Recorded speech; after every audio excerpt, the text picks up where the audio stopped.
as the result of the attack on Yorktown, he had promptly dispatched the heavy cruisers Pensacola and Vincennes and destroyers Balch and Benham to assist Fletcher's flagship.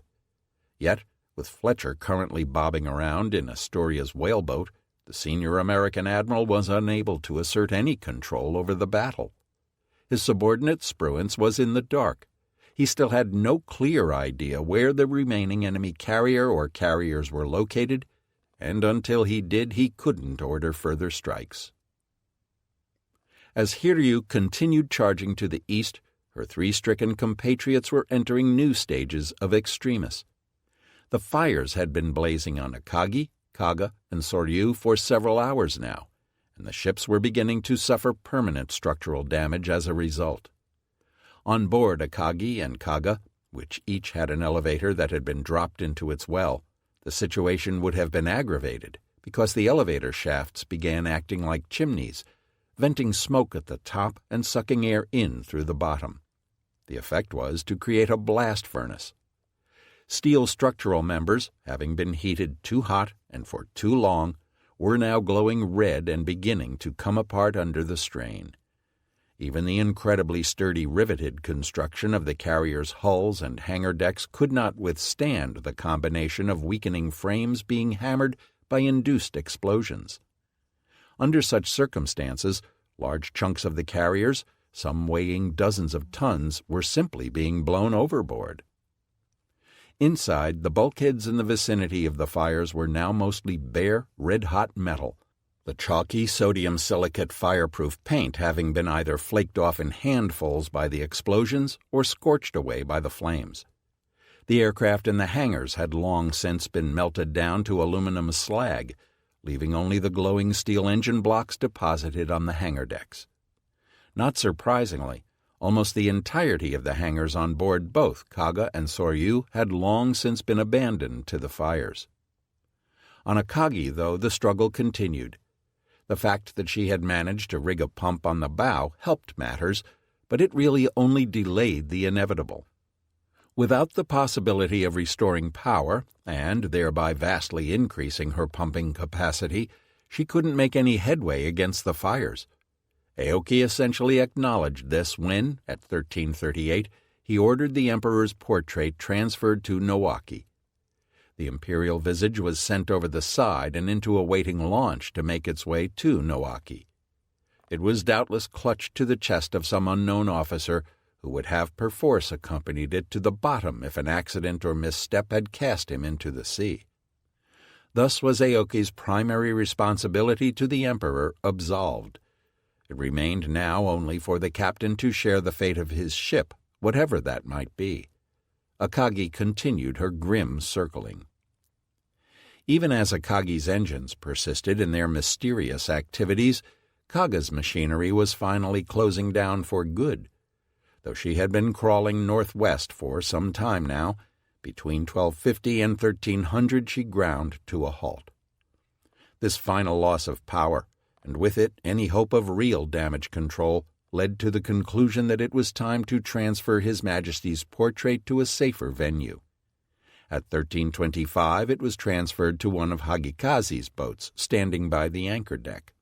Meanwhile, at about the same time, Kaga's commanding officer, Commander Amagai, had apparently gotten himself back on board his blazing ship, most likely on the anchor deck as well. Despite the common wisdom on the matter, there is, in fact, considerable ambiguity concerning whether or not Amagai was, or even believed himself to be, in command of the burning carrier. He had jumped from Kaga's boat deck earlier, yet Kaga had remained underway and apparently nominally under command during his time in the water or on Hagikazi. Someone, and it wasn't Amagai, must have made the decision to remove the Emperor's portrait and possibly ordered her engines shut down as well. Lieutenant Kunisada mentions in his account that the Chief Damage Control Officer, the head of the First Damage Control Section, was apparently directing matters from the Kaga's forecastle. If this is true, then he, and not Amagai, was most likely the acting commanding officer of Kaga in the period from 1300 to her final abandonment. Indeed, Amagai himself made the rather curious statement regarding his ordering the men over the side and then joining them. He said that he made the decision believing that the skilled flyers, who could not be replaced, should be saved so that they could have another chance of fighting. At the same time, I thought that the fate of the ship would be better left to her skipper or the second command officer in case he was killed. The implication is that Amagai did not believe he was in command, nor was he certain that Captain Okada had even been killed. That Amagai subsequently filed the report on her loss only indicates that, by then, it had finally been ascertained that he was, in fact, her senior surviving officer. But there's no evidence to show that Amagai actually knew this at the time. With Kaga now dead in the water, though, whoever was in charge decided that it was time to get the engineers out of the lower spaces. A messenger was sent below to the engine rooms to tell them to evacuate and come topside. However, he could not get through. Some of them must have abandoned their posts, though, for the Black Gang was not entirely wiped out. However, 213 of her nominal complement of 323 engineers ultimately perished, including her chief engineer, Commander Utsumi Hachiro. It's reasonable to imagine that many of them were either already dead by the time they were ordered to evacuate or were trapped below with no hope of escape. Their terrible fates can only be imagined as the fires finally worked their way down into the great ship's innards. At about the same time, Lieutenant Kunisada was in a bind. After the enormous explosions in the hangar, he had finally come to his senses to find himself lying on the hangar deck. Standing up in the smoky darkness, he had realized that he was near the midships elevator and could see some light coming down the well. He made for the command spaces. Whether by chance or design, though, he never reached the command spaces at all, and instead found himself fighting the fires on the lower hangar deck level near amidships. Eventually, Kunisada found himself in the petty officers' quarters. Inside, he found 2 engineering personnel taking shelter from the fire.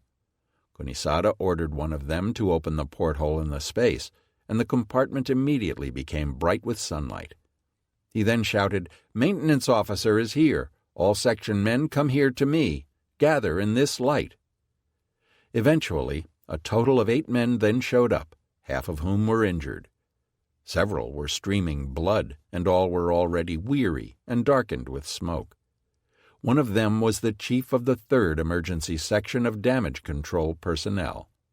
This man, erroneously, told Kunisada that their mutual commander, the Chief Damage Control Officer, and all his subordinates had been killed or wounded. He himself was the only man remaining from the 3rd Section. Kunisada thus believed himself Kaga's senior damage control officer. The 3rd Section man was despondent and urged Kunisada to give in to the inevitable. "Come," he said, "let's go share the commander's fate." He then turned to make his way back to the hangar so as to seek death in battle. Kunisada restrained him. Suddenly the fire flared up near the entrance to the compartment, surprising the men inside. They slammed the porthole shut and tried to put out the fire, but the air quality worsened precipitously and breathing became difficult. There was no longer any way out, and Kunisada wondered if their fates were now sealed. As a last resort, he ordered all the men to clamber out of the porthole. As it happened, the anti-torpedo bulge on Kaga's hull formed a sort of shelf in this section of the vessel. It was wide enough for them to stand on. Their perch was none too safe. Hanging above them and somewhat astern were the large gun tubs for the 5-inch AA mounts. Unfortunately, the shell hoists for the guns were burning, and the shells in the hoists were detonating periodically. Ammunition for the machine guns was also cooking off farther astern, sending bullets whizzing about every so often. Visibility was rotten. They couldn't see the bow because of the bulk of the ship's funnel, and the stern was out of sight behind the fires. One of Kunisada's party slipped off the bulge and plunged into the water. Someone threw him a line, and they all grabbed hold. But the man, injured or simply exhausted, failed to hold on and sank vertically into the sea. The water was so clear that they could see his white uniform shimmering below the surface as he slowly sank into the depths. It was a most depressing moment and brought home their isolation. Still, their precarious ledge was better than what lay waiting for them on board the ship. So there they huddled, waiting for whatever came next. Kunisada's men were not the only ones to have exited the blazing ship via her portholes. In the ship's sick bay, the senior medical man present was an ensign.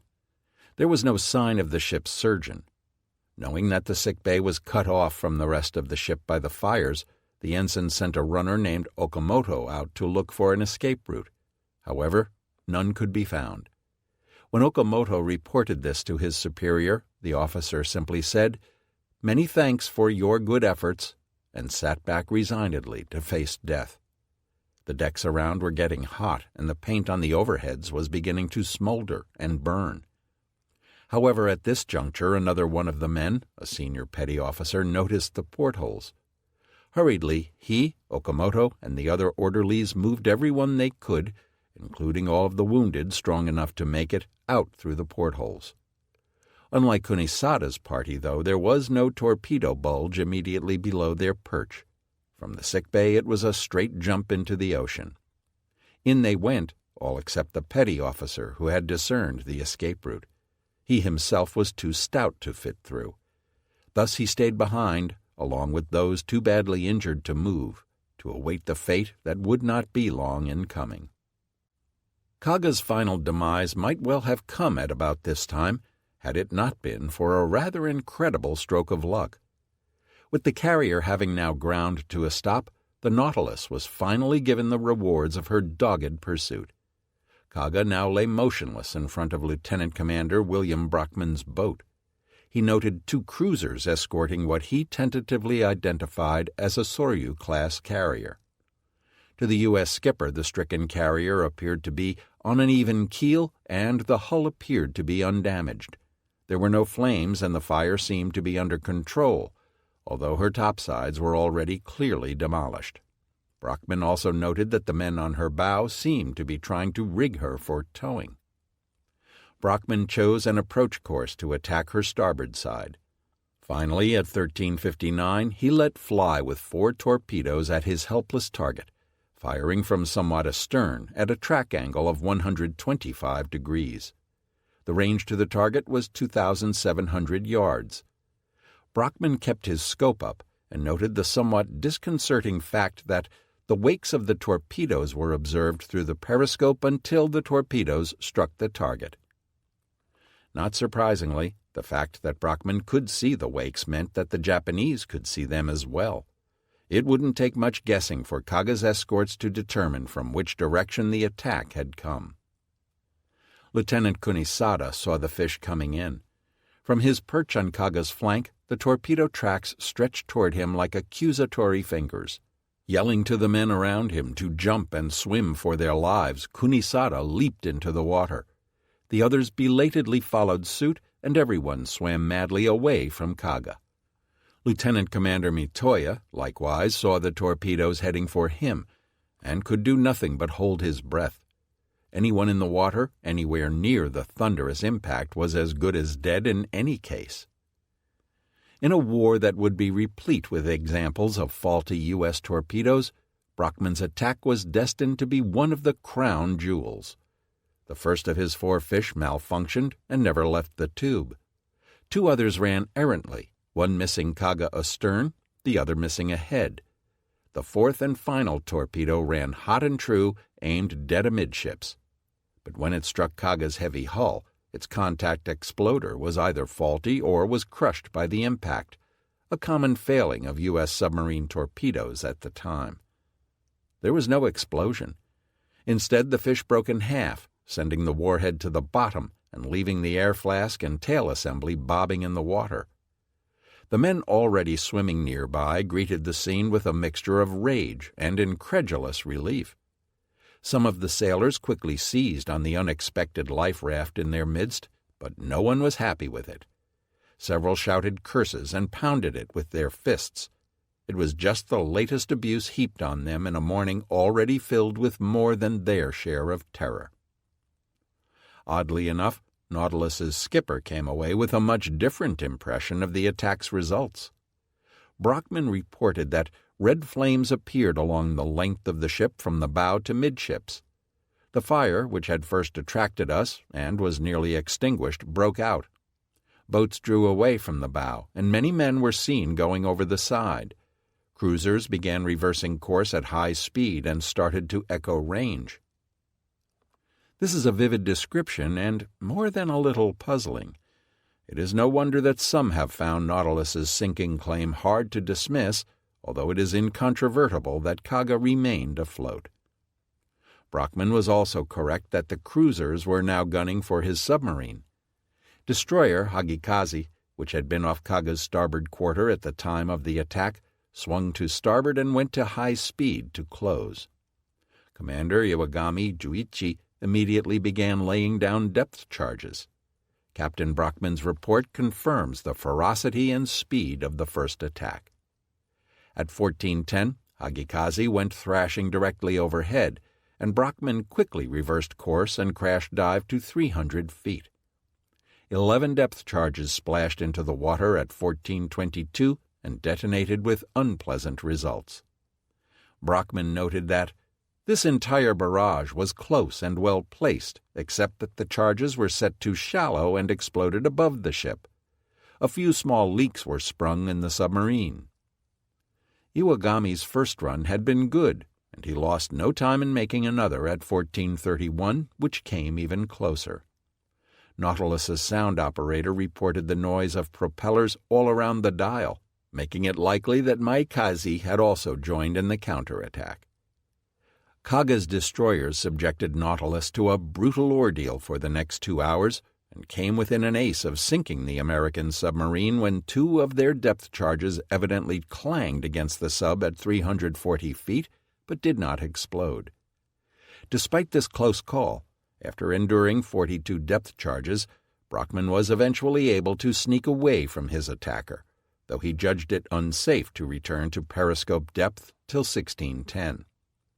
Though Brockman opined that the Japanese broke off their attack too soon, he was understandably thankful that they had, as his battery was nearly exhausted. The actual damage to his old boat, however, proved negligible. All in all, though, Nautilus had made a well-earned escape after a day of aggressive attacks against the enemy. If the final prize of her efforts eluded her, it certainly was not for lack of trying. Lieutenant Kunisada could observe little of the hunt for Nautilus from his current position. Now that he was in the water, he had no choice but to continue swimming. Many men were drifting about with him. Looking back at the ship towering high above him, he could see that her damage was severe but localized. Her upperworks were ablaze, with dull red fires visible through the many rents in her side. Heat shimmered off the metal. But the worst of the fires seemed to be dying down for the moment. The smoke coming from the ship was no longer oily black, but a lighter brown color. Kunisada could see, too, that the bridge had been crushed by the explosion that had killed Captain Okada. There were deep rents in Kaga's side, particularly on the starboard side aft of the funnel and on the port side forward. Some of these gashes ran nearly all the way to the waterline. Yet Kaga's lower hull was remarkably intact. Despite her wounds, she still impressed the damage control officer with her bulk and seeming stability. On both the bow and stern he could see sailors clustered, and firefighting efforts continued. While in the water, Kunisada encountered a communications man named Oda, who was still clutching a sheaf of Kaga's messages in one hand while trying to swim. Oda was wounded in the leg and was bleeding. Kunisada, though impressed by the man's devotion to duty, nevertheless told him to throw the damned messages away and concentrate on saving himself. Oda responded to this direct order with relief, throwing the papers into the sea. Finding a piece of lumber, the 2 men hung on. They tried swimming toward the ship's stern, but either currents or wave action made this impossible, and they eventually gave up. They would not be picked up for several more hours, finally crawling on board Hagikaze at about 1600. Warrant Officer Yoshino Haruo, Kaga's reconnaissance flight leader, was in the water by now as well. Having made his escape from the flight deck shortly after the carrier was bombed, he had managed to pick his way down to the stern. He had found Kaga's boat deck packed with survivors. As soon as Kaga lost power, he noticed a destroyer, probably Hagikaze, edging up to her stern and decided to swim out to her. Into the water he went, along with many other men. However, all of a sudden the destroyer turned about and disappeared, most likely in response to Nautilus's attack. Now, Yoshino's case was worse, and he didn't know if he could survive. In the end, though, Hagikaze returned and he managed to make it on board about the same time Kunisada did. As he came dripping out of the water and onto the deck, he unexpectedly met a relative who served on the tin can. Deeply shamed by his appearance and at having been defeated in battle, Yoshino nevertheless accepted dry clothes from the man. He hoped that his relation would not tell everybody at home about his pitiable condition. Wounded torpedo bomber pilot Maeda Takeshi also made it on board. Like Yoshino, he had gone into the water as soon as Hagikaze had started to edge in. In fact, he had been bodily thrown into the water by other men on the fantail. Seeing Hagikaze putting out her boats, they had assumed that any of the less severely wounded would be better off being picked up and taken to safety on the destroyer than waiting around on Kaga, where no medical attention could be provided. Upon Hagikaze's abrupt exit from the scene, however, Maeda's hoped-for rescue evaporated, and his shipmates' intended kindness now placed him in grave danger. He had a life jacket, but he kept swallowing seawater in the long swells. Occasionally, as he surged to the tops of the waves, he could see Soryu burning in the distance. Finally, Hagikaze returned, this time with knotted ropes lowered along both her flanks. Pulled out of the cold water, Maeda was in deep shock from both exposure and the bomb splinter still lodged in his leg. He wasn't feeling any pain. In fact, he found that he could walk on his wounded limb despite having a smashed femur. When the shock wore off later, such a thing would have been unthinkable. His flight boots were long gone, and the hot cartridges from the destroyer's 25mm mounts were everywhere underfoot. They made sizzling sounds when his wet socks struck them, burning his feet. The young ship's doctor was too busy to attend to him properly. There was no anesthetic, and he'd already run out of bandages. He merely splashed iodine solution on Maeda's open wound. The pain was absolutely excruciating, but Maeda managed to keep his composure.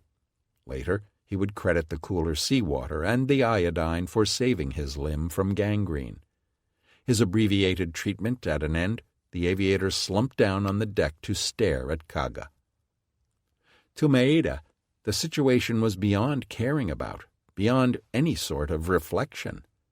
He was just 21 years old, and his life as an aviator had been dangerous enough in peacetime. In wartime, it was more dangerous than almost anything. He knew that he was expendable. He'd been treated as such, treated like a rag. He didn't resent it. It was what he expected. So, Maeda couldn't really comprehend the big picture of what losing this battle might mean to Japan, or its ability to win the war. He couldn't even consider what the future might bring. There was no future. There wasn't even a tomorrow. There was only the present moment. He was safe enough for the time being, but he was exhausted, he was famished, and his leg hurt like hell.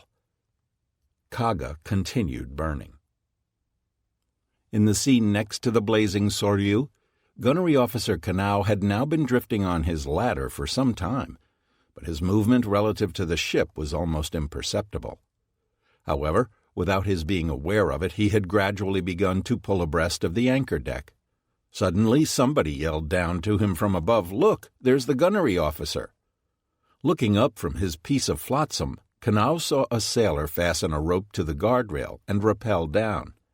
Grabbing the gunnery officer, the sailor and Kanao were soon hauled back up on deck. As they reached the top, many hands pulled them back over the railing. Kanao felt like a zombie, half dead and half alive. The sailors on the deck embraced him, cheering, "Gunnery officer is alive! Banzai to our gunnery officer!" Huddled on the anchor deck, Kanao found some 40 or 50 men who had either not heard the order to abandon ship or who preferred to take their chances here rather than in the water. Kanao slumped exhausted onto one of the anchor chains, utterly unable to move. Nearby, 2 or 3 sailors hauled out a box and broke it open. Inside were canned peaches. One of the sailors opened a can with his knife and handed it to Kanao, saying, "Help yourself, gunnery officer." Kanao thanked him, but hesitated to take it. "There is enough for all of us," the sailor assured him, and continued passing out the cans to the others on the bow. Famished, Kanao consumed everything in the tin. The taste of the sweet fruit and nectar was indescribably delicious. Kanao couldn't remember ever having eaten anything tastier. Aft of their sanctuary on the bow, Soryu continued burning and fuming. 17. Last Gasp, 1400 to 1800. It was 1400, and cruiser Tone wasn't doing anything to improve her reputation for untimely float-plane launches. Now, some 45 minutes after Admiral Abe had ordered the second set of recon birds aloft, Tone finally managed to send up her No. 3 and No. 4 planes. The reason for the delay is unclear. Her No. 3 aircraft, a Type 95, should have been ready to take off at short notice. It is possible that her No. 4 plane was still being turned around from the morning's flight. Whether Petty Officer Amari was in command again is unclear, but it seems likely that he was. Just as with Kobayashi's earlier attack, Yamaguchi hadn't yet heard back from Tomonaga's flight. This wasn't really a cause for concern yet, as the Hikotaicho had only been gone for half an hour and would likely need another half hour to find the enemy. Sure enough, at 14:26, Lieutenant Tomonaga came on the air to order his strike planes into attack formation. A few minutes later, Hiryu intercepted a simple suggestive order from the flight leader, "Zengun Totsugeki," all forces attack. Clearly, Tomonaga's flight was about to go into battle. Almost at the same time, Haruna's No. 1 aircraft announced that he was under attack by American fighters and that he suspected American carriers were in the area. Yamaguchi might have thought that this transmission marked the end of his scout plane, but in fact, this particular aircraft would eventually make it back to Haruna. Superb airmanship allowed the pilot to escape repeated attacks. However, his observer was killed, and the Type 95 would never fly again. Had he known it, Yamaguchi had already lost another of his scout planes. Fate had finally caught up to Chikuma No. 5, which had been poking around the edges of the American formations all morning. Petty Officer First Class Takazaki's bird had worked itself all the way around to the south of TF-16, scooting in and out of cloud cover when threatened by American fighters. At 14:09, however, Takazaki had been caught dead to rights by a pair of Wildcats. A single pass was all it took to shoot the E-13A1 to pieces. As the American fighters turned for a second run, the float plane exploded. One of the crew members was seen to bail out just before the detonation, but there would be no survivors from this encounter. Back on the home front, Yamaguchi was having his own problems with scout aircraft, both his own and those of the American variety. First, at 13:55, Nagumo received a transmission from one of Haruna's planes, which one we do not know, stating, "At 12:40 the enemy was in position bearing about 90 degrees to port. It is composed of 5 large cruisers and 5 carriers. The latter were burning." However, Nagumo apparently retained some skepticism about the report, placing a question mark alongside the number 5 in his war diary. His next sighting of the enemy, however, was more concrete. At 14:20, Chikuma suddenly laid smoke and began blazing away at what it thought was a pair of American aircraft. Her sister ship Tone followed suit 10 minutes later, and Hiryu's cap fighters quickly made tracks toward the intruders. The enemy interlopers beat a hasty retreat shortly thereafter. As it developed, the intruders were from Yorktown.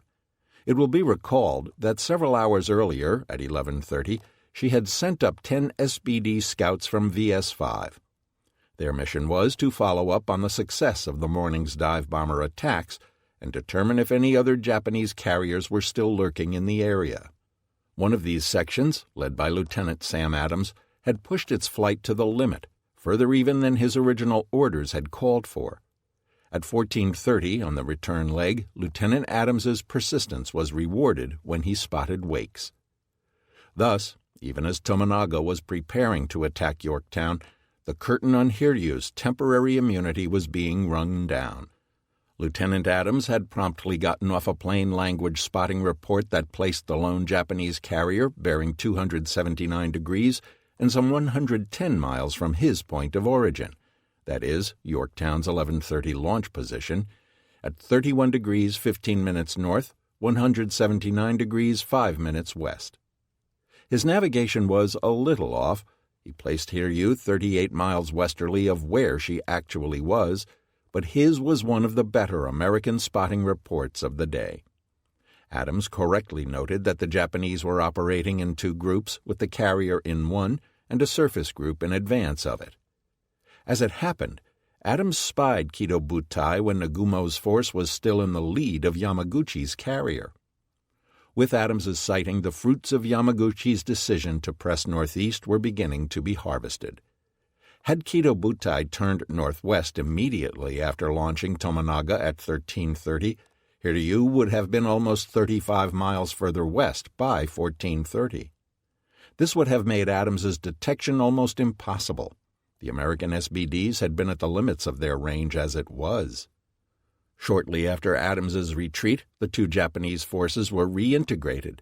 Nagumo promptly reorganized his formation with Hiryu at the heart of a box pattern of the force's heavy ships, still heading 045. Bat Div 3 took up the port flank in column at a distance of 10 kilometers from the carrier. Crew Div 8's Tone and Chikuma guarded the starboard flank of Hiryu at a similar distance. Flagship Nagara took the van ahead of Hiryu as usual, while the 5 remaining destroyers moved into picket positions in a loose circle around the formation as a whole. In the midst of Nagumo's reorganization, Tominaga's attack group came back on the air. It was Lieutenant Hashimoto, the second Chutai leader, announcing, "I carried out torpedo attacks against an enemy carrier and saw 2 certain hits." Yamaguchi and his staff were elated. 2 hits were almost certainly enough to put any carrier out of commission. Yet even before Hashimoto made his report, Yamaguchi was already thinking ahead to future operations. Seeing that Hiryu was already scraping the bottom of the barrel in terms of air power, Cardiv 2's commander was casting about for any additional air power he could find. At 14:30 he had radioed destroyer Nowaki, ordering her to relay to Akagi that if the flagship had any aircraft on deck, they should take off at once and transfer to Hiryu. It may be that Yamaguchi was aware that Akagi had once again managed to get underway and was hopeful that she might yet be made operational. It was a fool's hope. By 14:30, Akagi no longer had any intact aircraft on board, let alone a flight deck worthy of the name. Kido Butai's former flagship was, in fact, lying motionless once again beneath an enormous column of oily smoke. Her engines, which had propelled her in a stately clockwise circle for nearly 2 hours, had finally shut down again at 13:50. It may well have been that whatever damage control personnel who had flooded her aft magazines, and presumably restarted her engines as well, had either withdrawn again or been overwhelmed. Alternately, the flagship's boilers, apparently long since untended, may have finally lost steam pressure. Whatever the reason, Akagi was once again stationary, except for the long, slow rhythm of the swells lapping against her sides. The grim struggle against her fires, though, ground on relentlessly. To use damage control parlance, both hangar decks and the decks immediately beneath them were still fully involved, meaning they were completely afire.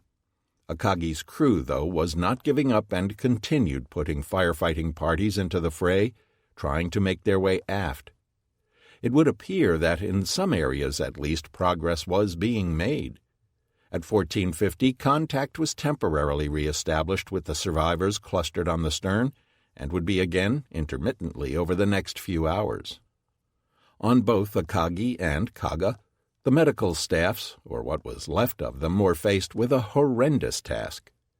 Gathered on the weather decks fore and aft with the other survivors, they were plying their trade with whatever was at hand. The results can only have been pitiable. The survivors were suffering from a variety of injuries, the most prevalent being burns and shrapnel injuries. There was no way to treat these wounds beyond the most basic bandaging and splints. Deep penetration wounds would have likely killed their recipients relatively quickly through loss of blood.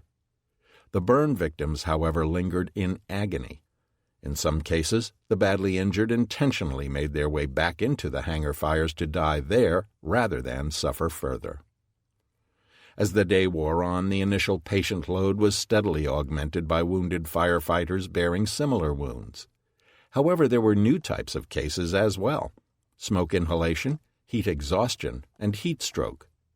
Smoke inhalation would have been very common within the closed spaces of the carrier as men battled the blazes.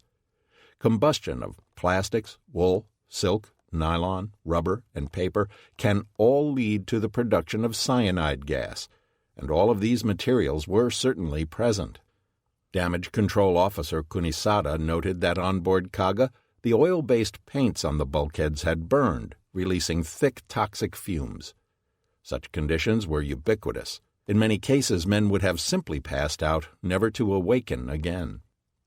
For those men who staggered or were dragged to safety, there was little relief.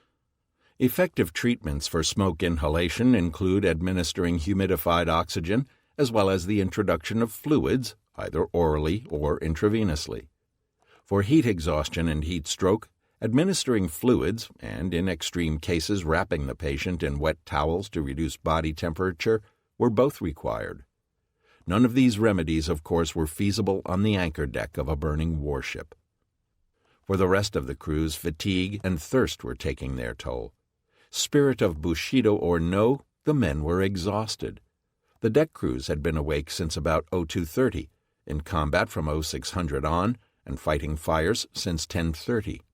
There was no ready access to food or drinking water on the burning warships. The firefighting was being done with seawater, of course. As a result, by the mid-afternoon, the men were beginning to fail physically, making them torpid. Firefighting crews would have become increasingly inefficient and liable to make mistakes. Physical exhaustion, coupled with the knowledge that, for all intents and purposes, they had already lost the fight against the fires, can only have led to a gradual flagging of effort as men resigned themselves to the inevitability of losing their ships.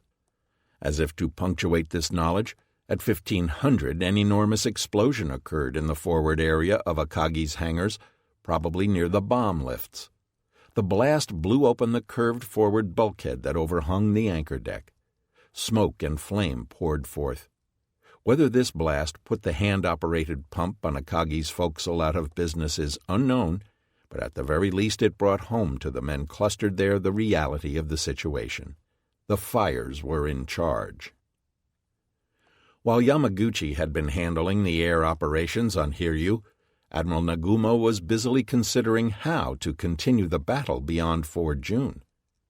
At 1420, just before Tomonaga had announced he was attacking the American carrier, the commander of Daiichi Kido-butai had transmitted a signal advising Admiral Kakuta and Daini Kido-butai of his position and intentions. After destroying the enemy task force to the east, he said, he planned to proceed northward. He instructed Kakuta to rendezvous with him as soon as possible. It would be easy to believe that Kakuta was already moving south at this very moment. Indeed, Yamamoto's earlier orders would seemingly have had the effect of making that force stop in its tracks, come about, and move speedily to Nagumo's rescue. In fact, though, Kakuta was at this very moment heading north toward Dutch Harbor. The previous day had seen this force execute a desultory attack on the American island that had been characterized mostly by foul weather, bad luck, and poor results. Today, however, Admiral Kakuta had been determined to renew his efforts, starting at around noon. For whatever reason, Yamamoto's 1220 order to Kakuta was not received until shortly after 1500, meaning that Kakuta was already committed to his attack on Dutch Harbor when the news arrived that things were not going well to the south. Kakuta duly sent his reply at 1530 that he would turn his force around as soon as his strike was recovered. But before making any sort of a high-speed run, Kakuta would need to refuel his ships. Accordingly, he shaped a course for a meeting with the force's oilers some 12 hours hence. Once refueled on the morning of the 5th, he would begin his long voyage south. Meanwhile, having gotten his initial report from Lieutenant Hashimoto regarding the most recent strike against the Americans, Admiral Yamaguchi in Hiryu had no choice but to wait for his torpedo bombers to return. Thereafter he already knew what he was going to do, and at 1531 he radioed Nagumo that, after definitely establishing contact with our Model 13 experimental ship-based bomber, we plan to direct our entire remaining power, 5 bombers, 5 torpedo planes, and 10 fighters, to attack and destroy the remaining enemy forces in a dusk engagement. Yamaguchi went on to elaborate a minute later on the earlier results of Kobayashi's earlier strike, which he claimed were 5 direct hits against an Enterprise-class carrier with No. 25 semi-armor-piercing bombs, causing her to break out with big fires. The carrier and 5 large cruisers were the only ships sighted at the time of the attack, but according to reports from our Type 13 experimental ship-based bomber, there are 2 additional carriers about 10 miles away. The second attack wave took off at 1320, and the third, 6 ship-based bombers and 9 ship-based fighters, are at present preparing to take off. Thus Yamaguchi was committing himself and Hiryu to yet another strike without understanding the real results of Tomonaga's effort. At 1520, Tone's No. 4 plane reported on the enemy force he was scouting, describing it as having 6 cruisers as its nucleus, accompanied by 6 destroyers, and preceded at a distance of 20 miles by a single carrier. Again, it is difficult to explain what Tone No. 4 and Amari thought they were seeing at this juncture, given that carriers do not typically sail unescorted by themselves. The only possible explanation is that Tone No. 4, ducking in and out of clouds, was not seeing the entire picture. Admiral Abe came on the air himself at 1535 to inform Admiral Nagumo that his No. 5 aircraft had also sighted the enemy force earlier in a position bearing 114 degrees, distance 110 miles from us at 1530. Shortly thereafter, Chikuma's No. 4 plane announced that he had come up empty on his search line and was therefore returning home. Having now a fairly good sense as to where the enemy lay, this wasn't particularly shocking news. With the Americans pinned down, Abe was determined to maintain contact with them. At 1537 he radioed Chikuma to send up a replacement to relieve her No. 5 plane, which had been aloft since 0938. Chikuma No. 5 had not reported in some time, and the cruiser radioed it at 1540. No reply was heard, of course. Chikuma No. 5 and its crew were already dead. Nagumo was concerned by these sighting reports. The range to the Americans was still apparently opening, and his goal of bringing them to bay in a surface fight was looking more and more unlikely. As a result, Nagumo decided to change his tactics. Kido Butai would withdraw temporarily to the northwest as soon as Tomonaga's strike was recovered. He would then attempt a final airstrike at dusk, followed by a return movement to the east with his surface forces after darkness had finally fallen. At 1540, Hiryu began landing Lieutenant Tomonaga's survivors. Nagumo and Yamaguchi must have observed the proceedings with a definite air of grimness. As expected, Tomonaga was not among the returning aircraft. That was no surprise. Worse, only 9 of Tomonaga's 16 aircraft were returning, 4 Zeros and 5 Type 97s. Of these, 2 Kenko and 3 Zeros were shot up beyond repair. The details of the mission were soon known to Yamaguchi and his staff. Tomonaga's strike, like Kobayashi's, had started out uneventfully enough. After forming up, Tomonaga's formation had climbed to 13,500 feet, 4,000 meters, and set out eastward. Finding the Americans had been surprisingly easy. Lieutenant Hashimoto, at the lead of the 2nd Chutai, had simply scanned the sea ahead with his binoculars. At 14:30 he was able to discern wakes 35 miles ahead and 10 degrees to the right. Hashimoto instructed his pilot, Petty Officer First Class Takahashi Toshio, to fly up to the 1st Chutai and Tomonaga. There, the two lieutenants had quickly conferred via hand signals and decided to head toward the enemy. As they drew closer, the collection of distant wakes began resolving themselves into an enemy task force with a carrier at its center. From what Tomonaga and Hashimoto could tell, the enemy carrier was uninjured.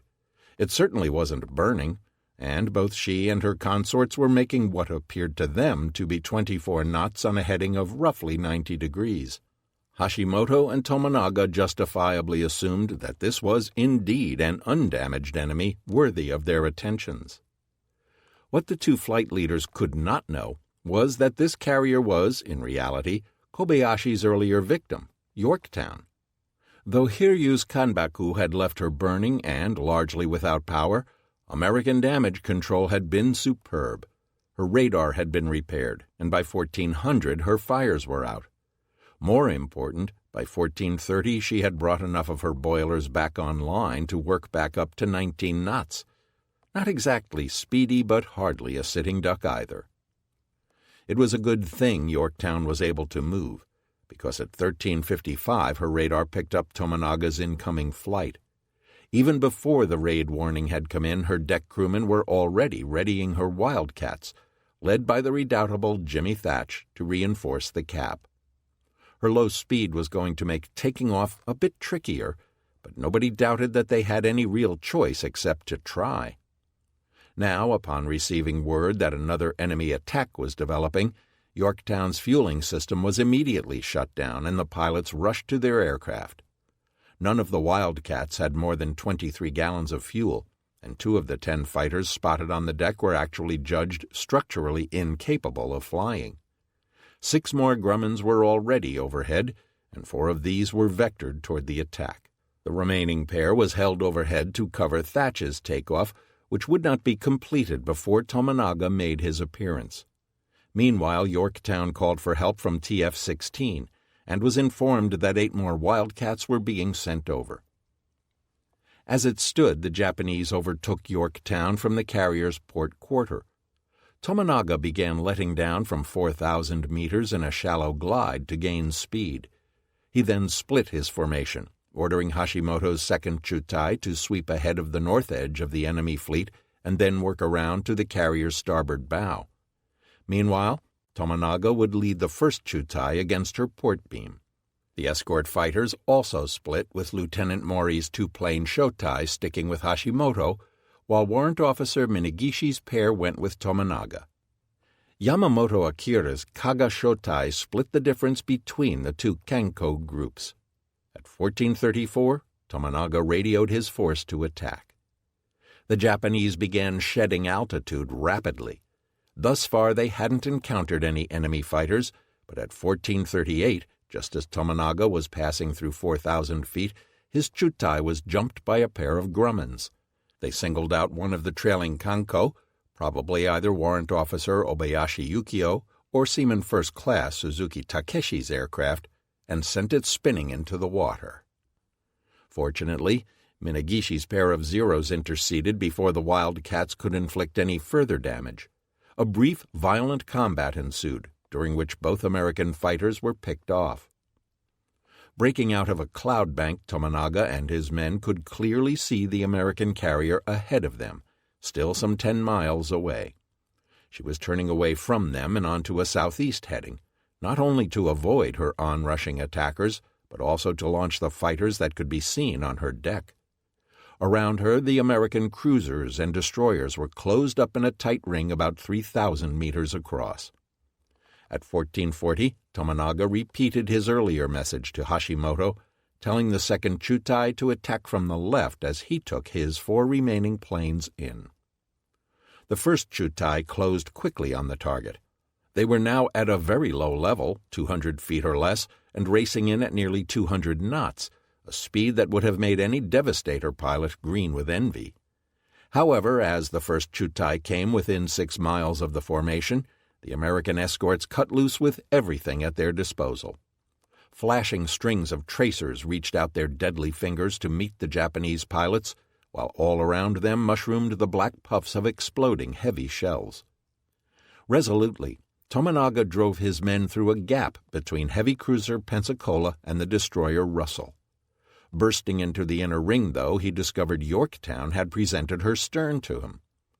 Tominaga, realizing that this would present him with an unfavorable target angle, split his forces again. He sent 2 aircraft to the left so as to work their way around the carrier's port side and gain her bow, while he led his own wingman around the carrier's starboard quarter to attempt to come up her other flank. If successful, they would catch Yorktown between the hammer and tongs. It was at this juncture, though, that things began rapidly falling apart for Hiryu's Hikotaicho, as the newly launched American fighters quickly made their presence known. Tominaga was their first target, the victim of the most famous American fighter pilot of 4 June, Jimmy Thatch. Appearing out of nowhere, the American ace made a flat run on the Hikotaicho's right side, holding his plane badly and setting it afire. In a stunning display of airmanship, though, Tominaga was able to keep his blazing Kanko straight and level and delivered a textbook torpedo drop on Yorktown's starboard quarter. As soon as the fish was away, Tominaga's left wing buckled, sending Hiryu's leader slamming into the water close astern. His torpedo missed. Tominaga's wingman managed to escape his leader's fate, at least for the time being. Dropping his torpedo near Tominaga's, he turned to fly up Yorktown's starboard side. His fish, too, missed the target. Flying low, the Kanko continued on through the American formation, broke back out through the screen, and headed away to the south. Shortly thereafter, though, he ran into a trio of Grummons coming up from TF-16 and was quickly shot down. Meanwhile, the pair of Kanko that Tominaga had sent around Yorktown's port side had also run into trouble. The first of these had made a beeline up Yorktown's flank, intending to round on her port bow and make his drop then. In the process, the pilot flew almost entirely through the formation and back to the ring of destroyers in front of Yorktown. Here, though, he had found another Grumman coming at him head-on, firing. Damaged, the Kanko jettisoned its fish and turned for a suicide run against the carrier. But the Wildcat, piloted by Lieutenant Bill Leonard, stuck to his tail, firing from below and setting the torpedo plane on fire. In the end, Leonard brought the Kanko down, crashing it off Yorktown's port bow. His companion met a similar fate. Another of Yorktown's Wildcats had braved the storm of anti-aircraft fire from his own ships and attacked the Nakajima from directly behind. It wasn't enough to prevent the Japanese aviator from dropping his fish, nor passing close enough to the American ship that her startled sailors were able to see the plane's rear gunner stand up and shake his fist at them. It was a last gesture of defiance, though, as the Kanko exploded almost instantly thereafter, its fuel tanks detonated by either the Grumman's bullets or the Yorktown's own flak. Its fish, too, missed. Thus, Tominaga's first Chutai had been wiped out without inflicting any damage on the American carrier. Hashimoto's second Chutai, though, fared differently. They were headed in a V toward the gap between heavy cruiser Portland and the destroyer Bulch. Hashimoto took his men down to the deck and roared into the American formation. The anti-aircraft fire that came back at him was stunning in its magnitude and variety. Everything from machine guns to 5-inch flak was hurtling past him. To Hashimoto, the shrapnel rattling off his wings and fuselage reminded him of the sound hail made hitting a metal roof back home. It was terrifying, but it didn't deter him. Most of the enemy Grummans had been pulled away in pursuit of Tominaga's flight, but not all of them. Fortunately, Hashimoto still had Lieutenants Mori's and Yamamoto Toru's Zeros along with him. When one of the enemy wildcats suddenly appeared ahead of them, the two Kansen wasted no time in jumping all over him, leaving Hashimoto's Chutai to continue speeding ahead. However, in the process, two more Grummins joined the fight and shortly flamed both the Hiryu Zeros before they even knew they were there, killing both Mori and his wingman. Hashimoto, observing all this from his plane, was sure that he was next. He banked his formation slightly to the left to take advantage of some cloud cover, hoping to throw the American fighters off the trail. It was at this moment, however, that Kaga's two Zeros, flown by Petty Officer First Class Yamamoto Akira and Petty Officer Third Class Bando Makoto, showed up. They initiated an intense low-level engagement with the Wildcats, which removed the immediate threat from Hashimoto's Chutai. Emerging from his cloud bank, Hashimoto found that his formation had become jumbled. He was now on the left side of his group instead of leading the formation. There was little time left to correct these problems, though, as American flak began thundering at them again as soon as they left the protection of the clouds. More American fighters shortly appeared, one of them making a beam run directly at Hashimoto's plane. But at this point he was close enough to the target that the Grummins had little chance. Not only that, but he still had fighter cover. Indeed, just as Hashimoto's forthcoming attack climaxed, the last Wildcat off of Yorktown's flight deck, that of Ensign George Hopper, was set upon by either Kitani or Minigishi's Zero and shot down almost as soon as he took off. Pilot Takahashi was now taking Hashimoto's plane down to within 100 feet of the water, the flak continuing to explode all around them. The Japanese had a phrase that crystallized their philosophy regarding torpedo attacks: Nikohaku Hichu, press closely, strike home. Hashimoto intended to do precisely that. He knew his torpedoes were deadly, fast, and accurate. All he needed was a good drop to take this carrier out of the battle. At 600 meters, the lieutenant released his fish, aiming for the carrier's midships. 3 of his squadron mates did the same, hoping to concentrate their damage.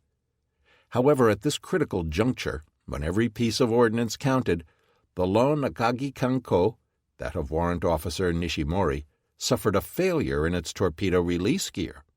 Despite its crew's efforts, the fish remained attached to the plane. Having made their drop, there was nothing left to do but run for it. Hashimoto led his flight across Yorktown's bow and away to the southeast. Looking back, he strained for any sign that his torpedoes had found their mark.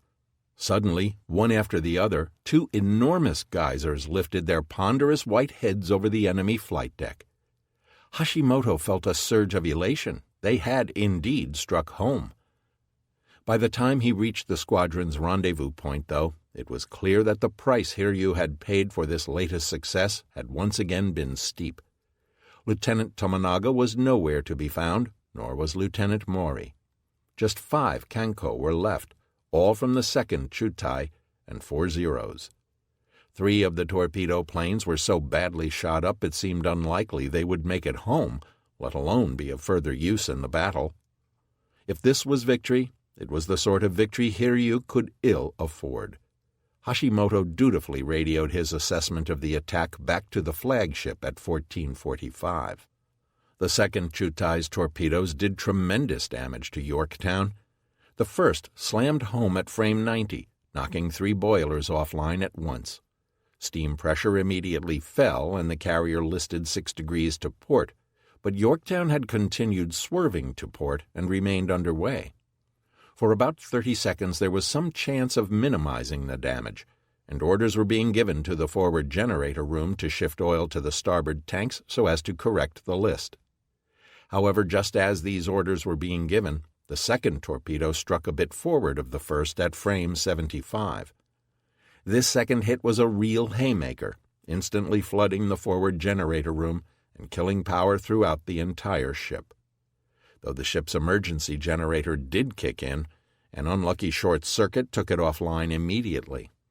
Since Yorktown was already turning, the loss of power jammed her helm 15 degrees to port. The big carrier rapidly coasted to a stop, and began heeling further to port as water poured into her hull. The second hit had damaged her forward pumps as well, making counter-flooding impossible. As a result, Yorktown's list grew worse to the point where just standing on the flight deck became difficult. Within 17 minutes, her list reached 23 degrees.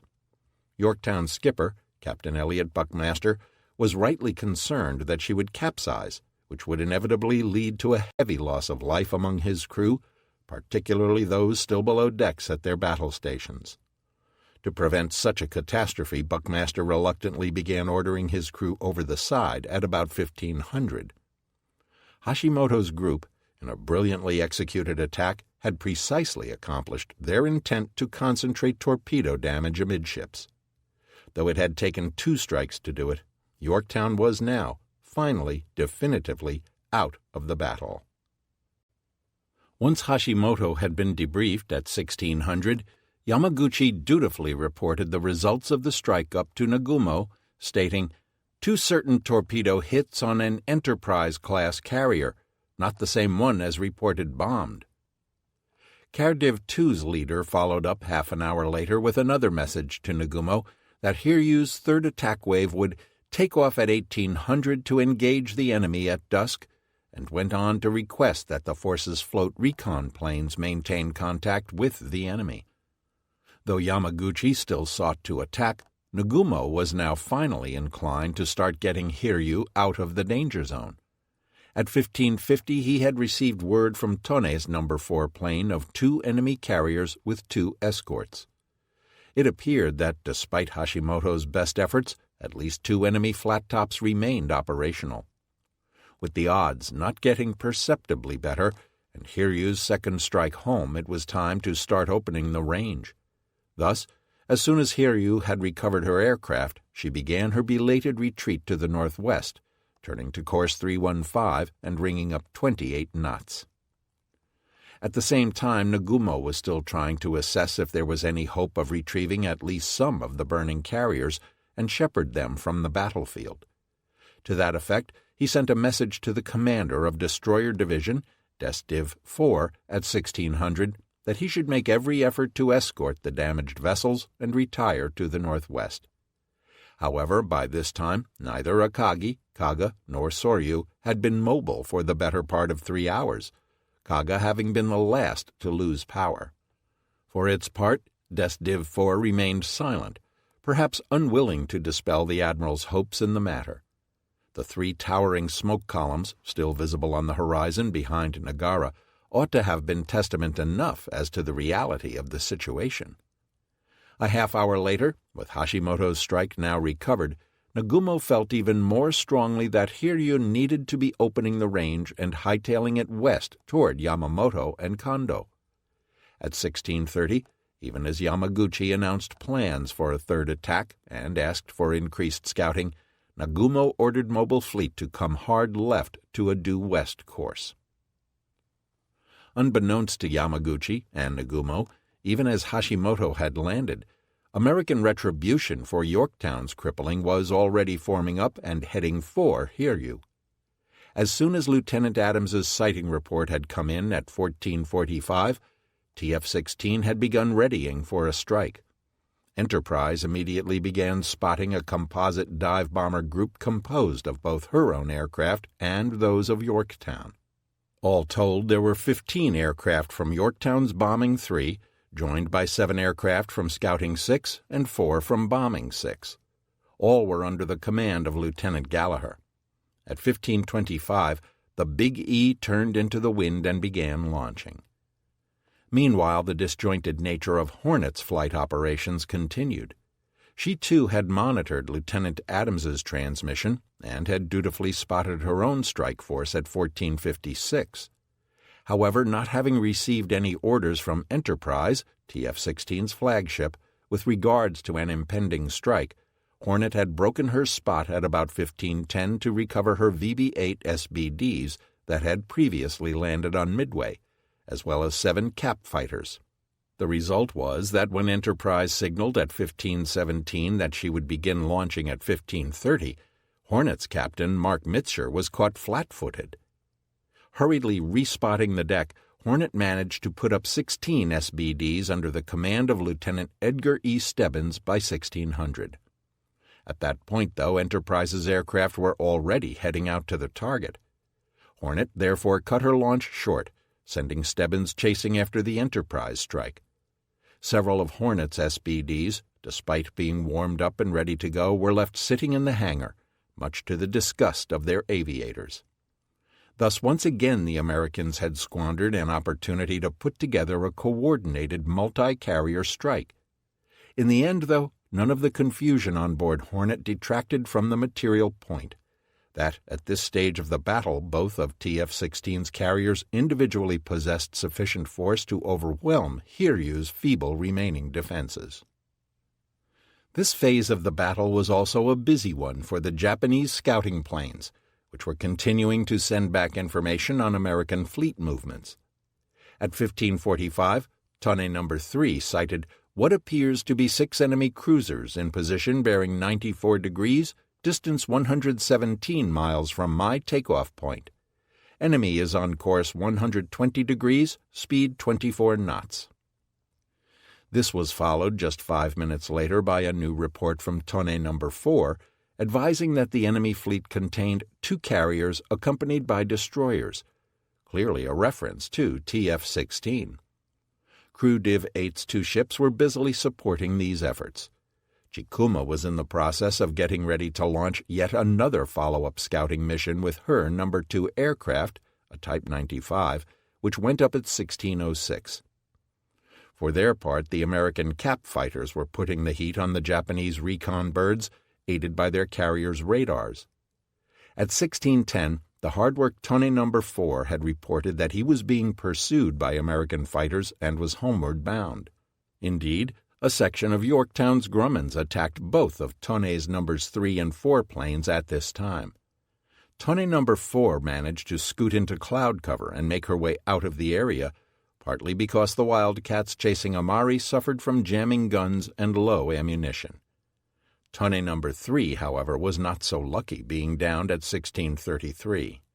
Once again, there were no survivors.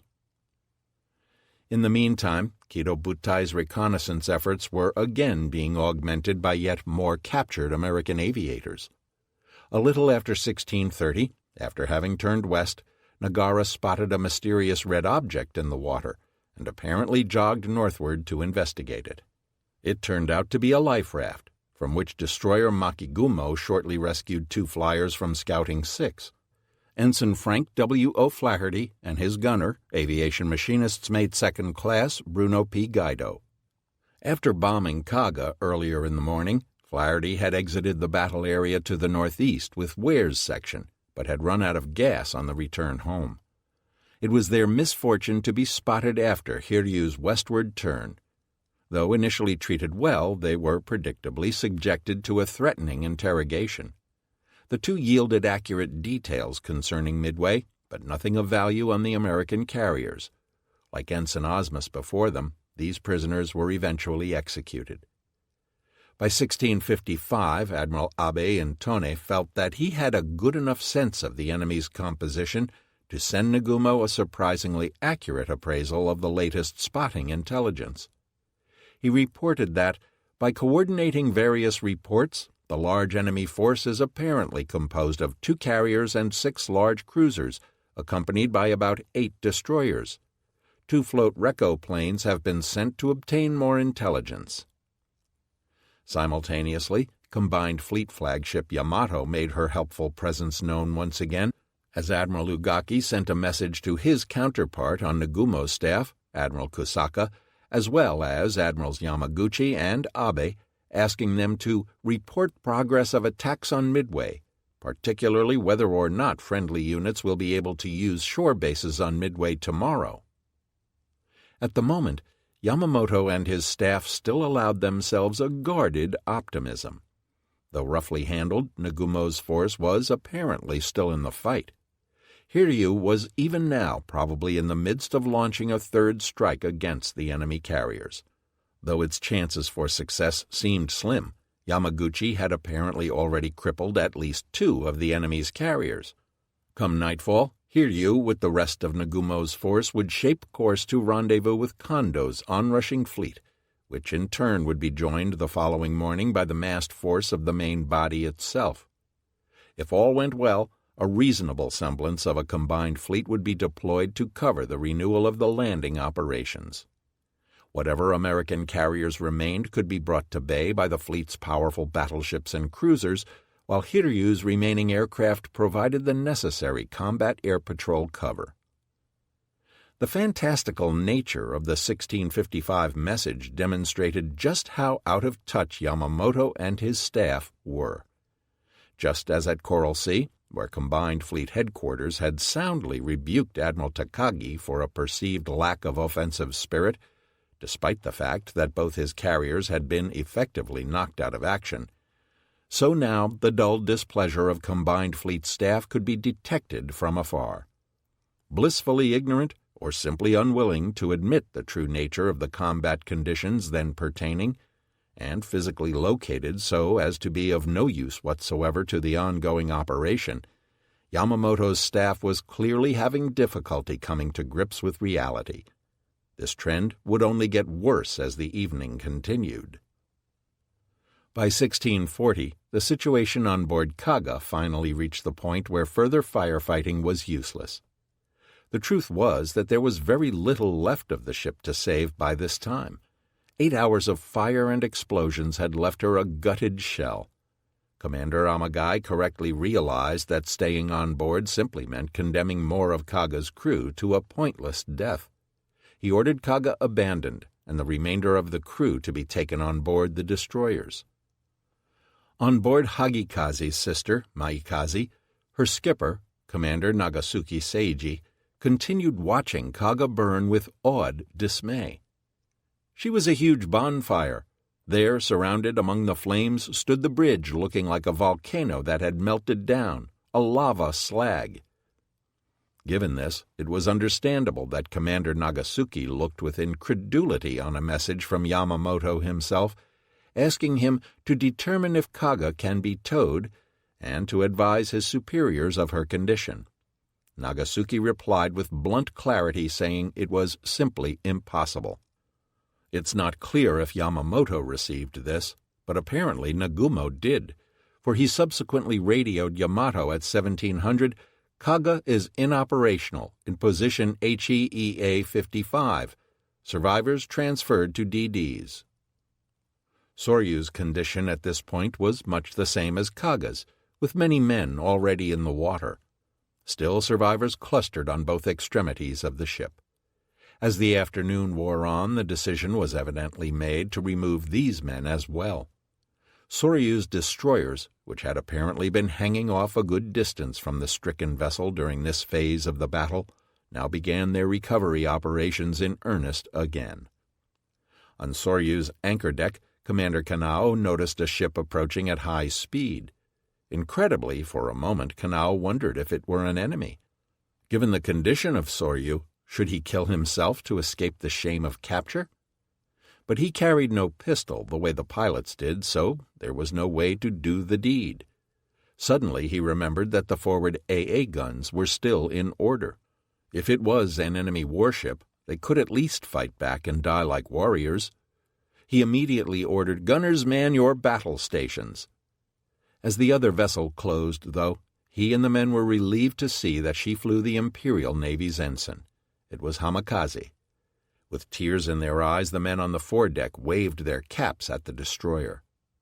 Hamikaze stopped several hundred meters away and started to signal them. Not having a signalman in their ranks made deciphering the message difficult, but Kanao finally made out that the tin can was ordering them to abandon ship. Simultaneously, the destroyer lowered one of her cutters. Kanao managed to flag back, "Our ship is disabled. We want to remain on board." Hamikaze answered quickly, "Enemy carriers are approaching. Abandon ship immediately." Kanao thought that Hamikaze must be mistaken, or that he had read the signals wrong. Nevertheless, in short order, the cutter was alongside, and the destroyer men began urging the crew on the bow to abandon ship. Kanao was torn. He was not convinced that the enemy was approaching, yet Yanagimoto had ordered the ship abandoned as well, and if they remained there, they might well be hindering Hamikaze in continuing the fight. Some of the other sailors opined that if the situation on board Soryu improved, perhaps they could reboard the carrier. Finally, seeing no other way out, Kanao and the men cheered "Soryu Banzai" 3 times and started to load their wounded onto the boat. At the same time, Hamikaze was sending over her boat, Chikuma's cutter, which had been left behind to render assistance to the stricken carrier, was still trolling about and plucking survivors out of the water. Hamikaze eventually picked them up after they had finished their work, and at 1802 the boat was cut loose and abandoned. As far as the destroyers could tell, they had now gotten everybody off the ship that could be rescued. Yet, even now there were apparently still men on board Soryu. Deep in her hull, the final fate of the engine room crews had been grimly unfolding for some time. The temperature had by now soared well beyond the point where humans could stay alive for any length of time. Engineering Lieutenant Naganuma was dizzy, and several of the sailors around him were squatting on the deck plates. As one such man crouched at Naganuma's feet, he shouted at him, "Hey, come on, we are in a battle." He kicked at the man's legs to rouse him back to his post, but the sailor no longer moved. Naganuma was streaming with sweat. He tried to keep drinking, but almost instantly he would be thirsty again. Soon the drinking water was exhausted.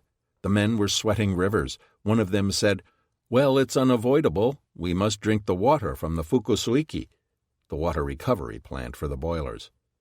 Desperately they began pouring the distilled boiler feed water into cups for the men, who greedily lapped it up.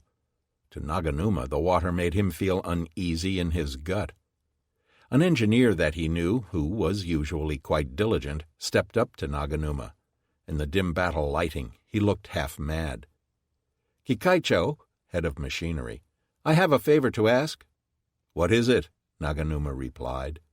"I borrowed 2 yen 50 sen from a petty officer in the starboard engine room, but I haven't returned it," the sailor said.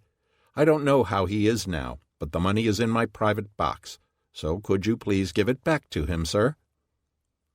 Naganuma was taken aback by the enlisted man's request. "What are you talking about?" he snapped. "We are in battle now. Do it after it's finished." "No, Kikaicho, I am no longer all right." And without another word the man fell to the deck to lie beside Naganuma's feet. The lieutenant simply stood there, paralyzed. It was clear that, distilled water or not, the conditions in the engine rooms were going to kill them all, as the temperature literally headed for the boiling point. Many of the men were already dead or dying from the appalling heat and smoke. But what was there to do? The passages topside were all aflame, with the hangar deck above them a mass of fire. Finally someone spoke up, "Hey, let's go through the double hull." Naganuma followed 3 or 4 men to a service manhole that led down below the engine deck plates to a crawl space in the bilges. There was already seawater down there, and as the men crawled in, the water came up to their heads. For a while they simply crouched there, not knowing what to do. At least it was cooler. After a time, Naganuma became perplexed. "Hey, something is odd," he remarked. His senior engineman, Ensign Iizuka, who had yet to enter the pool below the floor plates, was writing down the names of those who had fallen and their last words in a notebook. He looked up from his scribing. "What is it, sir?" "Well, look at this depth meter," Naganuma said.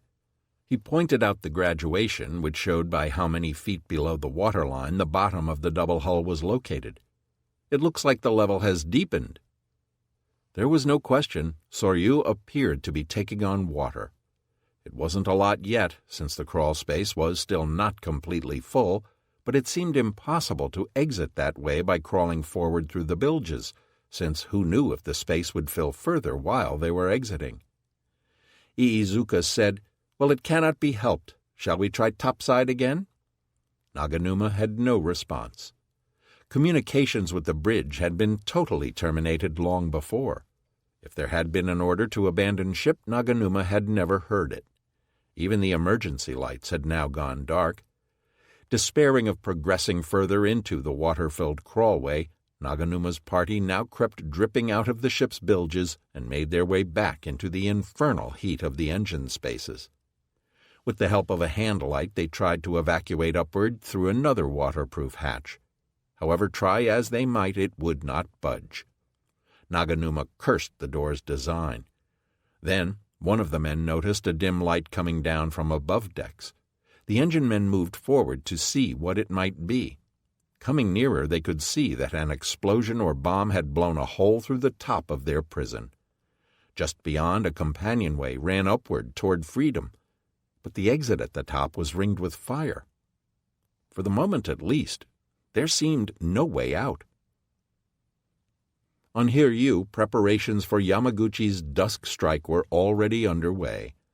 Convinced, with reason, that his aircraft had badly damaged 2 of the American carriers, Yamaguchi was determined to attack the third.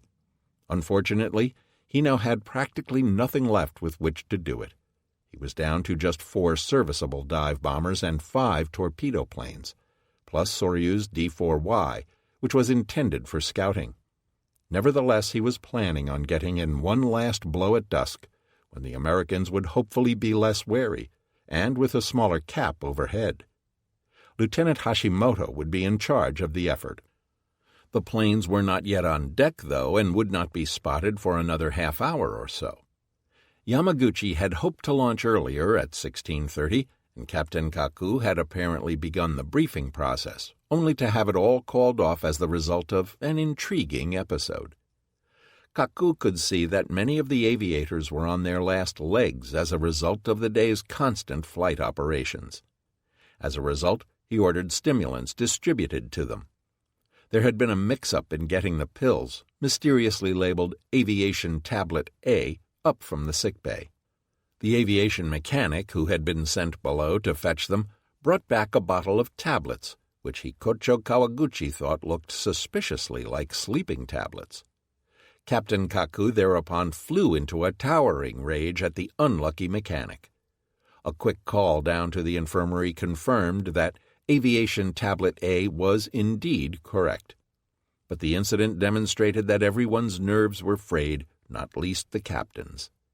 Yamaguchi thereupon decided to push things back 90 minutes and use the lull to feed Hiryu's crew.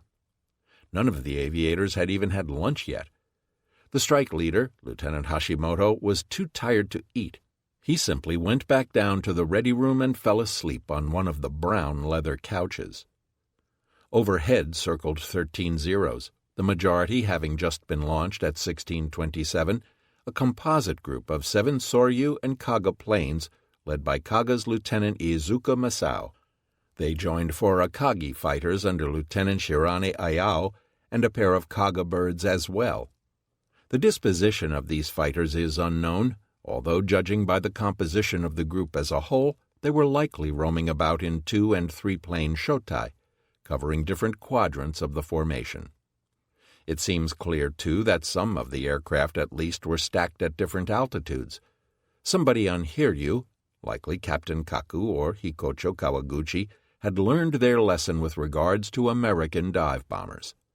By this time, the force's cruisers and battleships had all joined up with Hiryu. The heavy units were in their accustomed positions, with Bat Div 3 in the starboard column and Crew Div 8 to the port, all spread widely around Hiryu. Nagara's position was in the van. Hiryu's final test was not long in coming, as Enterprise's composite air group was now close by. Enterprise's Lieutenant Gallagher had spotted Hiryu at 16:45 after first flying north of the burning hulks of the carriers he had helped destroy in the morning. With Hiryu's formation discernible ahead at a range of 40 miles, Gallagher had begun gradually letting down from 19,000 feet in preparation for initiating his attack run. As he did so, passing the formation's port side, he circled to the west so as to attack out of the sun. He ordered Bombing 6's aircraft to follow his Scouting 6 aircraft in attacking the enemy carrier. Yorktown's Bombing 3, under Lieutenant DeWitt Wood Shumway, was slated to attack the nearer battleship, Haruna, which was ahead and to starboard of the CV. Despite the better cap arrangements, the Japanese apparently did not receive adequate warning of this incoming attack either. The position of the sun certainly had something to do with this, but so too did the fact that the remaining cap pilots were undoubtedly just as exhausted as the deckhands on board Hiryu. So it was that Admiral Yamaguchi's flagship did not notice the enemy aircraft over her until 1701, 3 minutes after Gallagher had begun a shallow descent to his pushover point. As it happened, just before, at 1656, Nagumo had signaled his force, ordering, "Turn to course 120 degrees, speed 24 knots. Nagumo's order was not intended as an evasive maneuver, but rather an intentional change in base course confirmed by radio from Tone to Crew Div 8 and the battleship's planes at 1700. It may have been related to the seaplane recovery operations that were soon to follow, or, less likely, to the planned launch of Soryu's recon plane, but this is not clear. Regardless of why it occurred, Nagumo's last-minute maneuver had the effect of bringing Kido Butai into a sharp turn, just as the Enterprise's SBDs began their dives. This may have further amplified Hiryu's already well-documented evasive skills. Some 5,000 meters off Hiryu's starboard bow, Chikuma had just completed her turn to the east at 1701 when she spotted Gallagher's bombers as they were about to push over. Behind her, Tone saw Shumway's group 3 minutes later and cranked her guns around to port as fast as she could to engage the enemy. But once again, the heavy units that might have been able to contribute some volume of fire to Hiryu's defense were too far away to really do anything meaningful. For her part, as soon as the Dauntlesses were sighted, Hiryu immediately began putting up anti-aircraft fire. Simultaneously, Captain Kaku ordered his speedy carrier to continue her hard port turn, bringing her bow around into his assailants. This forced the Americans into steeper dives to compensate for Hiryu scooting out of sight beneath their engine cowlings. The combination of heavy anti-aircraft fire and a very speedy ship made this the toughest target the Americans had faced all day. The fact, too, that Hiryu's cap was at altitude meant that they could also make their presence known. The Zeros slashed frantically at the attacking SBDs, knowing full well that it was now do or die. If Hiryu was taken down, they would have no place to land and no hope left in the battle. The American pilots were amazed to see Zeros following them all the way down, performing acrobatic maneuvers worthy of an air show in their attempts to deflect this final attack. 2 SBDs were hit in their dives and slanted into the water. It would seem that Captain Kaku's radical turn, as well as the efforts of fighter leaders Shirane and Iizuka, did at least some good. The first few bombs from Gallagher's section missed their target. Not surprisingly for a composite air group composed of aviators from 2 carriers, the American attack suffered from a lack of coordination. To the westward, Yorktown's aircraft were already on their way toward Haruna, but the pilots could clearly see the large white columns of misses erupting around the elusive Hiryu. Upon seeing this, Lieutenant Shumway's section, followed by all but the last of the Yorktown sections designated for Haruna, made a snap decision to attack Hiryu instead. Or at least that is what Shumway subsequently claimed in his report. However, the near-simultaneous timing of his section's attack suggests that he had made the bold, if somewhat subversive, decision to disregard Gallagher's earlier assignments well before observing the results of his superior's attack. In the process, however, Shumway's group passed directly in front of Lieutenant Dick Best's VB-6 aircraft, who were just beginning their own dives. For the second time this day, Best was left with no choice but to reef his men back upward again. Unfortunately, not only did this spoil their initial attack run, but it had the effect of stringing them out in the face of Hiryu's Zeros. In an instant, Best's wingman, Ensign Fred Weber, was shot out of the air and killed. As soon as Yorktown's aircraft were out of the way, Best lost no time pushing over again with his remaining 3 aircraft. Hiryu was now on the receiving end of an attack much like Kaga's. She was committed to her left-hand evasive turn, and had too many enemies overhead and too little anti-aircraft fire to deal with them. Her Zeros, though valiant, were outnumbered by the SBDs, and with dead eyes like Dick Best interspersed throughout the three distinct packs now hurtling downward on her, the final results were likewise all but inevitable. The first hit was probably delivered by Shumway himself and was followed in quick succession by 3 more. All of them were 1,000-pounders, and all landed on the forward third of the flight deck. This is particularly intriguing in light of the fact that several of the American aviators commented afterward that they had used Hiryu's Hinomaru as a convenient aiming point. The results could hardly have been more appalling for the Japanese. Hiryu's flight deck was blown upward by the detonations, then collapsed down upon itself as the hammer blows continued. Heavy fires broke out at once. Anyone in the forward hangar, where 19 Zeros were currently stowed, would have been killed instantly. Even more spectacular, one of the bombs also smashed into Hiryu's forward elevator, chopping the lift into pieces and hurling one large portion against the front of her island. The bridge windows were smashed, flinging Captain Kaku and everyone else to the deck. Astern, and one deck below, Commander Kawaguchi was blown completely off the air control platform at the back of the island and onto the flight deck. Standing nearby was his assistant, Warrant Officer Arimura Yoshikazu, Hiryu's bomber maintenance chief. Arimura was badly wounded on his left side by the blast, suffering a broken jaw, punctured lung, and multiple fractures in his left leg. He collapsed in a heap on the air platform. Kawaguchi himself was amazingly unhurt and was just picking himself back up from the flight deck when another bomb landed. Down in the ship's port after engine room, an ensign named Mandai had heard the bugle sound over the intercom, meaning an air action was underway. Then he heard the first bomb land. This was no near miss alongside, as the force of the detonation pushed down directly on the ship, rather than shoving it laterally. Then more hits. The lights went out, and the battle lighting came on. Almost immediately, though, smoke began pouring through the engine room ventilators. A pair of ratings who had just gone above to get food for the engine room crews hurriedly scurried back below. The spaces above were already afire. Nevertheless, in the main engineering control room, Chief Engineer Aimune Kunize maintained the ship underway. Although the hatchways to the other machinery spaces were blocked, he soon had a minor blaze in No. 4 engine room extinguished, and had re-established communications with the other engineers. Aimune had no intention of bringing Hiryu to a halt before he was told to.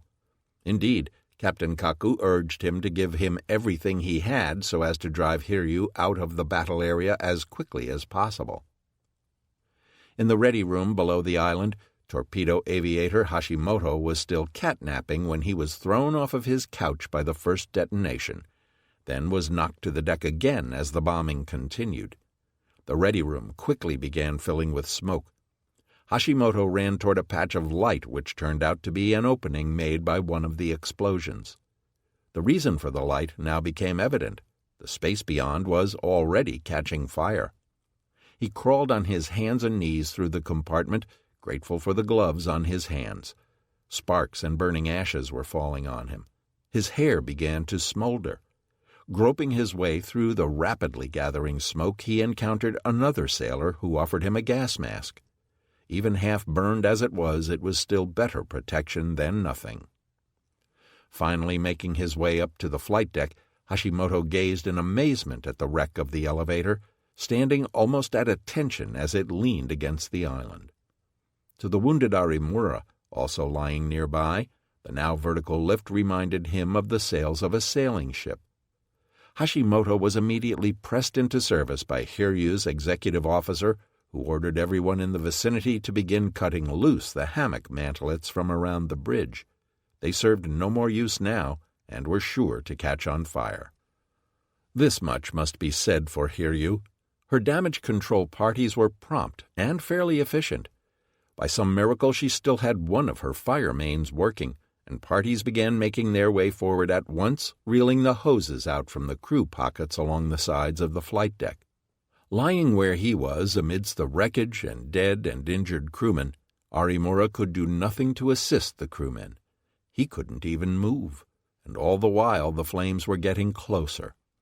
Suddenly a sailor came along and picked him up from amid the carnage and began carrying him up the companionway onto the bridge. Thinking better of this, though, the rating instead turned around and made for the flight deck, where they were both knocked over by over-eager sailors plying their hoses. Arimura was intensely irritated, but could do little about it. He was dumped on the flight deck farther aft.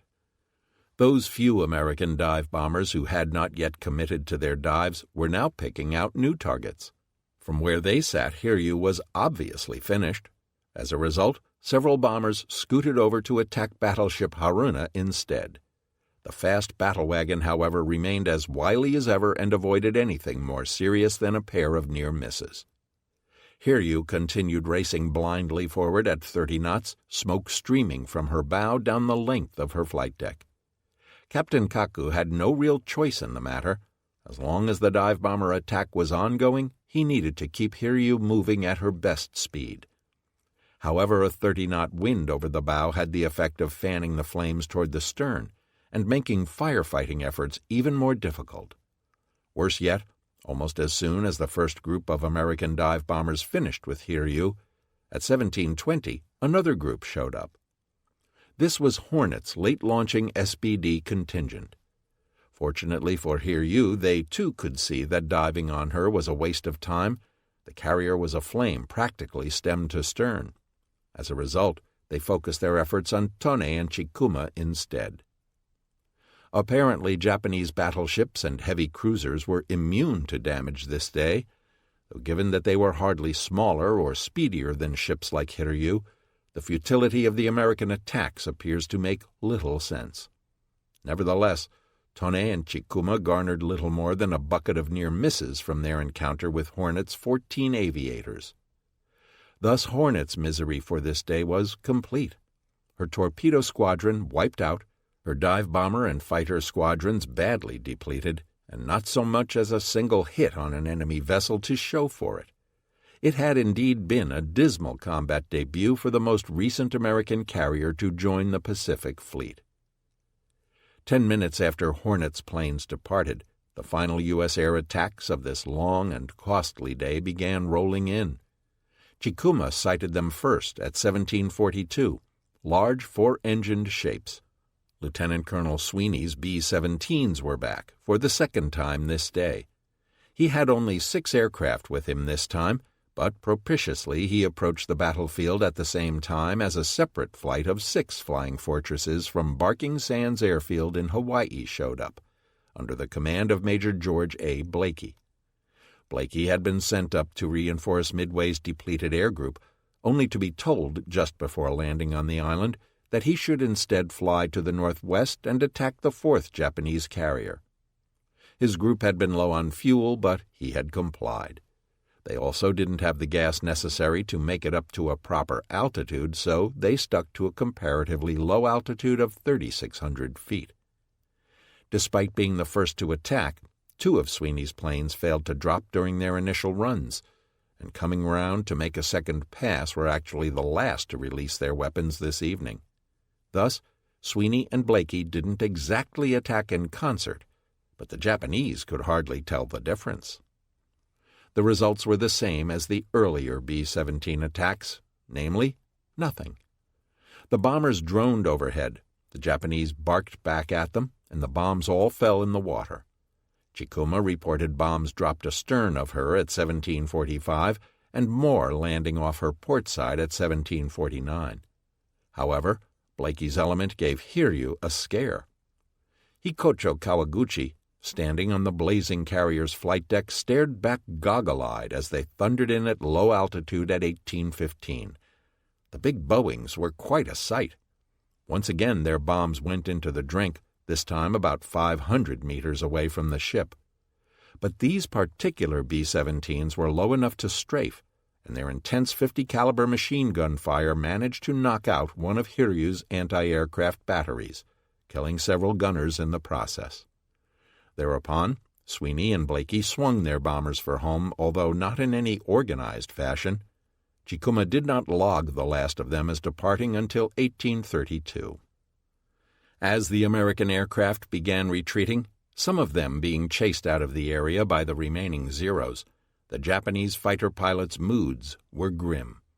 They knew that they would be facing a water landing sometime in the reasonably proximate future. Hiryu would never handle another airplane. One by one, the Japanese fighters returned, continuing to fly their sad patrols above their burning carrier. Hiryu raced northwest, wreathed in smoke and flames. 18. Scuttlings, 1800 to dawn 5 June. Hiryu's bombing did not spell the end of combat operations this day, but it did mark a watershed moment for the Americans wherein they could switch their focus from gaining victory to consolidating their gains. As the reports of the successful attack came back to TF-16 and 17, Admirals Frank Jack Fletcher and Raymond Spruance began considering what actions were needed to conclude the day's activities.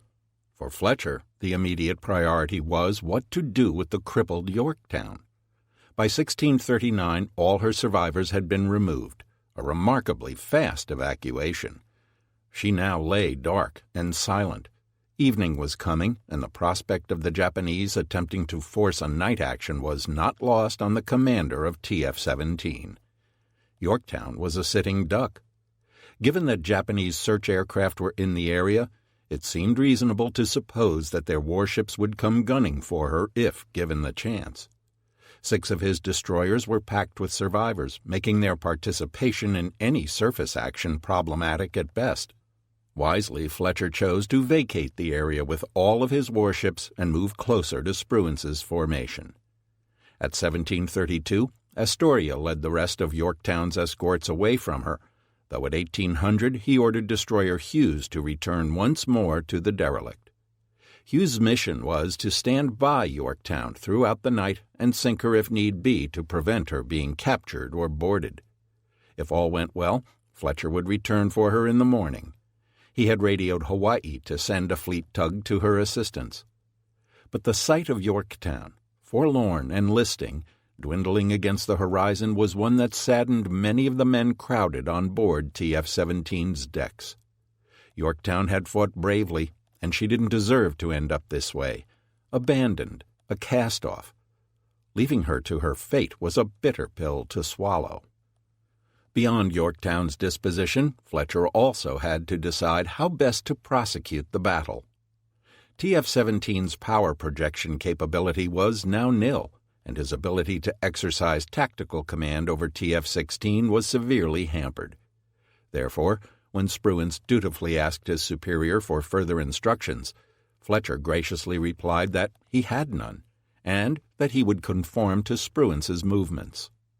Fletcher had, in effect, told his subordinate to fight the battle as he saw fit, a profoundly selfless and practical act on the part of the senior American admiral. Spruance, for his part, wisely wanted no part of a night battle with the Japanese. The day's events had turned out remarkably well for the Americans, but Spruance was also cognizant of the heavy cost that victory had extracted. Yorktown was crippled, the air groups badly depleted, and the torpedo squadrons practically wiped out. Spruance knew that the Japanese probably outgunned him in surface forces and would be itching to even the score. He knew that, at last report, the Japanese invasion forces to the west were still bearing down on the island. Furthermore, he had no idea whether he had accounted for all the Japanese carriers in the neighborhood. While none of his sighting reports thus far had betrayed the presence of any more than 4 carriers, intelligence reports prior to the battle had indicated the Japanese might use as many as 5 flight decks. Indeed, the fact that some of Sweeney's B-17s had been set upon by Zeros well after Hiryu had been bombed might indicate that the enemy had another carrier. Furthermore, no one knew what tomorrow might bring, and whether or not they would have to fend off yet more Japanese attacks on the island. To do that, he needed to preserve his remaining strength at all costs. This was no time for rashness. Charging west after the enemy, despite the fact that the Japanese had been badly beaten, could offer Spruance nothing that was worth the risk of jeopardizing either of his remaining carriers. Accordingly, he determined that after recovering aircraft, which would be completed by about 1915, he would move east until midnight. Thereafter he would turn north for an hour, and then return west as the night waned. According to his logic, he would thereby preserve his standoff distance to the Japanese, but also be in a position to support Midway by daybreak.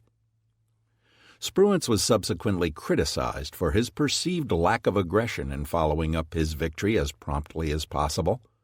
In so doing, the logic goes, he missed opportunities for attacking Yamamoto's main body or Kondo's support forces, both of which he might have been engaged had they been closer the following day. Such criticisms not only ignore the fact that the information Spruance had at his disposal was far from perfect, but they also ignore the primary aim of Chester Nimitz's battle plan, to destroy the Japanese carrier fleet. This Fletcher and Spruance had achieved. At this juncture, the only way Yamamoto or Kondo's forces could reverse the verdict of the day was if Spruance allowed them to by blundering under their guns. Spruance had won air supremacy for the U.S. Navy and thereby owned the initiative. No Japanese force in the vicinity, no matter how powerfully armed, had the ability to force the issue so long as Spruance kept them at arm's length. His movement east guaranteed that he would retain his current advantages. By so doing, he wisely sealed his victory over the Japanese. Much like Admiral Fletcher, around 1800, Admiral Nagumo was faced with a very difficult decision. What should be done with the burning carriers? The conventional wisdom has always claimed that Soryu and Kaga sank shortly thereafter of their own accord. However, a careful reading of the evidence reveals that Nagumo had both carriers deliberately scuttled. The reasons for this are manifold. However, at the core lay Nagumo's desperate desire to try and find a way to move actively against the Americans, which by late afternoon meant precipitating a nighttime engagement. Kondo was clearly of like mind as he continued charging eastward to Nagumo's aid. At 1750, doubtless thinking that his ships would be called on to join with Nagumo's in their sweep eastward, Kondo radioed the units of his subordinate commands, detailing the manner in which they would engage the enemy. As was to be expected, they would rely mainly on torpedoes. Kondo ordered the torpedoes in his force set to a relatively shallow running depth of 4 meters, an implicit indication that Kondo expected to be fighting cruisers and destroyers this evening, and not heavier carriers and battleships. The problem was that, at that very moment, when the Japanese forces needed to be most active, the majority of Nagumo's remaining destroyers were essentially immobile, tied to their burning charges. Near at hand, Kazagumo, Makigumo, Yugumo, and one other unnamed destroyer were actively assisting Yamaguchi's burning flagship. Some 60 miles to the south, Isokaze and Hamakaze bore witness to Soryu's agony, while not far to the southeast from them, Nowaki and Arashi were keeping watch over Nagumo's former flagship. Still further west and south, Hagikaze and Maikaze attended to Kaga. Thus, 10 of Nagumo's tin cans were currently unavailable for night operations, and some were quite far away. Kaga's 2 consorts were nearly 80 nautical miles from Nagumo's flag, a good 3 hours steaming, and the guards around Akagi and Soryu weren't much closer. Clearly, if the force was to mass in time to fight a surface battle to the east, it was essential to deal intelligently and expeditiously with the stricken carriers. Therefore, despite Nagumo's obvious desire to continue trying to save them for as long as possible, as dusk came on, other factors began taking precedence. Nagumo needed destroyers for 2 reasons. First was their firepower. Unlike the Americans, who believed in the primacy of gunfire during night combat, the cornerstone of Japanese night tactics was the devastating Type 93 torpedo, more popularly known in post-war American parlance as the Long Lance. Between Nagumo's 11 destroyers and 3 cruisers, his diminished fleet mounted 120 torpedo tubes. 88 of them were carried by the destroyers, making their participation indispensable. The second reason was that of scouting. Before the advent of radar, The only way to locate an enemy at night was to find him either with spotting aircraft or with one's own warships. Nagara had the only night-capable recon plane in the force, and it was unlikely that her E-11A1 would be able to sniff out the Americans by itself, although the moonlight might be a factor in its favor. Realistically, though, Nagumo's only hope was to spread his vessels out and search optically.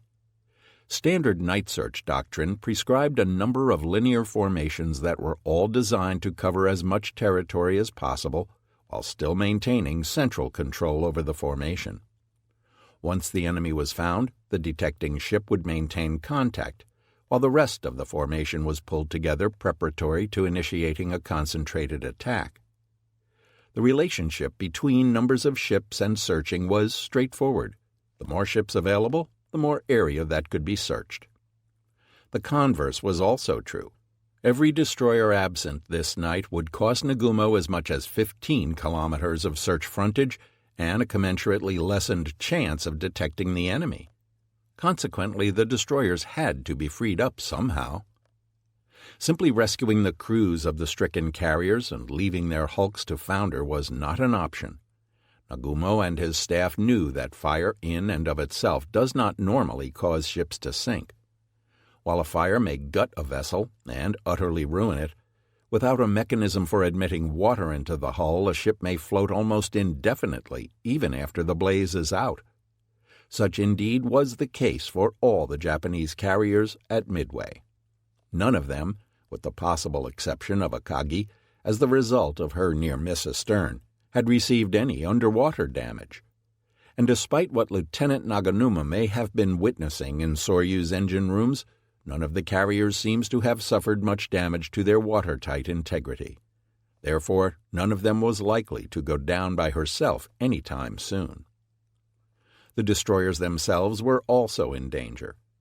At 1830, having received a sighting report indicating, erroneously as it turned out, that significant enemy forces were approaching, the commander of Desdiv 4, Captain Ariga Kosaku, issued a startling order to Nowaki, Hagikaze, Hamakaze, and Isokaze. Each ship will stand by the carrier assigned to her and screen her from enemy submarines and task forces. Should the enemy task force approach, engage him in hit-and-run tactics and destroy him. Not only that, but American submarines were apparently still skulking about. At 1800, Akagi was advised to be on the lookout for one in her vicinity.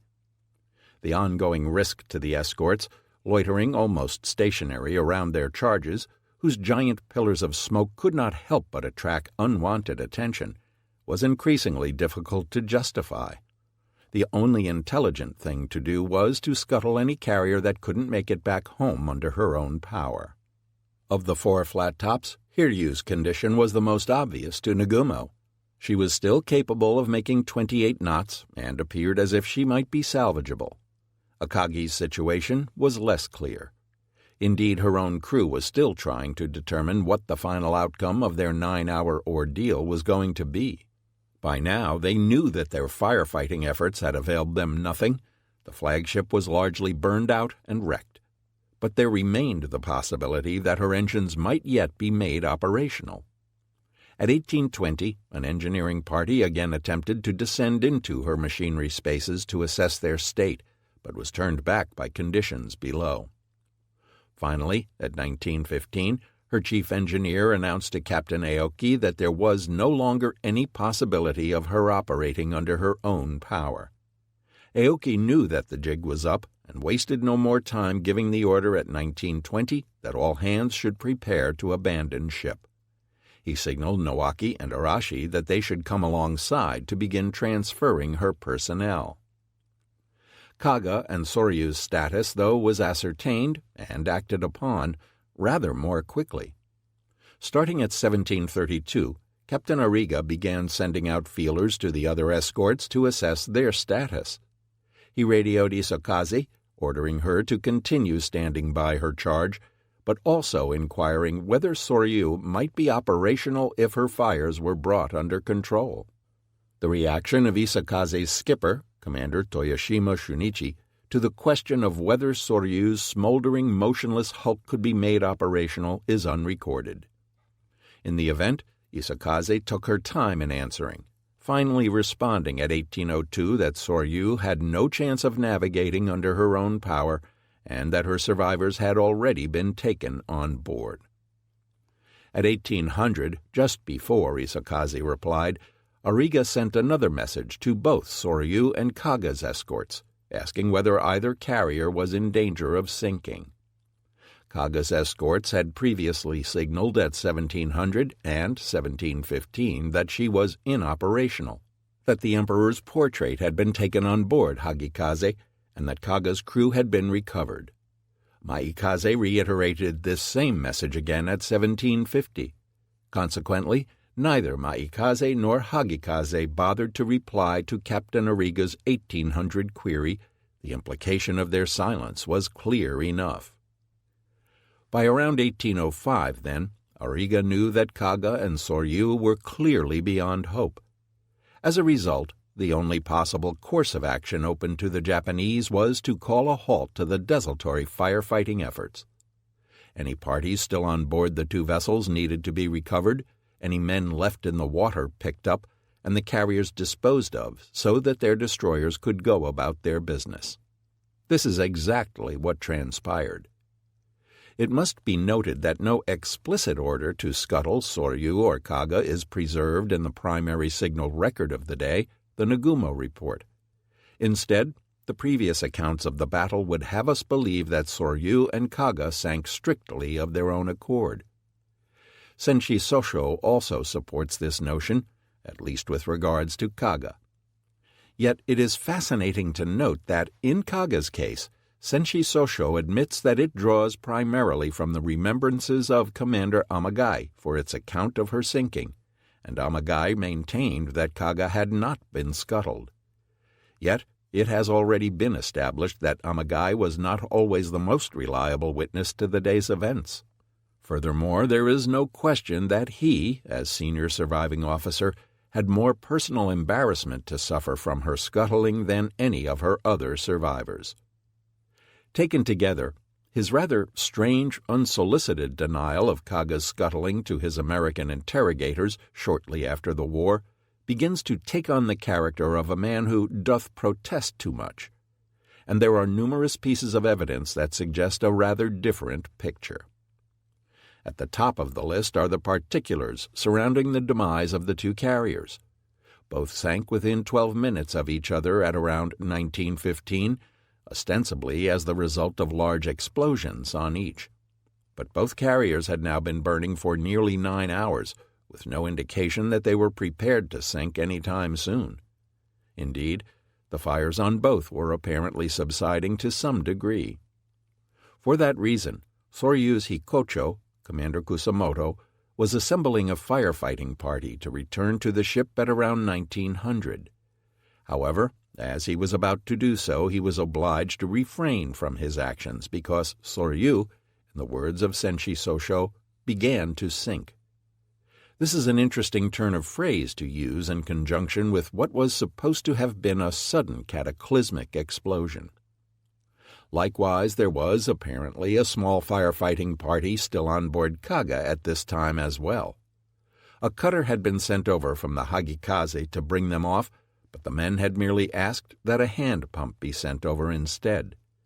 Shortly thereafter the cutter returned, this time with a written order that the men abandon the ship. The presence of a written order suggests a rather premeditative quality to her forthcoming demise. Finally, it is interesting to note that, at almost this same time, 1920, Captain Aoki finally ordered a Kagi abandoned. As he did so, he specifically requested that she be scuttled by torpedo, though that order was subsequently countermanded. In sum, the spontaneous presence of large explosions on both Kaga and Soryu within 12 minutes of each other at about this time is clearly a little too convenient to be believable. Another interesting piece of circumstantial evidence is a gap in the recorded communications of Des Div 4. Captain Ariga's orders to his units were all dutifully recorded in the Nagumo report, but there is a gap of 3 numbered messages from Arriga between 1830 and 2100. This omission in his recorded conversations, coming just after his earlier pointed inquiries as to the status of the carriers, is intriguing, to say the least, especially since any messages ordering the disposal of the carriers would logically have been issued during this time period. Although it is impossible to say for certain that such messages were transmitted by Arriga, it must also be noted that the Japanese were not shy about destroying the operational records associated with this particular battle, particularly those that contained unpleasant facts. This is apparently what happened for the logs of Tone and Chikuma after the battle, logs that might have helped explain the failure of Tone's No. 4 aircraft to launch on time during the morning. It is perhaps not surprising that the recorded messages for Div 4 met the same fate. Taken together, it is clear that the reason that Soryu's Hikocho was not allowed to reboard Soryu at about 1900 was that her fate had been determined even as Kusamoto was assembling his damage control party. One can well imagine his shock at being informed that his ship was about to be scuttled. While we can only speculate on Kusamoto's reaction, we know how at least one of Soryu's senior officers felt about the matter. On board Isakaze, Soryu's gunnery officer, Commander Kanao, greeted the news that she was shortly to be scuttled with rank incredulity. He argued bitterly with Isakaze's commander Toyoshima, saying that the order should not be carried out. Japan, Kanao asserted, had already won the war, and that instead of sinking Soryu, the destroyer ought to be towing her home instead. Toyoshima, apparently divining that Kanao was unwilling or unable to drop the matter, finally instructed a nearby sailor to accompany the overwrought officer to Toyoshima's own cabin, so that he might get some much-needed rest. Grudgingly, Kanao left the destroyer's bridge and went below. Once in Toyoshima's cabin, his exhaustion finally overcame him, and he passed out. With Kanao out of the way, Toyoshima was able to begin preparations for the grim business at hand. Soryu, however, was not yet completely abandoned. Lieutenant Naganuma and his small party of men had finally made their way out of the engine spaces. The vessel was empty of life and burning all around them, and they were not yet outside the ship's structure. To Naganuma, it appeared that she had also taken on something of a list. From where they stood, it looked like the only way out was up another companionway and through a hole made by a bomb hit. Yet all around them were flames and hot metal. The railing on the stairway was a light peach color from the heat. Looking around, Naganuma and a few of the men found some water in buckets. Pouring it on themselves, they charged up the stairway, only to be driven back by the intense heat. Naganuma determined to try again. Pouring another bucketful over himself, he clenched his eyes shut and ran for it. Somehow he managed to make it up to the deck. Another engineer, Horita Kazuaki, was right behind him, but that was it. The others were either unable or unwilling to try their chances. From below, Naganuma heard them singing a military song. The sound was enough to make Naganuma weep. Now on deck, Naganuma and Horita debated what to do. The ship was noticeably deeper in the water, but they did not know whether or not it was safe to start swimming. Suddenly there was a large jolt, which was likely one of Isokaze's torpedoes striking the ship, probably at around 1912. Naganuma's decision was made for him as he and his companion were thrown into the ocean. Naganuma suddenly was concerned lest the ship sink too close to them and they be dragged under by the suction. They simply swam for it. After about 200 meters, he looked back over his shoulder. Soryu's bow hung above them, almost vertically. To the two men in the water, their eyes stinging from fuel oil, the hull of the carrier seemed enormous. As they watched, fascinated, Soryu plunged rapidly backward into the sea. The water, which had been calm up to this point, was suddenly choppy. Enormous bubbles and spouts of water were still leaping up from the ship's grave. The two survivors realized with horror that they were being dragged back in toward the ship, Naganuma and Harita struck out again with a will, trying desperately to escape the vortex. Soon, though, the terrifying moment was past, and they were left to make their way unmolested. They also found that they were not alone. Other small clumps of men still remained in the water. Naganuma wondered what was to become of him. At a conscious level, he felt ashamed that he had survived and remorseful for his lost companions. He heard their doomed singing in his head yet again. He was not a strong swimmer and could only manage to keep himself afloat with the breaststroke. No floating wreckage presented itself, so he had no choice but to make do the best he could. He realized that he was very hungry and wondered if he was going to live. He found, though, that he no longer feared death. Living or dying, either seemed acceptable. His body, though, ignored his internal musings and simply kept swimming. Finally, a destroyer hove into view.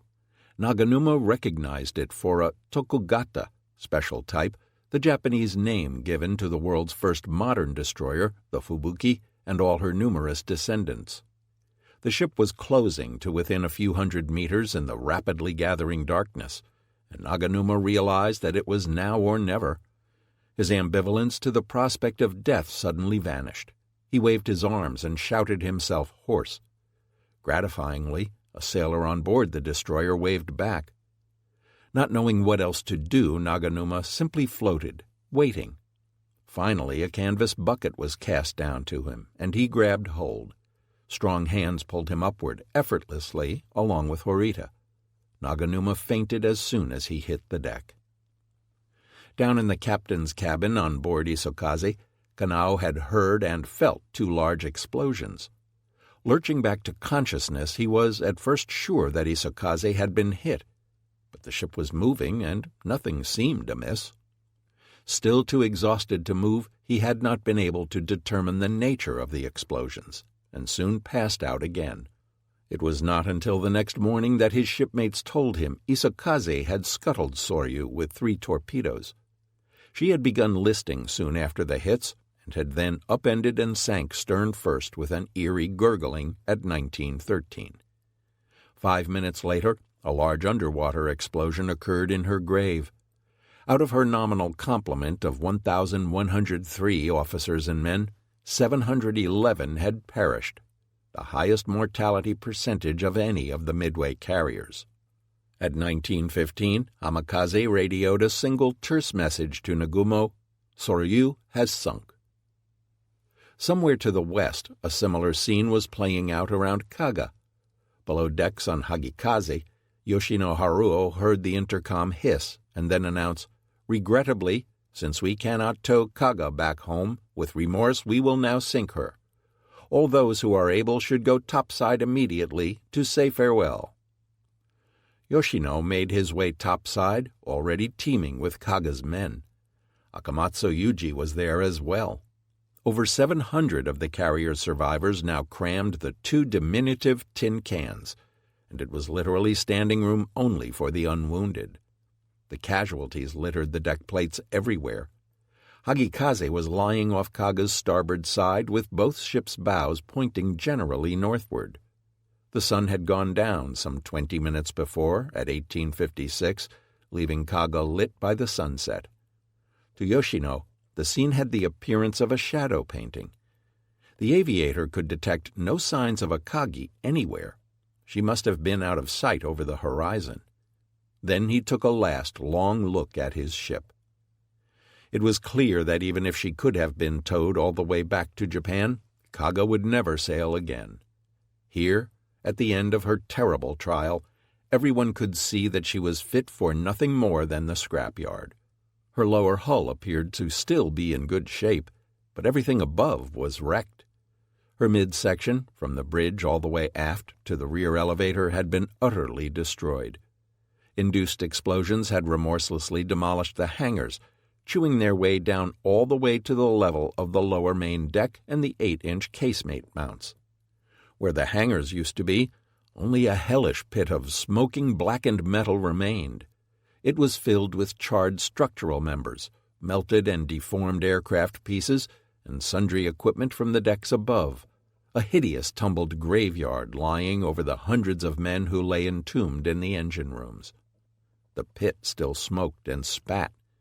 Yoshino could see all the way through the abyss to the sea beyond. It was as if the heart had been ripped out of the vessel. Only at the extreme rear, where the flight deck was supported by 4 massive pillars, and there had been nothing to burn, did a stump of intact decking remain. It stood there, suspended 50 feet above the ghastly charnel house of the hangars, almost in mockery of the countless sorties that had emanated from what had once been one of the largest flight decks in the Japanese Navy. The damage to the forward hangars was similar, although somewhat less severe. However, the port side of the forward hangars was blown asunder, doubtless because the ordnance lift had been located there. Flames, though much diminished now, still greedily licked at the openings. Kaga's island was smashed, almost as if a giant's hand had slapped the bridge, crushing it forward and down. The whole of it was charred and black, the paint having been consumed in the blaze, leaving only the scorched metal. Inside, the bodies of Captain Okada and his senior officers still lay where they had fallen. In all, 811 of her crew now lay dead within the shattered wreck. To Yoshino and the other men who had served on board her, Kaga's current state was cause for the bitterest sorrow. He now tasted the full dregs of defeat for the first time. Hagikaze's skipper, Commander Iwagami Juichi, could waste no more time observing nautical niceties. He had already brought his destroyer into an optimal firing position a couple thousand meters off Kaga's starboard side. He could hardly have missed so massive a target. The survivors heard the hiss of compressed air as both of the destroyer's quadruple torpedo tubes were slewed around to port. On command from the captain, a single fish was fired from each and slapped into the water. Japanese torpedoes were wakeless, and there was no telltale trail of bubbles to mark their progress. The refugees simply waited. Japanese destroyer men knew their business, and no one doubted the outcome. Just over a minute later, 2 enormous waterspouts announced the hammering arrival of the torpedo's 1,000-pound warheads, striking Kaga slightly aft of midships. The power of the hits heaved seawater several hundred feet into the air, whereupon it cascaded back down in white clouds to smother the smoking wreck beneath. There were no other explosions. Kunisada arrived on deck only just in time. He had been sleeping in a corner below, but had been roused by communications man, Oda, his companion of many hours together in the water, who informed him that Kaga was soon to be sunk. Painfully he had made his way topside to the foredeck, where he found Hikocho Amagai standing beside the forward 5-inch gun mount, staring off at the hulk. Maeda Takeshi stood watching as well, tears streaming freely down his face like many of his shipmates around him. Slowly, and still on an even keel, Kaga began swooning stern first into the waiting arms of the sea. On Maikaze, one of the carrier's aviators, Lieutenant Junior Grade Morinaga Takeyoshi, watched in silence. Maikaze's skipper, Commander Nakasugi Seiji, remembered later that it was a horrendous sight to see a huge warship like this vanish, but she went nobly. It took several minutes, so dignified was her sinking. Finally, at 1925, the water closed over the forward flight deck and she was gone. Only massive bubbles and some floating debris remained. The men simply stared. The sun, too, had now fully departed, and darkness descended. Next to Kunisada, Amagai mumbled to himself, "I should have died with her," and his head fell. The Hikocho was dejected in the extreme, and regretted leaving the ship. Amagai blurted out to the damage control officer that, of the 14 senior officers on board, only he and the chief surgeon had survived the ship's ordeal. Many of them had been lost in the initial moments of the attack.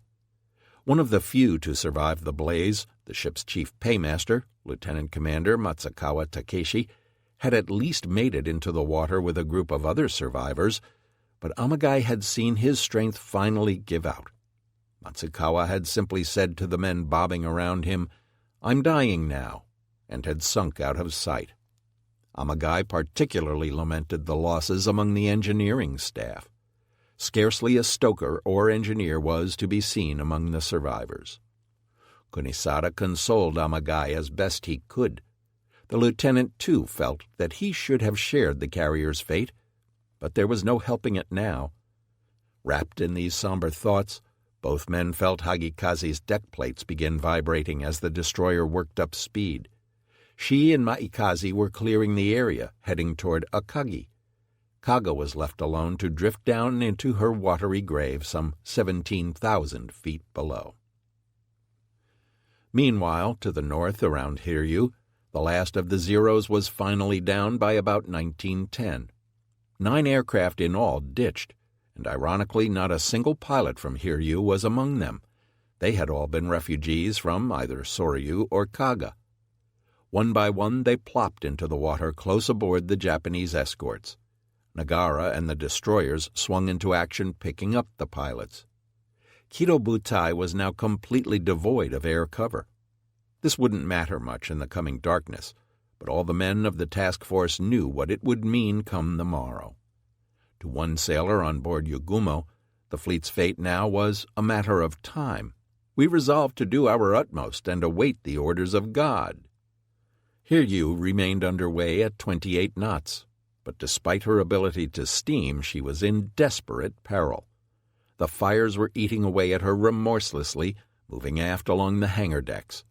Down in the engine spaces, Ensign Mandai and Chief Engineer Aimune were still stuck.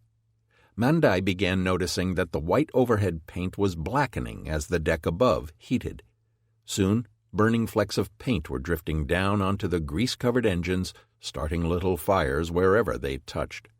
The air was stifling, and the ventilators were beginning to admit smoke and fumes into the compartments. Once the paint was off the overheads, the engineers could only watch in horror as they slowly turned red and began to glow. Nagumo, like Spruance, had no idea what this night would bring. Indeed, he still had no very clear idea of what he was up against.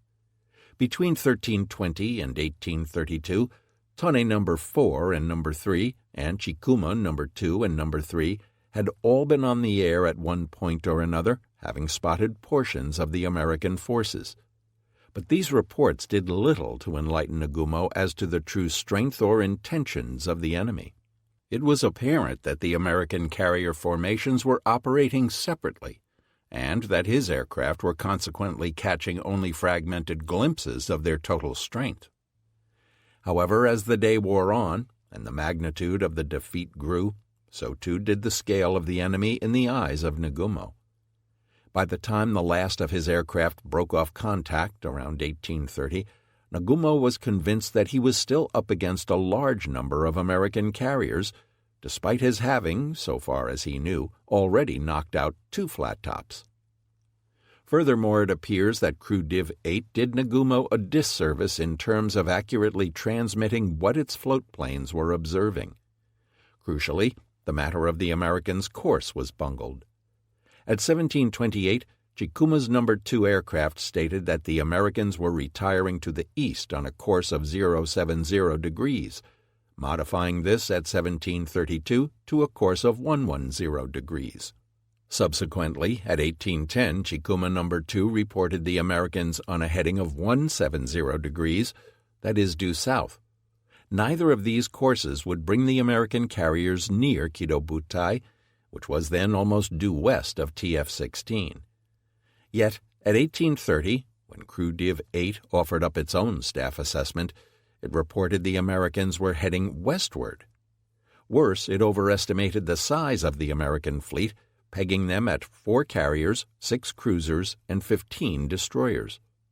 Crew Div 8's air staff was apparently certain that Chikuma No. 2's previous reconnaissance reports had been of separate forces.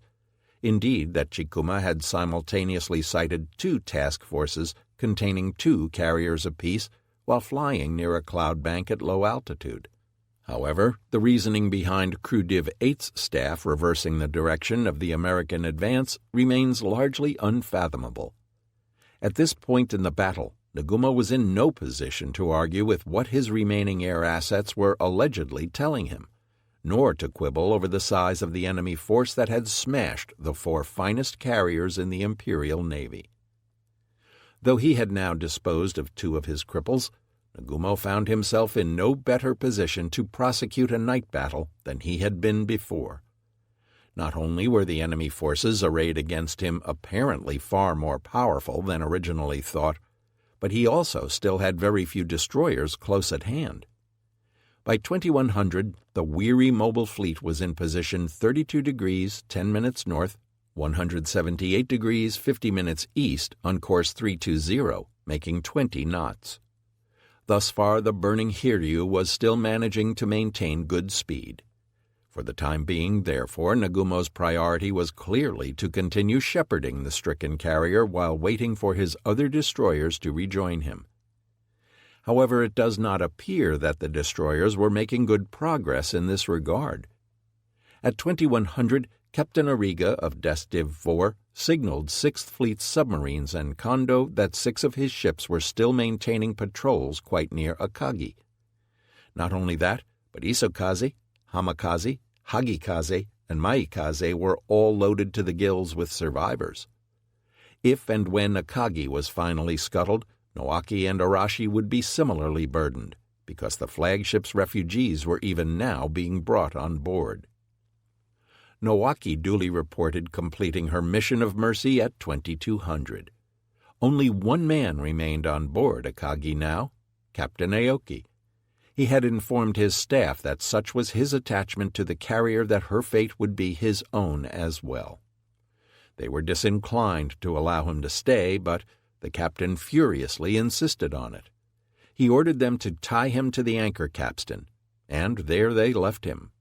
However, Akagi's final fate was to be long in coming, as Yamamoto personally ordered at 22:25 that the scuttling be delayed. As events would prove, though, no orders would be forthcoming from Yamamoto regarding her final disposition for 7 more hours. By 0030, having left Aoki aboard Akagi more than 2 hours earlier, her Hikocho, Basuda Shogo, apparently decided that enough was enough. Organizing a party, he piled into one of Arashi's cutters, taking Commander Miura, Akagi's navigator, and Captain Ariga with him. Rowing back over to Akagi, they found Captain Aoki still lashed to the ship. Over his protests, Commander Miura pointed out that since Akagi would eventually be scuttled by their own torpedoes, he didn't have to sacrifice himself in this way. Aoki was still unwilling to depart. Finally, Captain Ariga, who was senior to Aoki, gave him a direct order.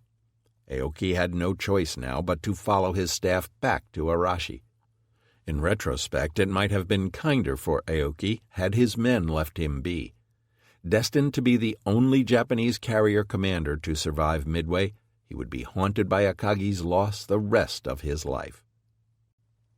Meanwhile, Hiryu had finally ground to a halt at 21:23. Up until this point, Hiryu still had both a working fire system and engine power. Her crew had been fighting the fires with every hose at their disposal, but with power gone, their efforts were flagging. Now, the flagship of Div 10, destroyer Kazagumo, undertook the dangerous task of moving close alongside the carrier. Her sisters, Makigumo and Tanikaze, also played hoses across Hiryu's wounds, pouring water into her. Even these efforts were not enough, though, and at 21:30 Yugumo headed over toward cruiser Chikuma, so that the latter could pass across more lengths of hose to her. The result of all these efforts was that Hiryu had now taken a 15-degree list to port as her hangar decks filled with firefighting water. This list made things very difficult for Kazagumo as she worked alongside the convulsing carrier. Commander Yoshida Masayoshi brought her as near as he could, too near, in fact, for the galleries of Hiryu broke the destroyer's mast. The other destroyers played continuous streams of water onto the fires as best they could, while the heavier units continued circling the wounded ship at a respectful distance. At this point, Kido Butai was no longer really capable of bringing the fight to an outsized enemy, and as the evening wore on, Nagumo had begun to realize it. Accordingly, at 21:30, he transmitted a fateful status report to Yamamoto, basically repeating Crew Div 8's earlier erroneous assessment of 5 enemy carriers, later revised downward to 4, 6 cruisers and 15 destroyers, all heading westward. He also informed Yamamoto that his own forces were protecting Hiryu and were retiring to the northwest at 18 knots. For Yamamoto, the last hour had been stressful in the extreme. At 1800, he had received a report from Nagumo confirming that Kaga was done for, followed shortly by news of Hiryu's bombing. By now, Yamamoto and Ugaki were both becoming increasingly concerned about Nagumo's handling of the battle. Subsequently, the Yamato had transmitted orders to all units of Combined Fleet at 1915 that were intended to set the night's priorities. Yamamoto signaled, 1. The enemy fleet, which has practically been destroyed, is retiring to the east. 2. Combined Fleet units in the vicinity are preparing to pursue the remnants and, at the same time, to occupy AF, Midway. 3. The main unit, that is, Yamamoto's main body, is scheduled to reach position, grid, FUMERI 32 on course 90 degrees, speed 20 knots, by 0006, that is, June 5th, local time. 4. The mobile force, occupation force, less Crew Div 7, and advance force will immediately contact and attack the enemy. 5 minutes later, Yamamoto sent additional amplifying instructions. Submarine I-168, which had been loitering off of Midway, was to shell the enemy airfield. Meanwhile, Kurita's Crew Div 7 was to approach Midway and deliver another shellacking as soon as was practicable. In layman's terms, the effects of these two sets of orders was to goad both Kondo and Nagumo into initiating a surface action ASAP, while the main body continued coming up in support.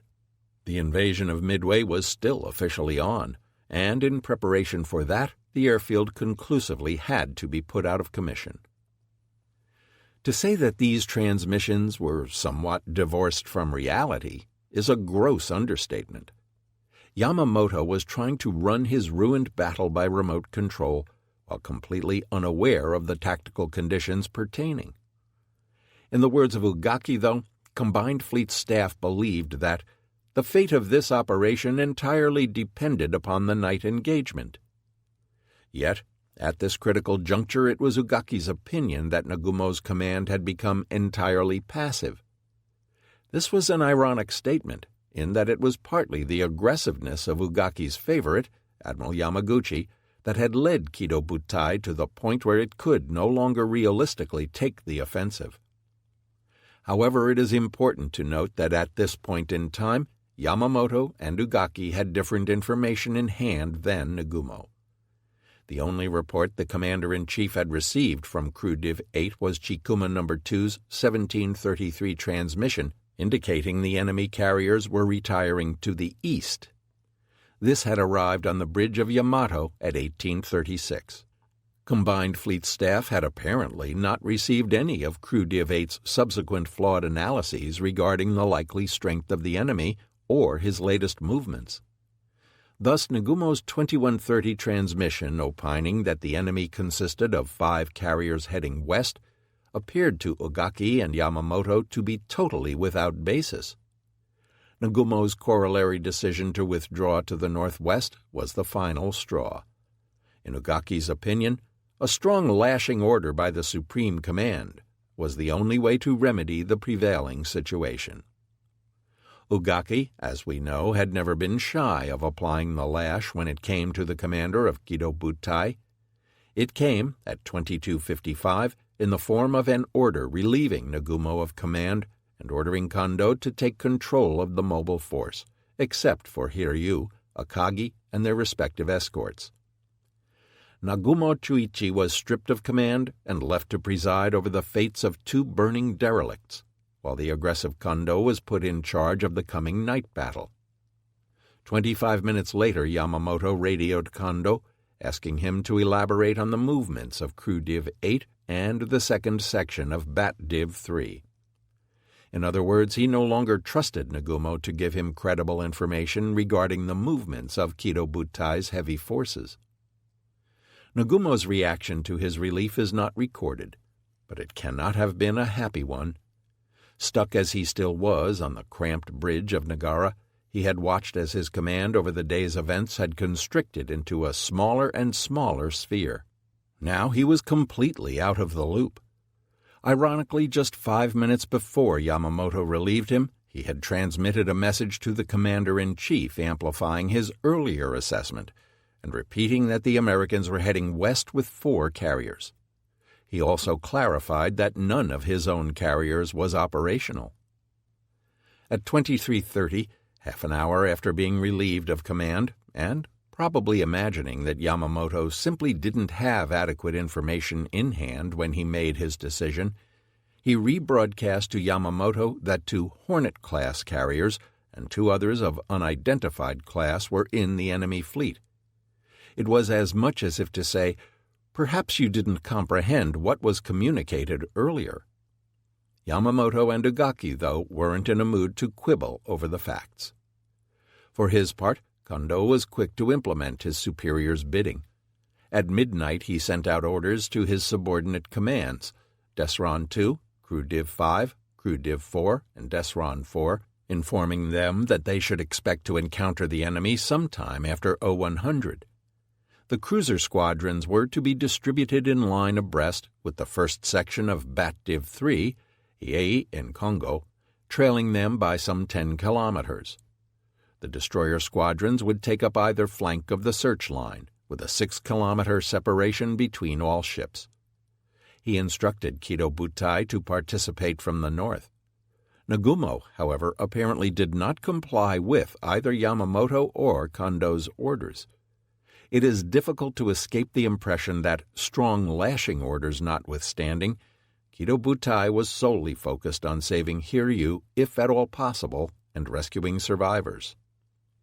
Nagumo's non-compliance raised some eyebrows in his force.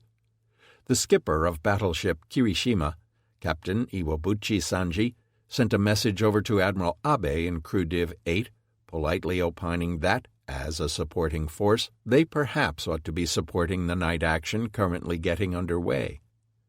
Speaking up in such a fashion was bold enough, but it was rather unprecedented that Iwabuchi also bypassed his own divisional commander to send the message directly to the screen commander. The implication was clear. Iwabuchi felt that the screen should be pressing eastward without waiting for Kondo. Abe declined to answer his subordinate, and the screen stayed where it was. Nagumo would be fully occupied with Hiryu until 0112, when he finally came about and began moving not east, but west toward the main body. The reason for Nagumo's final retirement is clear. Around midnight it became apparent that Hiryu was done for. Although she had wallowed to a stop some 2.5 hours earlier, it seemed for a while as if her fires were being tamed. However, 2 minutes before midnight, Hiryu was hit by another tremendous induced explosion, and the fires on the hangar deck once again blazed up fiercely. Although Captain Kaku would hang on for another few hours, Nagumo apparently felt that the ship's doom was sealed. At about the same time, judging that he had moved eastward long enough to forestall any Japanese attempt to engage him, Admiral Spruance was considering his next course of action. Heading directly up the enemy's line of retreat to the northwest would place his own forces in potential jeopardy, he concluded. Therefore, he came about to shape a course due west at a leisurely 15 knots. Thereafter, Spruance decided to get some rest. If ever the phrase "ice water in the veins" applied to a man, it was Raymond Spruance. But as he explained to an interviewer years later, "I had good officers with me. They knew their jobs. They would carry on. Why should I not sleep soundly?" Furthermore, he knew that tomorrow's actions would be potentially just as dangerous, and he needed to be fresh to face them. Back on board Yamato, Spruance's opposite numbers were suffering from the same stress-induced fatigue and poor judgment that the American admiral sought so assiduously to avoid. As Spruance was turning in, Yamamoto and Ugaki were beginning to have doubts about the wisdom of their earlier orders. It was now 23:30, and the enemy had yet to be encountered. Ugaki concluded that there was little prospect of challenging the enemy with a night engagement before dawn, and warned the operations room not to let the night engagement force go too far, thus bringing the situation after dawn beyond control. Some quick usage of the calipers on the map also revealed another fact. Kurita's Crew Div 7 would never reach Midway before they were hopelessly exposed to American air power. Accordingly, at 00:15, Yamamoto issued orders ordering Kondo and Nagumo, less Akagi, Hiryu, and their escorts, to all fall back on Yamamoto's main body. 5 minutes later, he signaled Kurita's Crew Div 7 to abort its bombardment. These orders were clearly precursors to the inevitable. Still, there were men in Combined Fleet staff who could not, or would not, let go of the notion that victory could somehow still be wrested from the enemy. Kurashima and Watanabe, the two staff officers with perhaps the greatest emotional investment in its planning, came up with the idea that the main body's battleships should continue advancing on Midway the following morning and pulverize it with their heavy guns. Carrying what he later termed his crazy explanation up to the bridge in a frenzy of excitement, Watanabe laid out his plan. Yamamoto listened to his staff officers politely, then said, "I am sure you have studied in the Naval Staff College that Navy history teaches us not to fight against land forces with naval vessels." A suddenly chastened Watanabe responded that he had. "Your proposal is against fundamental naval doctrine," Yamamoto ground on, "and it is too late now for such an operation. This battle is almost coming to an end." He ended by criticizing his staff's willingness to take unfounded risks. "You've been playing too much shogi." Ugaki lost no time in piling on his own disapproval. "You ought to know very well the absurdity of attacking a fortress with a fleet," he said, continuing, "It is the plan of a fool without a brain to challenge a hopeless game of go again and again out of desperation." Watanabe and Kurashima retreated back to Yamato's operation room. To Watanabe, it was clear that Yamamoto had already given up on the operation, and now he had little choice but to cut new orders of the most dreadful kind. When next he returned to Yamato's bridge, he was carrying a draft order to reassemble the fleet and fall back toward Japan. Yamamoto dutifully approved them, and at 02:55 Yamato began transmitting, "Combined Fleet, DESOP Order Number 161. 1. Occupation of AF, Midway, is cancelled. 2. The main unit will assemble the occupation force and the first mobile force, less the Hiryu and her escorts, and will carry out refueling operations during the morning of 7 June. 3. The screening force, Hiryu and her escorts, and the Nishin will proceed to the same position. 4. The landing force will proceed westward out of Midway's air range." The Japanese had been defeated, and it was time to cut their losses. Yamamoto continued hurrying east with the main body to meet up with the shattered remnants of Nagumo's force.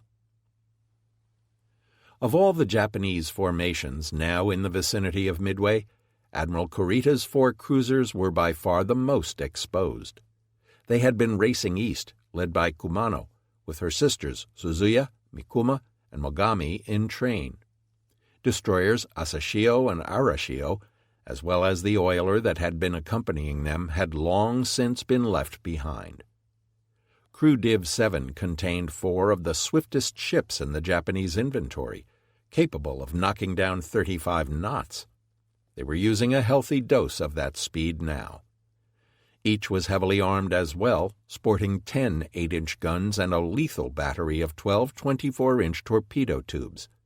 They could inflict enormous harm on Midway's airfield if they could get within range. By 22:45, Midway was tantalizingly close. Unfortunately for Kurita, Yamamoto's orders canceling the bombardment mission had mistakenly been first sent to Crew Div 8, not Crew Div 7, resulting in a delay of more than 2 hours before he finally received them about 02:30. By this time, Midway was less than 50 nautical miles away. To the men on Kumano's bridge, the order was a bitter disappointment. They had come so far only to have to turn about at the last moment. Having no choice, however, Kurita ordered his force to a new course to the northwest to close on the main body. At 02:15, Kurita's force was sighted by the American submarine Tambor, which was surfaced in her patrol area. Tambor noted an unidentified force to the south of its position, composed of 4 large ships bearing 279 true from Midway, course about 50 degrees. Having been warned that U.S. ships might be in the area, Lieutenant Commander John W. Murphy came south, paralleling and shadowing them, but hesitating to radio a notice while still trying to identify the ships. Shortly after, Tambor temporarily lost contact in the gloom. At 02:38, though, the submarine found her quarry again, noting with surprise that the ships now appeared headed north toward her. It was true. Just before this, Kurita had finally received the mistransmitted recall order, and at 02:30 commenced to change course to break off to the north. This sent his 4 swift cruisers heading directly toward the skulking Tambor. However, almost immediately a sharp-eyed lookout on board Kumano sighted the American submarine ahead and to port of the Japanese column. The flagship immediately flashed the warning, "Aka, Aka," red, red, down the line, ordering an evasive turn in echelon to port. Moving at high speed, Kurita's squadron was thrown into confusion. Kumano cut very sharply to port, heading almost due west before rounding back to a northwest course. Behind her, Suzuya only turned about 45 degrees and quickly found herself closing on the flagship. She swerved to starboard, cutting across Kumano's wake and barely missing her astern. Next in line astern, Mikuma conformed to Suzuya's movements, finding herself off Suzuya's port beam. Seeing Suzuya veering away to starboard to avoid ramming Kumano, Mikuma likewise adjusted her own course more to the west to avoid becoming entangled with the flagship. In doing so, though, she brought herself directly into the path of the southernmost cruiser, Mogami. Mogami had sheered out of line very sharply to port, then watched as the rest of the formation appeared to be making off to the northwest, leaving her behind. Her skipper, Captain Soji Akira, thereupon corrected her course yet again, turning back to starboard to head more to the northwest in pursuit of the flagship. It was at this moment that Mikuma suddenly hove into sight, crossing Mogami's bow right to left. At the last second, Soji attempted to turn back to port, but it was too late. Mikuma's captain, Sakiyama Shikao, did not see his sister ship coming up from the south and held course due west until almost the last second. So it was that Mogami, still desperately turning to port to avoid the unavoidable, rammed Mikuma almost directly under her bridge. The blow was glancing, as such things go. Captain Soji's last-second maneuvering at least resulted in Mogami's hitting her sister fairly obliquely. Nevertheless, the impact of a 13,000-ton cruiser traveling at 28 knots could not help but be calamitous. Amid the cacophonous shrieking of tearing steel, Mogami's thin, graceful bow ground itself to destruction on Mikuma's heavy armor belt. By the time her forward momentum was fully checked, Mogami's prow had been spectacularly crumpled all the way back to the No. 1 main turret. What remained was 40 feet shorter and wrenched almost perpendicularly to port. Mogami lay dead in the water, drifting backward from Mikuma.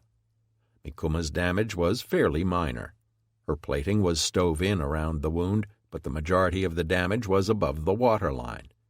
However, a fuel tank next to boiler room No. 4 was leaking oil from a gash 20 meters long and 6 meters wide. Other smaller gashes could be seen below the No. 2 5-inch gun mount and the mainmast. There was no other option except for both ships to get back up to speed as best they could and make their way out of the area. Admiral Kurita reluctantly ordered Kumano and Suzuya ahead at high speed. Mikuma was detached to escort Mogami out of the battlefield. Kurita radioed for Destiv 8 to come east and meet the lagging pair. The best speed Mogami could do was 12 knots, and even at this slow pace she handled like a barge. Limping away, less than 100 miles away from an enemy base, the odds were not good for her survival. Japanese damage control was often far from exemplary. Yet on this occasion Mogami's damage control officer, Lieutenant Commander Saruwatari Masayushi, displayed an acumen that would have made any navy proud.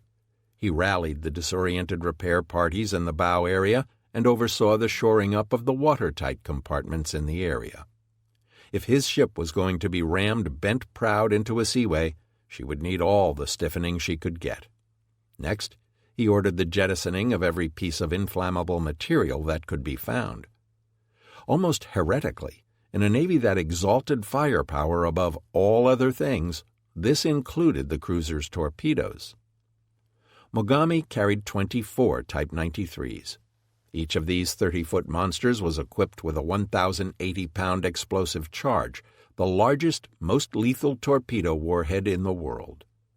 Being powered by pure oxygen, every one was filled with enough oxidant and kerosene fuel to escalate almost any fire into a catastrophic inferno.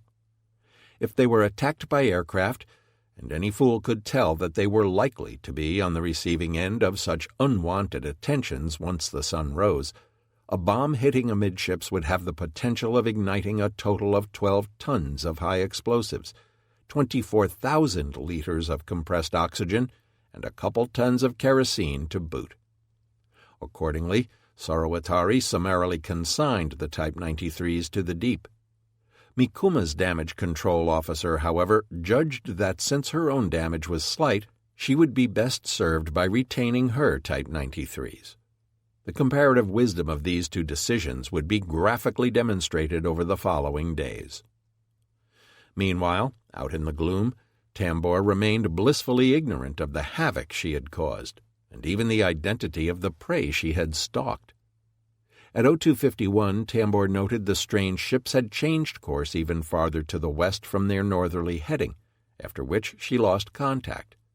It was not until 0300 that Lieutenant Commander Murphy finally got off a contact report to Pearl Harbor and Midway. Worse yet, his report was incredibly vague, since the unidentified vessels had been moving at high speed and changing direction several times. Murphy was reluctant to give a course for them, and reported only many ships. Nor did he even suggest that they might have been enemy vessels. It was not until 0437 that Murphy finally confirmed that the many ships in question were, in fact, enemy cruisers. This tardiness was soon to cause great frustration for Admiral Spruance. In the meantime, another submarine, this one Japanese, was also at work off Midway. Unlike Crew Div 7, no one had bothered getting word to I-168 that the bombardment mission was now off. Lieutenant Commander Tanabe duly surfaced his vessel off the east side of the lagoon at 0120 and let fly with a few rounds. It wasn't long, however, before the Marine gunners made out the low silhouette of the Japanese sub and began answering back. When the searchlights flipped on, pinning Tanabe's sub in their beams, he decided that that was enough for one night, and submerged again. His 8 rounds landed mostly in the lagoon and caused no damage to the American base. However, his shelling certainly rattled the American defenders. They had no way of knowing what the next day would bring, and whether they might have Japanese battle wagons parked on their doorstep in the morning. Even before Tanabe's visit, Midway had already been a hive of activity. The island was in a shambles, with bombed installations and the destruction from Tomonaga's morning attack still in evidence everywhere. The fuel tanks on Sand Island had continued to blaze well into the night, meaning that refueling the base's B-17s was proceeding laboriously by hand. Indeed, even as Tanabe was shelling the island, Midway still had combat aircraft in the air. These were not patrol aircraft, but rather a squadron of dive bombers.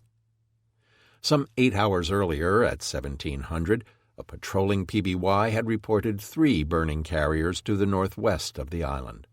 Though it had been drawing close to sundown, Captain Cyril Simard ordered his base's remaining attack aircraft into action. He designated Major Benjamin Norris, who had taken command of Lofton Henderson's VMS-B 241, to lead out his aircraft, 6 SBDs and 6 of the older SB-2Us. However, Norris, mindful of the toll Zeros had extracted previously, opted for a night attack, with he and his men taking off at 19:15. 2 hours later, Simard ordered Midway's 8-strong PT boat squadron to proceed to the same area. Neither mission was successful. Norris and his squadron found the sea empty, Kaga having sunk just 10 minutes after they had taken off from Midway.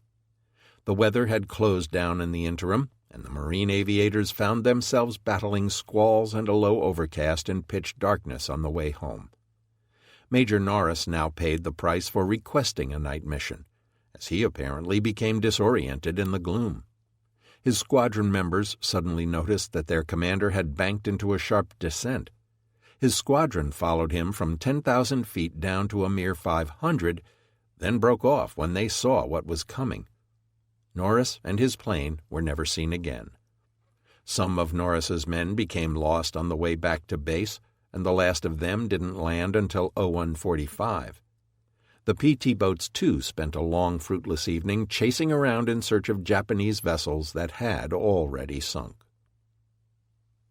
At 02:30, even as he was wondering what to do about Hiryu, Admiral Nagumo sent out a comprehensive battle summary to Yamamoto. In it, he described the day's happenings in more detail, noted the damage to his ships, but still opined that Hiryu might yet be able to be saved. However, even as his superior was informing Yamamoto of these matters, Yamaguchi was preparing to play out his final act. In contrast to Nagumo, Yamaguchi had concluded the carrier was beyond salvation. At 02:30, he ordered the crew assembled in preparation of abandoning ship. By 02:50, the remaining crew, nearly 800 men, were gathered on the flight deck near the bridge. The bridge was smoldering, and fires still burned in the hangar deck forward, casting a weird light on the proceedings. As soon as all were assembled, Captain Kaku and the Admiral addressed the men. Kaku spoke first, exhorting them to carry on the fight. They would, he was sure, become the core of an increasingly powerful Japanese Navy. Yamaguchi then went on to say that he was proud of Hiryu's crew. He placed the loss of Hiryu and Soryu solely on his own head, and as atonement for those failings, he intended to stay on board to the end. The rest of the men he commanded were to abandon ship and carry on their loyal service to the Emperor. Next, Yamaguchi ordered the men to face west toward Tokyo, and 3 banzais were issued. Last of all, Hiryu's battle ensign and the Admiral's flag were lowered. There was an ominous braying of bugles. The ship's crew were playing Kimigayo, Japan's national anthem, as the flags were taken down for the last time. It has been noted by another historian that your average Western admiral would surely have foregone the necessity of keeping 800 crewmen standing around for over half an hour on a flaming, badly listing carrier while he indulged his taste for melodrama. But in Japan it's important to observe the niceties, regardless of the immediate circumstances surrounding them. Even the wounded were in attendance. Bomber Maintenance Chief Arimura, despite his serious injuries, remembered watching the flags come down from where he lay on the flight deck. Now, with the ceremonies concluded at 03:15, Captain Kaku finally gave the order for the exodus to get under way. There was no panic. Arimura was carried to the aft end of the flight deck with the other injured men. He was terribly thirsty and called out for water. His punctured lung was turning every breath into a bloody froth, and one of the men nearby said that if he drank any water he would die. Another sailor demurred, saying, "Yosh, it'll be all right," and instead handed Arimura a beer. If the maintenance chief were destined shortly for the hereafter, far better to meet it on terms of equanimity. Arimura, however, had no intention of giving up the ghost just yet, and to him the beer was the very nectar of the gods. Makigumo was waiting alongside the carrier's port side. Like Kazagumo before her, Hiryu's overhanging flight deck demolished her mainmast in the process. First over the side was a lieutenant clutching the Emperor's portrait. Next came the wounded. Arimura was tied to a board and lowered to the destroyer's deck. The wounded were soon packed into every available spot. They were being attended to as best Makigumo's crew might, but the conditions for providing decent care were far from ideal. Flight Lieutenant Kadano Hiroshi, Hiryu's 3rd Section attack aircraft Buntaicho, was a typical case. His Kenko had been damaged in the morning strike on Midway, and his leg had been badly shot up by American fighters. Now, the corpsman told him the limb had to come off. The only available space for the amputation was the deck in one of Makigumo's heads. With the crew in the process of debarking, Yamaguchi said goodbye to his staff. It was at this point that Captain Kaku announced that he too was going to share Hiryu's fate. Yamaguchi understood his sentiments. "Let us enjoy the beauty of the moon," the admiral intoned. "How brightly it shines," agreed Hiryu's skipper. "It must be in its 21st day." Lieutenant Commander Kyuma Takeo, Cardiff II's engineering staff officer, took this opportunity to intercede with Captain Ito, Yamaguchi's chief of staff. Surely, Kyuma said, the admiral's staff ought to try to rescue him, even if they had to do it by force. Ito demurred, saying that even if the staff physically carried him off the ship, the strong-willed admiral would surely kill himself later. Yamaguchi having declared his intention to stay on board, Ito felt that the thoughtful way would be to let him do as he wishes. Thereupon Ito approached Yamaguchi directly, declaring that the admiral's staff had decided that they wished to stay with him to the end. Yamaguchi would have none of it. "I am very pleased and touched by the staff's desire to remain with me, but you young men must leave the ship. This is my order." The same stern reply was given to Hiryu's executive officer, Commander Kanoe Takashi, when he suggested that the carrier's senior officers should stay with Captain Kaku. Failing mass suicide, Kyuma suggested to Chief of Staff Ito that they ask the admiral for a souvenir to remember him by. Yamaguchi swept off his cap, handing it to Ito. The admiral and his staff then drank a final toast of farewell. The ship's paymaster noted that there was still a lot of money in the ship's safe, and wondered what ought to be done with it. "Leave it where it is," Captain Kaku said. "We'll need it to cross the river Styx." To which Yamaguchi piped in, "That's right, we'll need it for a square meal in hell." Ito asked if the admiral had any final messages before they departed.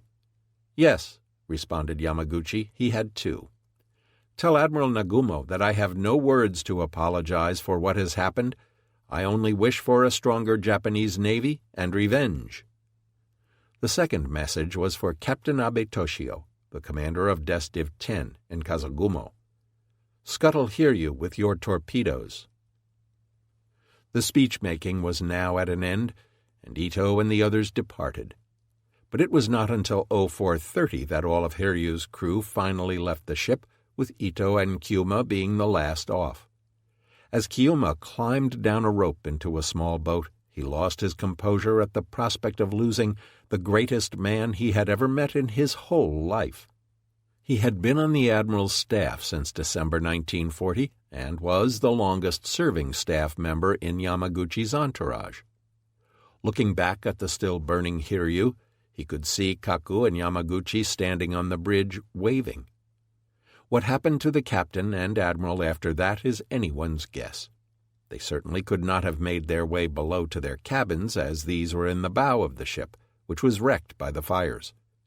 Where Kaku and Yamaguchi met their end will remain forever unknown.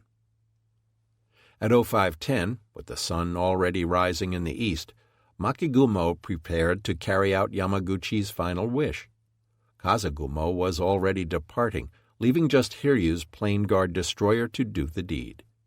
As a precaution, Makigumo's navigator, Lieutenant Commander Tamura, was sent back to the carrier to ensure that everyone was off the vessel. Climbing back on board, he made his way to the bridge, but found no one there. Tamura returned to Makigumo. The loudspeakers suddenly blared out on the destroyer, "We are right now going to torpedo and sink Hiryu. Battle stations torpedo port side, target Hiryu, bearing 90 degrees. Prepare to fire." Everywhere on board, men were weeping, her survivors clutching the railings. Makigumo fired a single Type 93 torpedo. It ran too deep and missed her. Circling to starboard to double the range, her skipper, Commander Fujita Isamu, fired a second. This one hit fairly far forward near the ship's starboard bow gangway. The explosion was spectacular, shoving the carrier's prow out of the water and bouncing it to port. Unusually, there was no huge water column, as was the case with most Type 93 hits. Most likely the fish had struck far enough forward that it had simply blown through the relatively narrow hull structure there, venting much of its force laterally into the water beyond.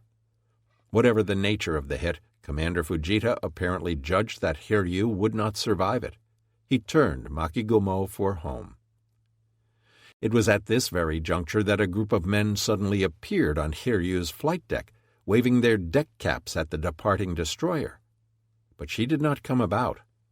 Fearing air attack as day broke, Commander Fujita apparently judged it better to simply leave the newfound survivors behind. Rather callously he blinkered back to the men, a signal whose meaning is now lost, as none of the survivors on Hiryu's flight deck had the ability to decipher his message. Then he cleared the area.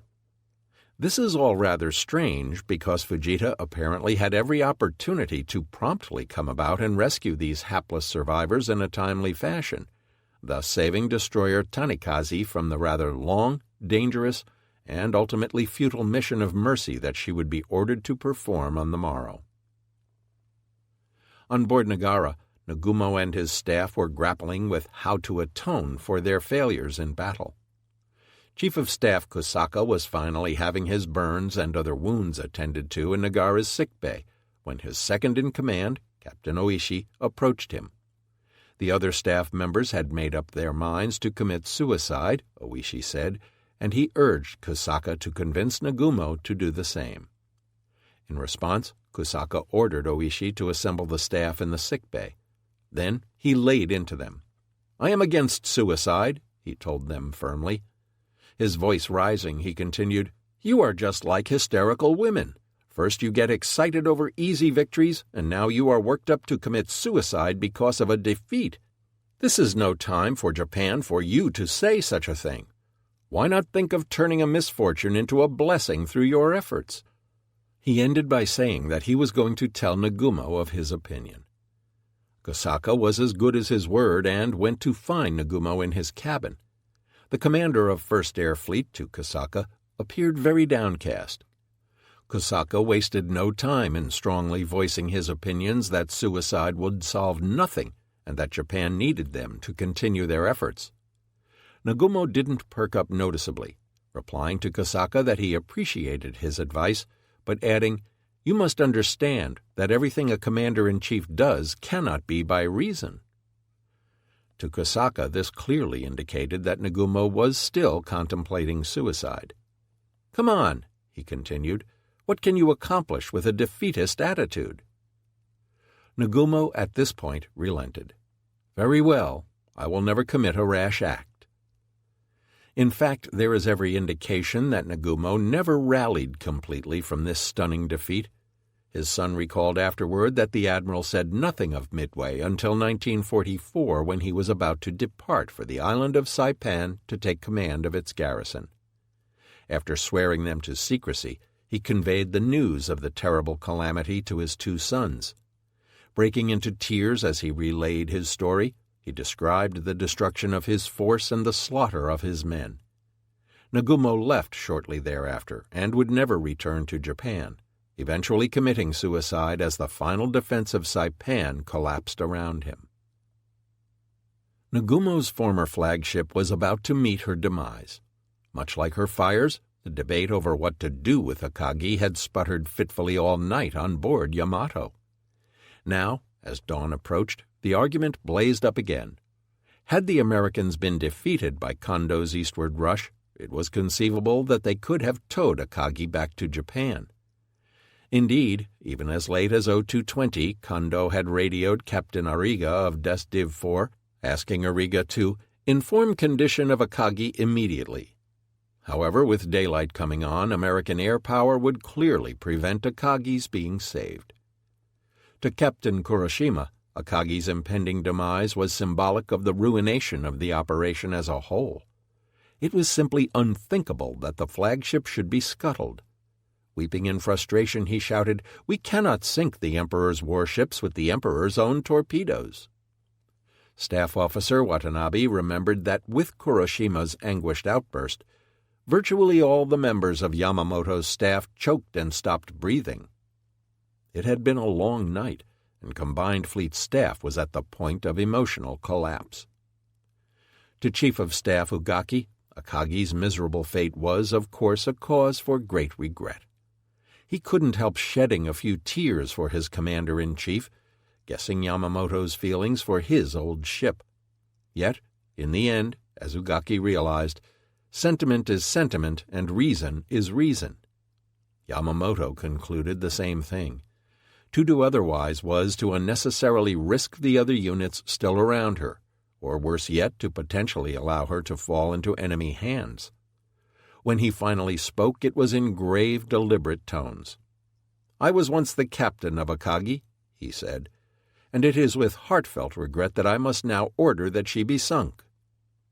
Answering Kuroshima's concerns over the manner of her disposal, he added, "I will apologize to the Emperor for the sinking of Akagi by our own torpedoes." At 0450, the word finally came down to Captain Ariga that Akagi was to be scuttled, some 17.5 hours after the beginning of her ordeal. Each ship of Des Div 4 was to fire a Type 93 torpedo from a distance of between 1,000 and 1,500 meters. Ariga's flagship Arashi formed Noaki, Hagikaze, and Maikaze into line behind her, and they passed up Akagi's starboard side from astern at 12 knots. Not unlike soldiers in a firing squad, each destroyer launched a single torpedo as they swept by. Then, Ariga's formation cut in front of Akagi's bow, heading north to rejoin Nagumo. 2 or 3 torpedoes slammed into the carrier's starboard side, heaving enormous waterspouts into the air. When the mist subsided, the men crowded along the railings could see Akagi quietly bowing her proud head in surrender to the sea. As she nosed under, everyone on board the destroyers broke into shouts of "Banzai! Akagi Banzai!" By 0520, Japan's most famous carrier lifted her stern into the air, briefly exposing her mighty propellers. Then she was gone, as if pulled down by a huge hand, as Maikaze's commanding officer described it, carrying 267 crewmen with her into the abyss. Nothing but enormous bubbles remained on the surface to mark her grave. 19. Retreat. The morning sun rising over Nagara's stern mocked the limp national standard hanging there. Even as Akagi was sliding down into oblivion, Nagara's bow was pointed west, carrying Nagumo ever closer to the main body. Around the diminutive flagship clustered a sadly shrunken formation. Kirishima and Haruna, now the largest ships in Nagumo's fleet, plodded stolidly along on either side. All around Nagara, their decks carpeted with survivors, paced the force's destroyers. The carrier men, still in shock from the previous day's ordeal, had spent the night sleeping exposed on the tan linoleum decks of their former escorts. Now, with light creeping over the horizon, they continued to lie where they had fallen, too exhausted or injured to move. Nagumo's flight operations commenced at dawn, but they were a pale shadow of yesterday's undertakings. On board the cruisers and battleships, solitary engines coughed to life, echoing hollowly over the water. It was nothing like the dull roar of entire squadrons that had thrummed with life the day before. At 0441, Chikuma sent up her No. 1 and No. 4 aircraft to make sure the Americans weren't following their retreat. It wasn't much in the way of air power, but it would have to do. For far from going into his shell, Nagumo was actually looking for openings to renew the battle with what meager assets were left to him. No fighters would be overhead this day, and the weather was clear. Men that had cursed the fog a few days earlier now prayed for its return. Defeated, Nagumo and his men knew they had no choice now but to steel themselves for whatever dreadful consequences might accrue from their current state. If American carrier aircraft found them now, they would be almost powerless to repel their attacks. These same men remembered running rampant through their beaten foes just a few months before. Allied warships in the waters around Java, merchant ships and pleasure craft packed with civilians trying to flee the impending falls of Singapore and Surabaya. They had cut them all down like wolves among the sheep. Now the tables were turned, and it was the worst feeling in the world. They could expect no mercy. On board Yamato, Admiral Yamamoto had also rallied somewhat. Though he knew that the odds were distinctly against him, he had decided to try to salvage what he could from the situation. However, he had precious little to work with. His forces were essentially devoid of air cover, whereas the Americans now possessed total air supremacy. Even when Kondo and Nagumo rejoined his fleet, he would have to contend with a dwindling fuel supply. Nagumo's ships would be packed with survivors, many of them wounded, and he had no clear idea of the enemy's intentions. Nevertheless, he retained enough of a sense of opportunism to recognize that, since the American carriers were near at hand, operations in the Aleutians could proceed unmolested. Kokuta's carriers would continue steaming south, of course, but Hosagaya's northern force could invade Kiska and Attu, albeit this couldn't occur until the 7th. Hosagaya's force already had the same idea and asked permission to carry out their invasion despite its being canceled the previous day. After conferring with his staff, Yamamoto cut orders authorizing what Ugaki termed the devil-may-care landing operations, which resulted in Hosagaya heading northeast once again at 1000. Yamamoto's immediate problem, however, was that Sunrise had found his main body all alone on the high seas, despite the fact that Nagumo's forces were to have joined up with him about this time. Yet, even from high atop Yamato's mighty fire control director, there was still no sign of Kido Butai.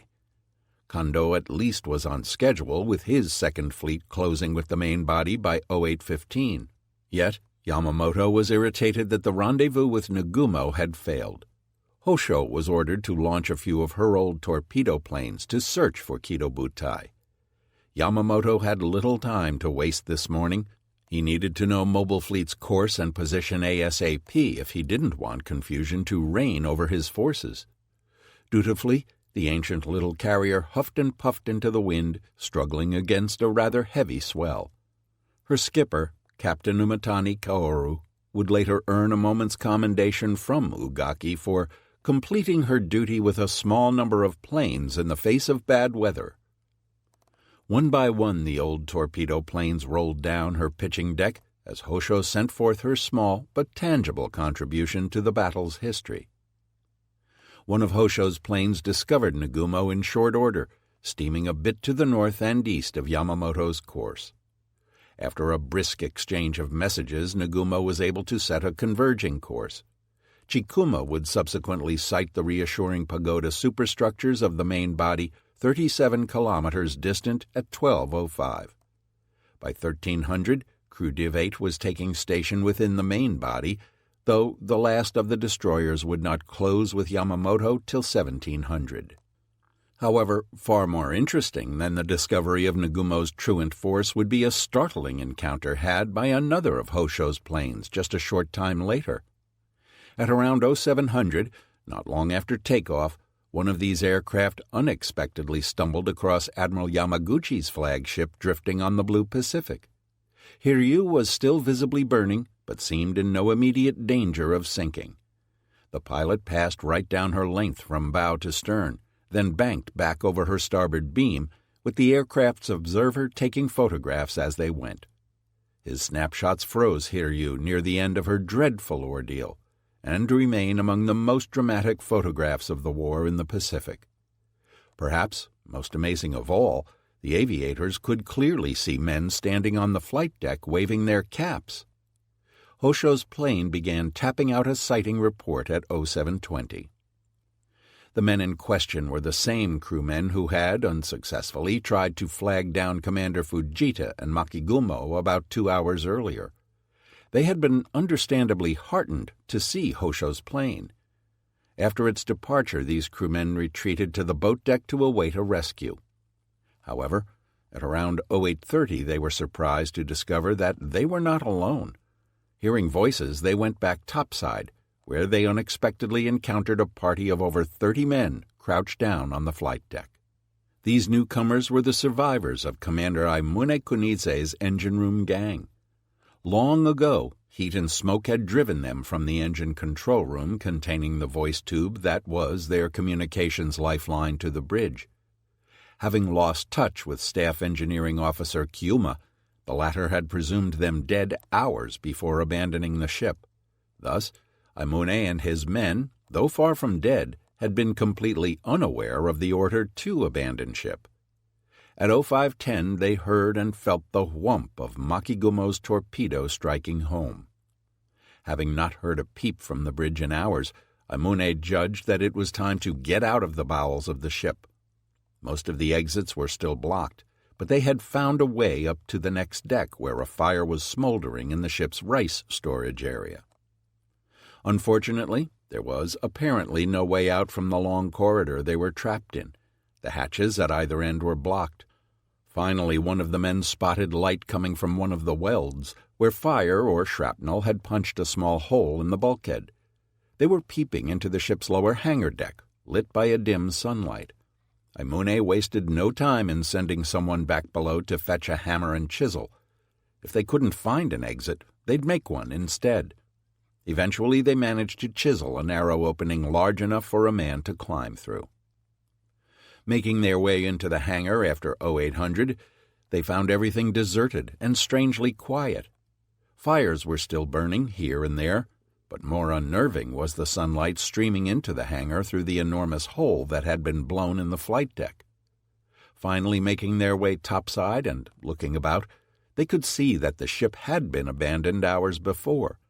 Commander Aimune, Ensign Mandai, and the men were understandably furious and dejected. Worse, the men could see water slowly swirling onto the hangar deck forward. Ineffective as Makigumo's hit had been, Hiryu clearly wasn't going to float forever. To Commander Aimune, the situation appeared hopeless. Dropping onto the flight deck, he thanked the men for their good efforts and prepared for the end. Ensign Mandai, utterly spent by the long night's action, dozed off, only to be awakened by the small band of survivors from Hiryu's fantail. They quickly reported the exciting news of a Japanese plane having flown overhead earlier. It was clear from their description that it had been a carrier aircraft. It even had fixed landing gear. This unexpected news gave Aimune's party renewed hope. If there had been a Japanese carrier aircraft overhead, they might be rescued yet. The problem was that Hiryu was beginning to sink noticeably by the bow. They didn't have much time left to escape. Leading the party down to the ship's fantail, Aimune found 2 launches still lashed to the deck and a 30-foot cutter already in the water immediately astern the ship. They set to work freeing the launches, but Hiryu began pitching down to take her final plunge. Aimune told the men to jump in and swim for the cutter. Over the side they went. Ensign Mandai hit the water and dove deep. When he made it back to the surface, he looked over his shoulder in awe. There were Hiryu's giant propellers coming up out of the water over his head, flashing wetly in the sun. He turned and swam like the devil, not wanting to be sucked under as Hiryu went to her grave. The next time he looked back, she was gone, carrying 392 of her crew with her. Shortly thereafter, an enormous undersea rumble announced her final demise. Aimune and 38 of the men made it to the cutter.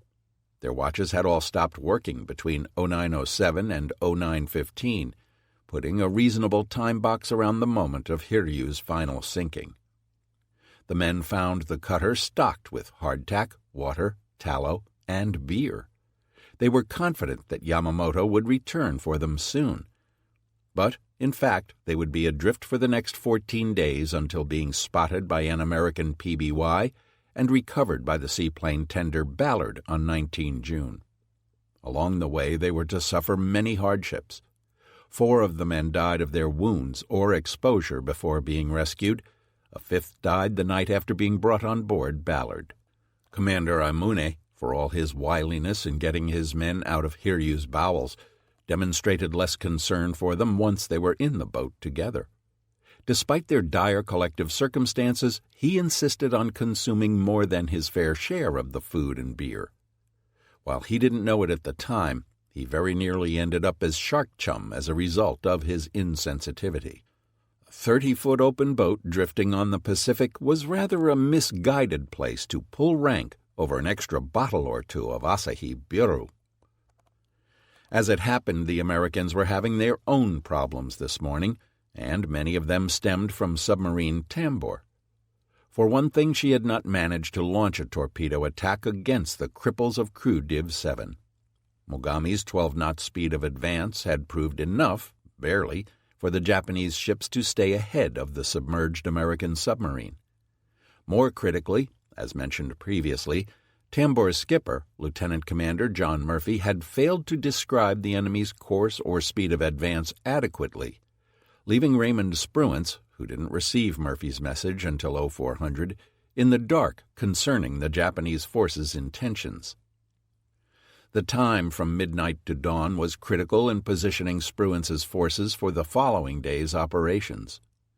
He had kept what they felt to be a safe distance throughout the night, intending to avoid entanglements with any Japanese forces in the area. Spruance personally didn't believe that the Japanese force Tambor had spotted would still be intent on attacking the island after the pummeling they had taken on the 4th. But the potential downside of being wrong wasn't worth the risk. As such, he didn't come westward until he knew the Japanese were retreating, which Tambor did not relay until after 0600. Had Spruance had this information in hand sooner, it would have measurably increased his odds of inflicting greater harm on the enemy than was to be the case. Nimitz, an ex-submariner, was understandably furious with Murphy's performance, subsequently relieving him of command. In fact, the American submarines as a whole had performed poorly. Of 12 boats, only Nautilus, the oldest of the lot, had actually managed to attack the enemy. Beyond not being optimally positioned for launching follow-up operations, American air power was also badly depleted. Midway's various squadrons, except for the PBYs, had been savaged. The Marines were down to just 4 fighters and about 12 dive bombers. Many of the other aircraft left on the atoll were either unflyable junk or too badly shot up to participate in combat. Midway had, in fact, been flying damaged aircraft back to Hawaii during the night. A flight of 4 B-17s was waiting to take off even as Tanabe's I-168 had been shelling the lagoon. Dawn on the 5th therefore found the atoll's air power nearly crippled. Based on Tambor's initial reports, though, the first item of business for Midway was to attempt to localize the Japanese units Murphy had sighted. Midway's Catalinas began taking off at 0415, fanning out in an arc to the west from 020 degrees to 250 degrees. Today, though, the PBYs would only search out to 250 miles. Captain Cyril Simard's primary concern was ensuring that the atoll was not about to be invaded. If an invasion fleet materialized, the PBYs in the air needed the endurance to return all the way to Pearl Harbor without refueling. This had serious repercussions for Spruance, though, as it essentially deprived his carriers of longer-ranged scouting assets. In so doing, Simard also lessened the odds of Spruance's locating Nagumo and Yamamoto. Spruance's own air formations were scarcely in better shape than Midway's. Split between Hornet and Enterprise were a total of around 60 attack aircraft plus fighters, about a full carrier's worth. The Japanese would surely have traded places with him this morning, but Spruance's hand was not strong enough for him to want to push his luck. While he had sufficient Dauntlesses in hand to project meaningful firepower, many of them would need to be devoted to scouting activities. Beyond locating and attacking the Japanese, the other major task was trying to save Yorktown.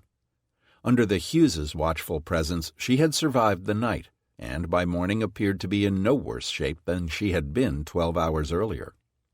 Her commanding officer, Captain Elliot Buckmaster, had meanwhile succeeded in convincing Admiral Frank Jack Fletcher that the carrier could still be saved. He wanted to put a hand-picked party of salvagers on board the carrier, try and restore power and get her out of the area. Fletcher assented. In fact, on the night of the 4th, Chester Nimitz had already ordered minesweeper Vireo and the fleet tug Navajo, which were at Pearl and Hermes Reef, and French frigate Shoals, respectively, to begin moving toward Yorktown.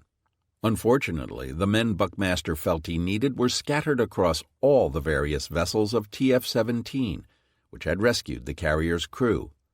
Transferring them onto the destroyer Hammond took until 11:27, at which point she began heading back toward Yorktown.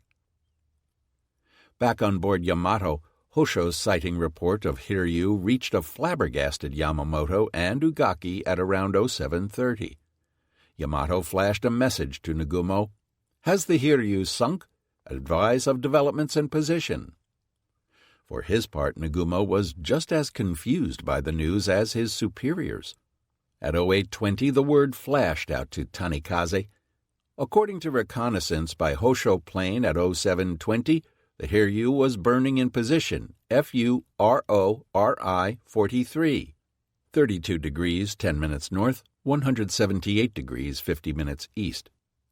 A number of survivors were on deck. Investigate condition and takeoff survivors. Commander Katsumi Motoi duly swung his ship out of formation and raced eastward back toward Hiryu and the enemy. As events would prove, she was to have a long, dangerous day atoning unfairly for her sister's earlier mistakes. Scarcely had word about Hiryu's mysterious non-sinking been received, the news reached Nagumo concerning another derelict. At 06:52, a garbled message from Chikuma's No. 4 search plane had been intercepted by Nagara. It seemed to mention an enemy carrier. At 0800, Chikuma blinkered a full read broadcast to Nagara. No. 4 had sighted an enemy Yorktown-class carrier listing to starboard and drifting in position bearing 111 degrees, distance 240 miles from my takeoff point. One destroyer is in the vicinity. In due course, word went out to Tanabe's I-168, which was still loitering near Midway. He shortly set a new course to the northeast. It would take him a day to reach his new target, but from all reports it didn't look as if this particular American carrier was going any place soon. The Americans were beginning to get back their own scouting reports by now. At 06:30, a PBY picked up Mogami's and Mikuma's trails. In Mikuma's case, there literally was a trail, as she was streaming a ribbon of bunker oil from her damaged fuel tanks. This PBY transmitted that it had detected 2 battleships bearing 264, 125 miles from Midway, on a course of 265 at a speed of 15 knots. A second PBY amplified this report, describing 2 large capital ships, both damaged, and 1 leaking oil. Captain Sakiyama of Mikuma was well aware they had been sighted, sending word to his superiors at 06:23 that his position was 28 degrees 10 minutes north, 179 degrees 30 minutes west, speed 12 knots. Though Mikuma was capable of nearly full speed, Sakiyama was loath to abandon sister Mogami. Whatever attacks came, Sakiyama resolved that he and Soji would face them together. They both knew that the main Japanese forces were well to the north and west at this time, but Captain Sakiyama had wisely opted to steer due west, so as to put as much ocean between them and their enemies as possible. There would be time enough later to figure out how to rejoin the main body. The sight of an American PBY at 06:30, though, meant that the jig was up far sooner than either ship would have wished. Midway lost no time in attacking the cripples, ordering the remnants of VMSB 241 to take off immediately. At 0700, Captain Marshal Zach Tyler, the squadron's third commander in 2 days, led out a flight of a dozen dive bombers, 6 Dauntlesses, and a like number of SB-2Us, divided into 2 sections. About 40 miles away from the target, the Marine aviators easily picked up Mikuma's glistening exudation and turned to follow it. Shortly thereafter, the 2 Japanese ships hove into view. Captain Tyler's Dauntless squadron attacked from out of the sun at 10,000 feet. The older Vindicators, led by Captain Richard Fleming, opted for a glide-bombing attack from 4,000 feet. Mikuma and Mogami, despite their damage and very low speed, proceeded to throw up a veritable torrent of anti-aircraft fire. Tyler's men went first, but Mogami's heavy fire meant all they could manage was to sequentially deposit their bombs in the water alongside the cruiser. Next came Fleming's men. They focused their attack on Mikuma, which was on Mogami's port bow, and were subjected to similarly withering barrage. This time, though, the Japanese drew blood as Captain Fleming's aircraft was struck almost at the outset of his dive. He attempted to control his aircraft, but went flaming into the ocean. Accounts vary as to whether pilot or gunner attempted to get out of their aircraft. Neither survived. One thing that is clear, though, is that despite popular folklore to the contrary, Captain Fleming did not crash his aircraft onto Mikuma's No. 4 turret. The most reliable witnesses on the American side attest that his plane crashed into the sea, and the only Japanese source to ever state that Fleming hit the ship was in no position to witness the event. The rest of Fleming's section all missed the cruiser with their bombs. The net result was that both Japanese cruisers emerged unscathed from their first ordeal. However, more trouble was not long in coming. Almost as soon as the American dive bombers had been seen off, a pack of 8 B-17s showed up. Under the command of Lieutenant Colonel Brooke E. Allen, these came in at 20,000 feet in 2 elements of 4 aircraft each. Once again, the big 4-engined bombers merely deposited a total of 39 500-pound bombs harmlessly in the drink, mostly around Mogami. Mikuma triumphantly signaled, "Although attacked by 8 B-17s at 0834, we drove them off without damage." So far, at least, their luck had held out. If this was the best that 20 American bombers could manage against 12-knot targets, they might make it out yet. Indeed, as if buoyed by her good fortune, Mogami at 11:30 cranked up to 14 knots. Task Force 16 had the same information in hand as Simard and might have attacked Mogami and Mikuma as well, but Spruance was far more interested in knowing if there were any remaining Japanese carriers to the northwest of the island. While waiting for a clearer picture to emerge, he turned due west at 0930, passing only 50 miles north of Midway. He was now in a perfect position to foil any renewed landing attempt while evaluating the morning's reports. However, instead of a clearer picture emerging, things began to get more confusing as the morning wore on. At 0700, Midway radioed that a PBY had detected 2 enemy cruisers bearing 286, distance 174, course 310, speed 20 knots. Though Spruance didn't know it, this was Kurita's Kumano and Suzuya steaming to rejoin Kondo. At 0800, another report was received detailing 2 enemy battleships, 3 or 4 cruisers, 1 aircraft carrier on fire, bearing 324, distance 240 miles from Midway, course 310, speed 12. In retrospect, the carrier was plainly Hiryu, although it is less apparent what other vessels were in her vicinity that could have been sighted. But that wasn't all. At 0853, another PBY sighted a carrier. Bearing 335, distance 250 from Midway, course 245 at 2020 GCT, 0820 local. Finally, at 0907, Midway rebroadcast the following. 2000, 0800, enemy cruisers, auxiliaries, and some destroyers screening burning carrier, 2 battleships well ahead of group. To Spruance and his staff, the overall impression was that there was indeed an enemy carrier still out there.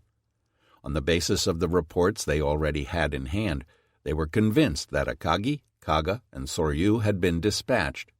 But so far as they knew, Hiryu had only been crippled, and no one would discount the possibility that an undiscovered fifth Japanese carrier still lurked nearby. Accordingly, Spruance decided to leave Midway to the business of dealing with the two battleships, while he sought bigger prey to the northwest. In the event, though, Spruance didn't end up getting a strike off until around 1512.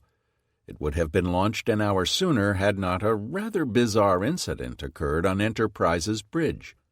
Captain Miles Browning, Spruance's chief of staff, drafted an attack plan that called for launching the force's SBDs at 1400.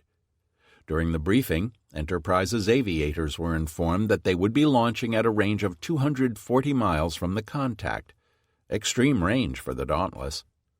Worse yet, upon closer examination, Browning's plan failed to account for the distance that the Japanese warships would most likely have moved in the interval from launch, meaning that the actual range was closer to 275 miles. Browning had also specified that the planes were to be armed with 1,000-pound weapons, decreasing their effective range still further. Lieutenant Shumway, slated to lead Enterprise's attack, was concerned enough about the outlines of the plan that he took them to Enterprise's Air Group commander, Wade McCluskey, who was lying in the ship's sickbay. McCluskey promptly went ballistic. Though wounded, he made his way up to the flag bridge, dragging Earl Gallagher and Enterprise's skipper, Captain George Murray, along with him. He confronted Browning in front of Spruance, contending that the mission could not be carried out as planned. Browning, without explanation, brusquely ordered the aviators to carry out their orders. McCluskey thereupon inquired if Browning had ever flown an SBD. Browning answered that he had. McCluskey then pressed him on whether he had ever flown a late-model SBD equipped with self-sealing tanks, which carried less fuel, armored seats, a 1,000-pound bomb, and a full load of avgas. Browning admitted he hadn't. The argument quickly turned openly hostile, whereupon Spruance sided with McCluskey, saying simply, "I will do what you pilots want." Clearly, Spruance had discerned from the previous day's events that his senior aviators knew their business. Browning stormed off the flag bridge in a rage, sulking in his cabin until another staff member persuaded him to return to his duties. The upshot of this almost farcical episode was that Enterprise's aircraft, and Hornets too, had to be rearmed with 500-pound weapons before the strike went up. By the time the switch-out had occurred, middle afternoon was wasting away. Enterprise launched 32 SBDs at 1512.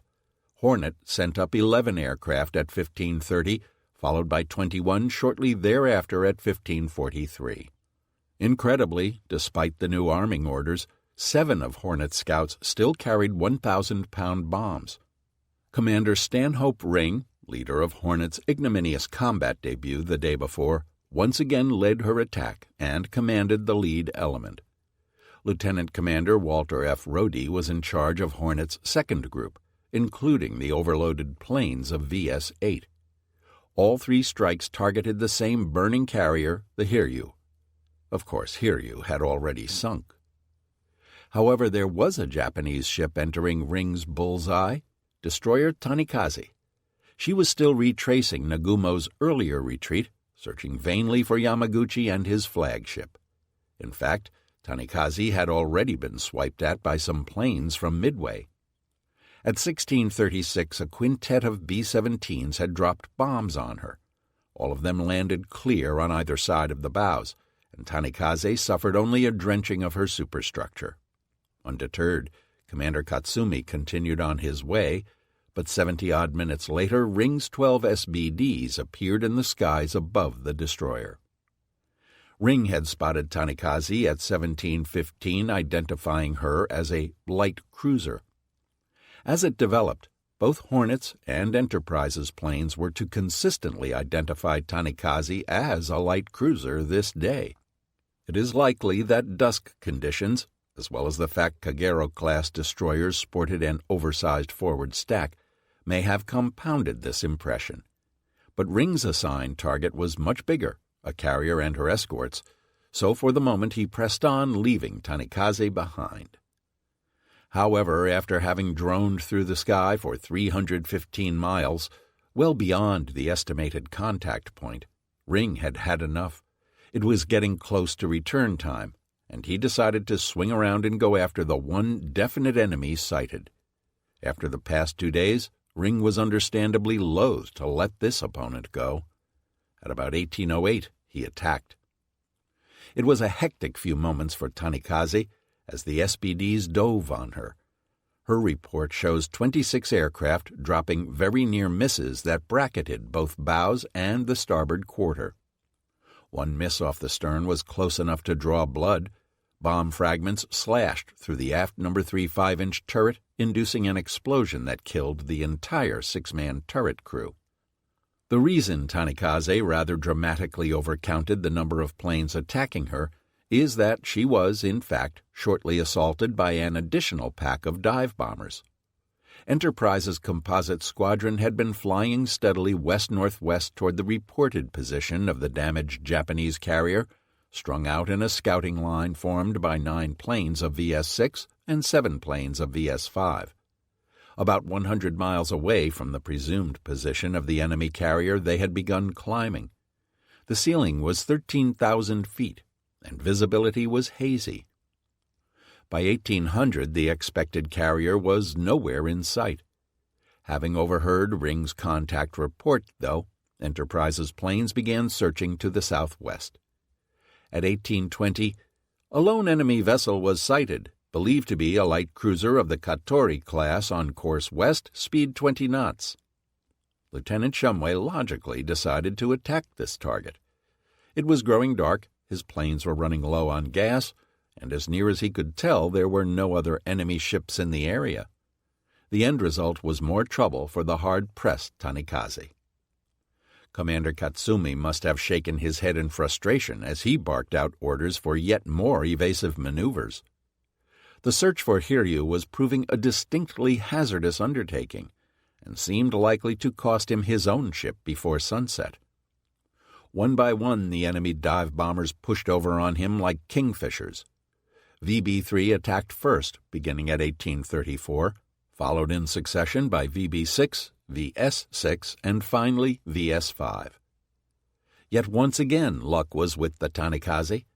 In this she was aided by the growing darkness, which made it more difficult to see the fleeing ship against the dark waters. Katsumi's skill as a ship handler, too, was undoubted. Tanikaze went to high speed and lurched into a series of violent S-turns. The U.S. Navy's report affirms this, saying, "Because of the cruiser's high speed, maneuverability, and the heavy weather conditions, a very elusive dive-bombing target was presented." As a result, most of the bombs landed fairly wide. The other thing the Americans noticed was the large volume of anti-aircraft fire, as Tanikaze's crew threw everything they had at the attackers. Their prodigious efforts were rewarded. Near the end of the last attack, one stricken SBD was seen by both sides crashing directly into Tanikaze's wake. With tragic irony, this SBD was piloted by none other than Lieutenant Adams of Scouting 5, who had produced the decisive sighting of Hiryu the preceding afternoon. More than a bit frustrated, TF-16's aviators turned and began the long, dangerous flight home. They would eventually be recovered well after nightfall, and only after Admiral Spruance elected to take the rather bold step of turning on the carrier's deck lights to guide his men home. Spruance later explained that, if planes are to be flown so late in the day that a night recovery is likely, and if the tactical situation is such that the commander is unwilling to do what is required to get the planes back safely, then he has no business launching the attack in the first place. His men in turn demonstrated their own worth by completing a near-perfect recovery sequence on board the carriers. Only one aircraft was lost, running out of fuel just before landing. Both crewmen were recovered. Tanikaze, for her part, still wasn't quite done. At 1845, 5 B-17s commenced dropping 15 600 and 8 300-pound bombs on her from 11,000 feet. She understandably counted 11 planes, as several of them made more than one run.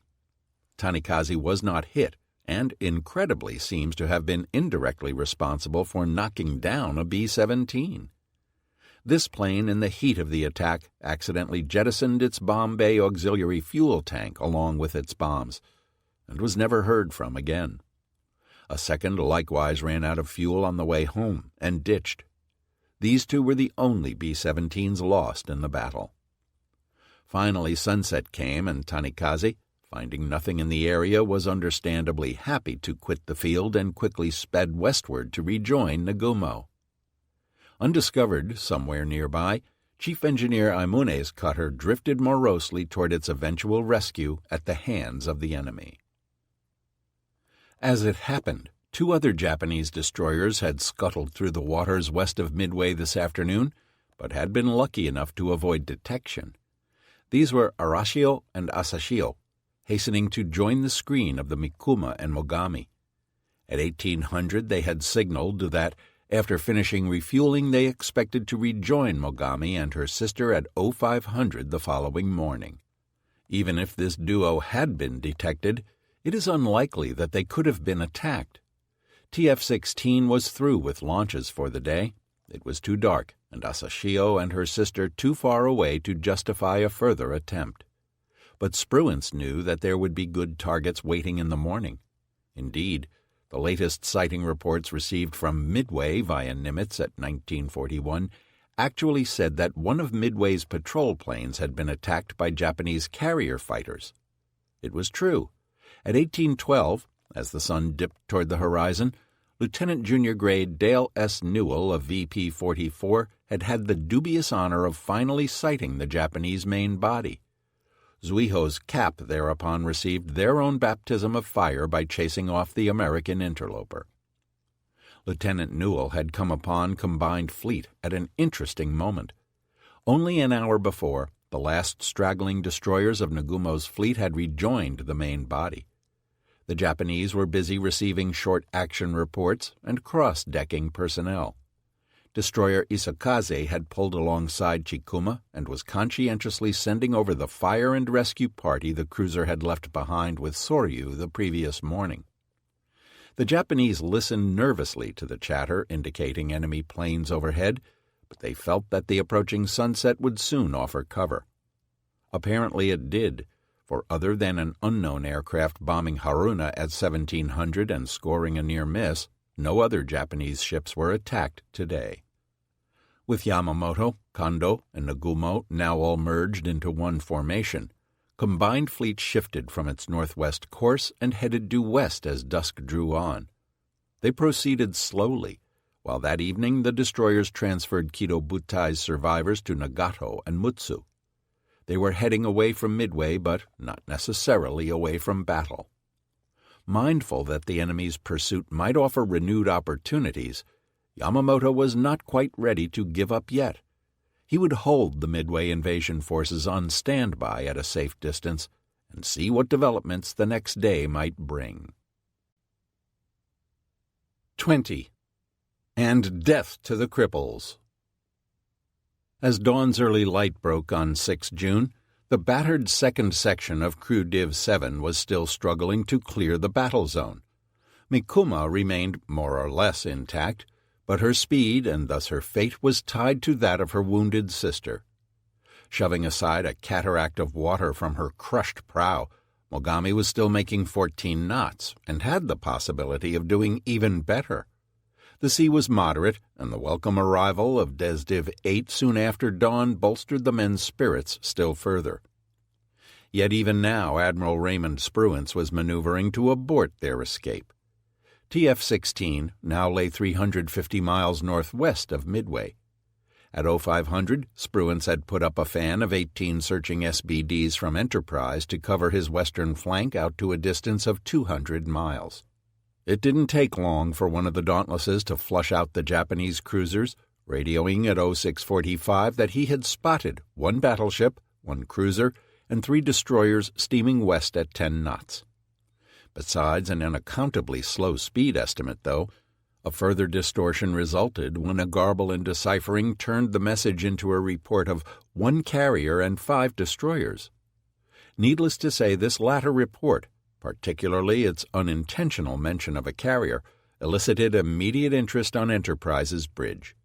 The reported position of the Japanese was only 128 miles southwest of TF-16. However, recalling the goose chase after the damaged carrier just the day before, Spruance was determined to take no chances. He ordered cruisers Minneapolis and New Orleans to launch their float planes to maintain contact with this new carrier. However, even as these scouts were warming up, one of Hornet's SBDs returned at 0730 and dropped a message clarifying that it was, in fact, 2 cruisers and 2 destroyers that had been sighted. Thus, when the cruisers started catapulting their float planes at 0745, Spruance now thought he might be dealing with 2 separate enemy formations, one of which included a carrier. Spruance ordered speed increased to 25 knots on a southwest course and instructed Hornet to launch her attack group. Enterprise would follow suit as quickly as possible. Hornet already had a force of SBDs spotted on deck for just such a contingency. Shortly before 0800, she began launching the first of 11 aircraft of VB-8. Another 14 SBDs, drawn mostly from VS-8, but including one apiece from VS-5 and VS-6, went up right after. 8 carried 500-pound bombs. The remainder lugged 1,000-pounders. 8 Wildcat fighters accompanied them. Considering the opponent, this was a strong strike. Leading it again was Hornet's Stanhope Ring, trying for one last shot at redemption. However, the hoped-for carrier was soon to prove a chimera.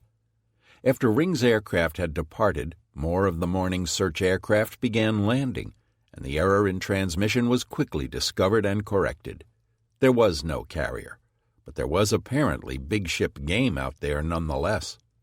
Indeed, Spruance still believed that there might be 2 separate formations in proximity to one another. At 0850, the Enterprise radioed to Ring, "Target may be a battleship instead of a carrier. Attack." By now the Japanese were fully aware of the way the morning was shaping up. Captain Sakiyama of Mikuma had spotted 2 of New Orleans's float planes and opened fire on them. The Americans kept a healthy distance, maintaining contact and guiding Ring's strike force right to their targets, which he sighted at 0930. As far as he could tell, though, neither of the 2 larger ships was a battleship. Remembering that 2 enemy forces had been reported, he prudently withheld his attack, instead heading west to ensure that he didn't miss any bigger game. However, the minutes ticked by and he saw nothing. Below, the Mikuma and Mogami were passing by his left side. His flight had already missed the optimum pushover point. Still seeing nothing ahead, Ring decided that 1 contact in the hand was worth 2 in the bush. He now commenced a wide circle around to begin a second approach from ahead and out of the sun. As the attack began unfolding, the Mikuma flashed word at 0945, "Attacked by a large number of enemy planes and 1 seaplane in sight." At 0950, Ring led his men into their dives.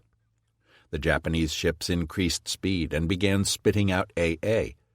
As it happened, their fire proved as effective, if not more so, than that of Kido Butai's carriers 2 days before. Despite having no air cover, the Japanese gunners shot down 2 SBDs, with the loss of both of their crews. Ring was once again destined for disappointment, as his section managed no better than a paint-scraper near-miss alongside Mikuma.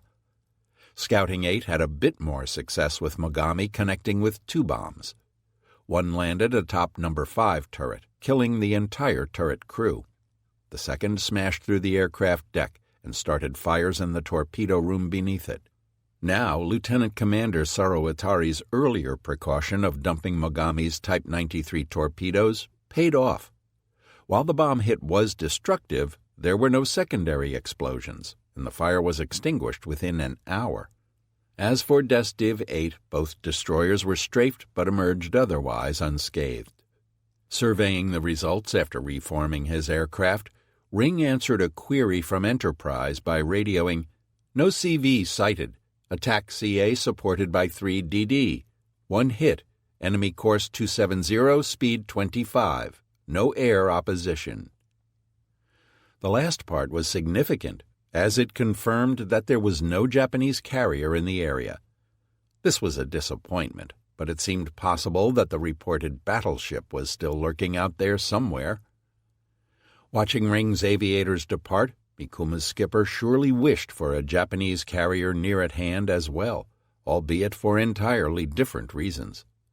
But the fact was that Captain Sakayama's small squadron was alone on the sea, far distant from Kurita's other two cruisers, and even farther from any help the main body might provide. A quick tally of the damage was compiled, and then a situation report flashed to Yamamoto and Kondo at 10:45. The news still wasn't all bad. Mogami had only received light damage, and 3 enemy aircraft had been shot down.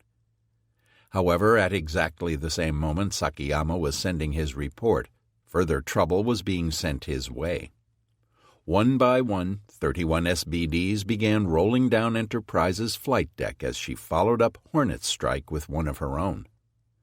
Like Hornet's morning strike, this was a polyglot unit.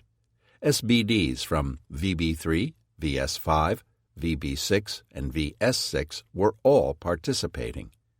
16 planes of VS-5 and VS-6 combined to form one squadron, with planes from VB-6 forming a third division.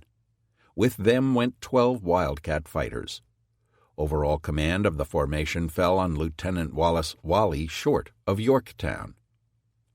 At 10:57, while Short was still orbiting TF-16, awaiting departure of the last of his aircraft, he received an additional message indicating that the Japanese battleship was apparently somewhat farther ahead of the assigned target.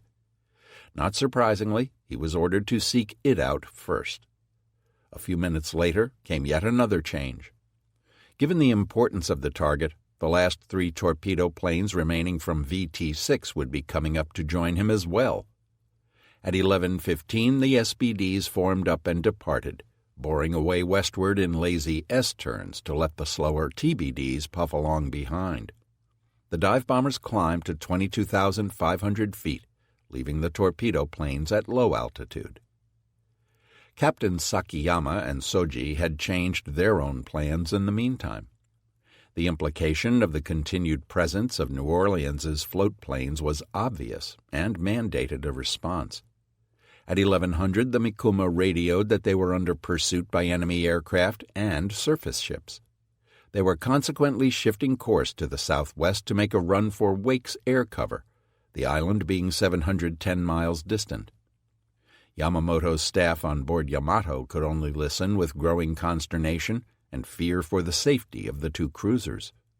Their fears were well-founded because the time had finally come for Crew Div 7 to pay the check. At noon, Mikuma was still leading Mogami west-southwest. Both ships were making close to 20 knots, with the 2 destroyers in screen. Great waves were being raised by Mogami's shattered bow as she bulled her way through the water at the best speed she could manage. This last gasp effort was putting a severe strain on the forward bulkheads, but Captain Soji dared not slow down now. It had been 2 hours since the last American attack, and they were creeping ever closer to Wake. However, they were still at least a day's steaming from friendly fighter cover, and now the instrument of their final ruin came into view. Wally Short's strike group had sighted the fleeing Japanese at 12:11. However, for the moment he did not alter course. The Japanese watched as the Americans flew by, heading west in search of the non-existent battleship. But even though the SBDs were headed out of the area, coming up from astern were the American Wildcats and the 3 TBDs of VT-6. The fighter leader, Lieutenant Jim Gray, feared the TBDs might attack the cruisers solo, so he led his fighters down for a closer look at the targets Short had just bypassed. The Japanese responded with another blistering AA barrage, spitting defiance back at the Wildcats. It may well be that because of her damaged bow, Mogami appeared foreshortened and smaller than her sister. For whatever reason, though, Gray and other American pilots consistently mistook the pair for one battleship and one heavy cruiser, even though Mikuma and Mogami were identical. This had an effect on the post-battle reports the Americans would file regarding this attack. However, Gray was impressed by the robust defense and large size of Japanese cruisers. He was convinced that an oversight had been made, and that at least one of the two was the battleship that everyone was seeking this morning. He promptly radioed Short, advising him to reverse course. Over the radio, Gray's pilots were remarking on the warm reception they were receiving, while Short and his men listened with growing concern. Behind them was a perfectly valid target. Ahead of their windscreens, despite excellent visibility, was nothing. All they could see was sun and empty ocean. They had already flown 30 miles west of the Japanese ships when Gray anxiously radioed that one of the past targets appeared to be a battleship. That was the last straw. With a curt signal, Short brought his entire squadron around to the east, commencing a long high-speed approach from about 21,000 feet. His SBDs were descending from out of the sun and downwind, converging rapidly with the Japanese ships on their opposing course of about 240 degrees. Mikuma was still in the lead, and it was this ship that Short and most of his aviators targeted. However, as they began their approach, the Japanese formation abruptly slowed and changed course. The rearmost ship, Mogami, was coming under attack and looping out to starboard. As it developed, not all of Wally Short's squadron had, in fact, followed him on his abortive westward search. The last section in the long string of American aircraft, that of VB-3, had departed from the search ahead and attacked the rear CA. Almost immediately, 2 bombs slammed into Mogami, one amidships on the aircraft deck and the other forward of the bridge, inflicting medium damage. However, as a result of her sister's evasive maneuvers, Mikuma in the fore began circling to starboard to conform to Mogami. This had the effect of reversing Mikuma's relative positioning, making her now tail-end Charlie in the formation. Thus, Mikuma had her attention distracted, and as a result the Americans caught her flat-footed. Short pushed over at 14,000 feet and was in a 70-degree dive on her when she suddenly spotted the new menace and opened a heavy stream of automatic gunfire. She would keep this up until the first bomb hit. As Mikuma came out of her starboard turn, the first hit was delivered against the roof of the No. 3 main turret directly in front of the bridge. The explosion shattered the turret, blowing a sheet of lethal fragments across the front of the ship's superstructure. Several officers, including the commander of the starboard AA guns, were killed outright. Worse, this initial hit coincided precisely with Captain Sakiyama's sticking his head out a manhole cover on the top of the bridge. Severely wounded, he lost consciousness immediately and slumped backward into the bridge. Commander Takashima Hideo, Mikuma's executive officer, leapt to take charge, but 2 more bombs slammed home, blasting through the decks to shatter the starboard forward engine spaces. Great blasts of smoke and fire boiled up, and Mikuma was staggered. Bombs were still coming down, crashing into the sea and drenching the ship with towering columns of water. Takashima tried to increase speed and evade, but his efforts were cut short abruptly. Even before the last of Short's SBDs had dropped, 2 more bombs blasted the aircraft deck and tore down into the port aft engine room, exploding with devastating force. Immediately, a huge fire broke out in the vicinity of the torpedo tubes. Mikuma quickly slobbered to a halt. She had been crushed by at least 5 direct hits and 2 close near misses, and possibly more. On board Mogami, her officers and men watched with sinking hearts as their would-be rescuer now became substitute victim. With angry spears of fire and dark black smoke pouring from her superstructure, from Mogami's bridge, Mikuma appeared so obviously finished that at 14:20 Mogami radioed as much back to Yamamoto. Though sorely damaged herself, Mogami began closing her sister to render assistance. High above, Wally Short collected his planes and found, to his delight, that he had suffered no losses. Arguably this was true only because the 3 TBDs from VT-6 prudently declined to attack when they observed the accurate AA fire the Japanese ships were throwing up. The American torpedo plane squadrons had lost too much already, and Spruance had made it crystal clear to their pilots that they were not to risk themselves if the Japanese had so much as a single AA gun in operation. As a result, the American flyers began their journey back to Enterprise at full strength, having almost certainly wrecked one of their targets.